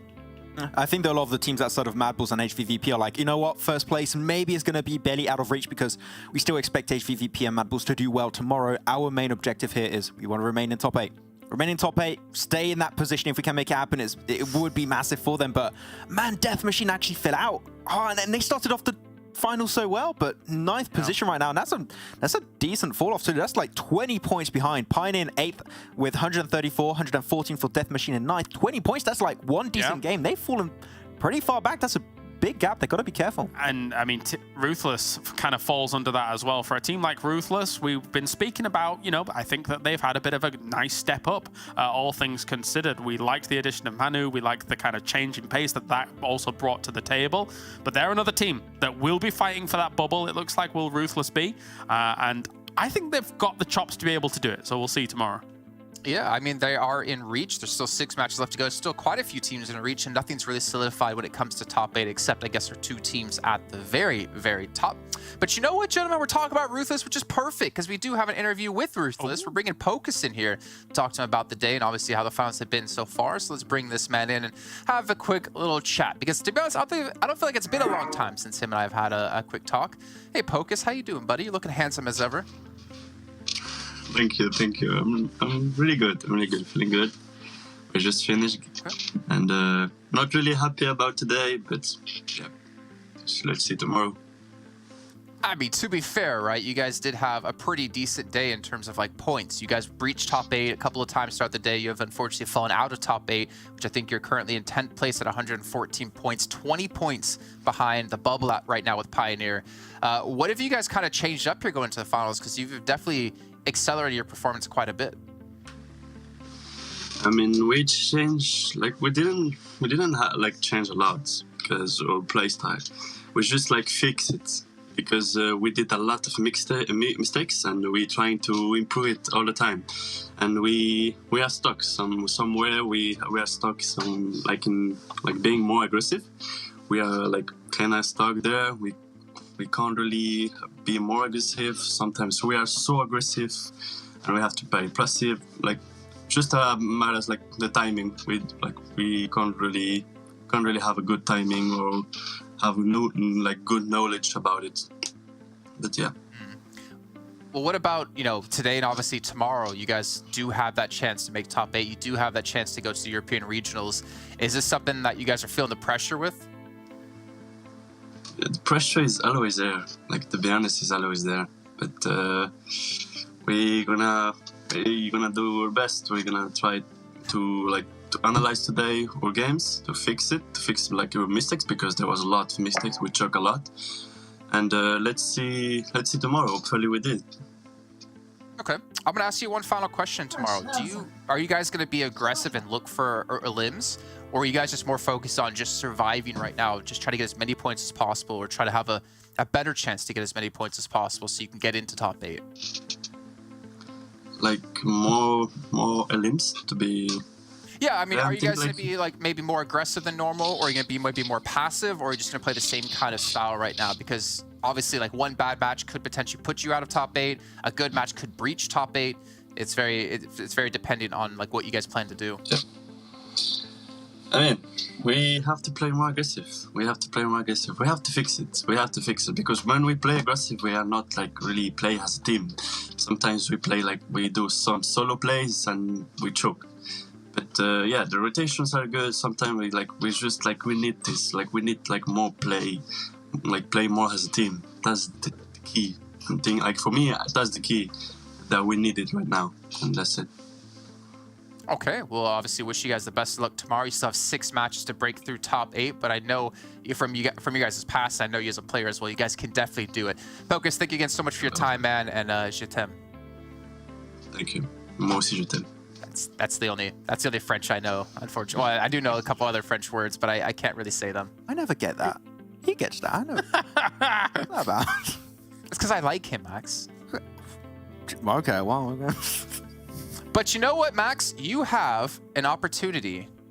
Actually, no, sorry. There's going to be something else before you have an opportunity to redeem yourself here. I had to double check what's going to be coming up next here, because I hope you got your monster stuff ready to go. Hopefully you remembered. I have. And hopefully we can see it on air, because remember, you're on a green screen. I'm still a bit scared. We're doing it now, or we're waiting a bit?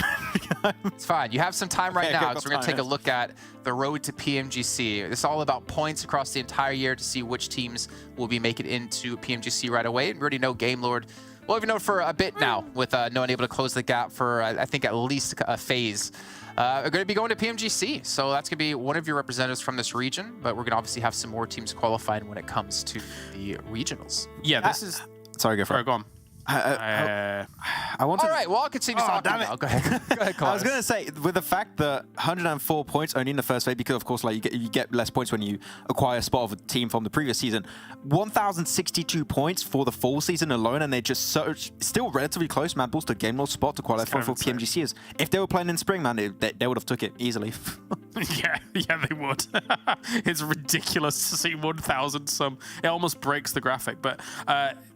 For Game Lord, yes, great, you're going to PMGC, but there is a lot of soul searching and things like that they're going to have to do, back to the drawing board, try and figure this out, because right now, I'm going to say it, they do not look like a CCT. They do not look like they're going to be able to manage it up against some of these other teams. So there needs to be some big improvements, I think, on the side of Game Lord, and that's, it sounds really harsh, but we've got to be real about these things, and I think they knew it too. We said it. We need to see them go into championship. Championship would be a great experience for them to like train a little bit. Scrims will not be enough for Game Lord to be ready for the PMGC. So hopefully they can qualify. Otherwise, PMGC is going to be real tough on the French lads. All right, we're going to wrap that up because you know what? I have been waiting for this for about 5 weeks now. Monster Energy, our official energy drink partner here at PMPL, and every season we do something a little bit fun. Well, I say we. It's mostly Max who does something a little bit fun here. Max, what have you got for us this time? So, you know, in the past few months now, I've taken up a new passion, which is a passion for baking. I was like, how about we mix both of them? And I have transcended humanity and what has been possible in the past, and I have baked a cake. And it's okay, I couldn't really see the green screen. Oh, no. That's the thing. I mean, hey, it's... Okay, well, let's see. Oh, you put the picture. Oh, it's a picture. Okay, so this is a really picture. good green. Oh. Yes. I had to put it. Took me 2 hours to make, but on the, I mean, we'll see on camera, I guess, but yeah, it's completely green. It's on brand, and also it does taste quite a bit of Monster. It's very. There's a hole in your back still. Yes. Oh my god. The invisible. Wait, cake. did you put Monster in it? Yes, I actually have the Paradise sugar-free one because I didn't want to put sugar. I was scared of what it's going to do. But yes, it's very tasty. So you say it tastes of Monster. Did you find yourself an actual recipe based on making a Monster cake, or did you devise the recipe yourself? I wanted to make something myself, so I took the recipe of banana bread, and this is not technically a cake; it's Monster bread. But it's the Monster cake, and it's very cool. It's very nice. Yes. I mean, I've yet to see you take a bite of it. I think it's down in one. I think you've got to eat the whole thing. No, how dare you eat on air, Max? That's not professional. Okay, what are you doing? Out of this guy, out man. of a fountain last time. What? When I ate my cookie, I was very respectful on air. You know, do you remember that cookie? It was a taste cookie. Yeah. Mm. Are you gonna eat that whole? Are you gonna send us some slices, or are you keeping it all for yourself? If you want, I don't think it's gonna stay good the entire time. Yeah. Okay. Well, you know what, Max? Thank you for being such a good sport and getting that done. I'll have to get the recipe for you and have my girlfriend make it for me because I'm a terrible baker. But, gentlemen, that's going to round out here our second of 3 days of our finals. We still have 1 day left. Remember, top 8 makes it into the European regionals. It's all about these final games. There's no room for error. There's no room for messing up. And there's only room for chicken dinnies. We'll see you guys tomorrow. Pancake.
na na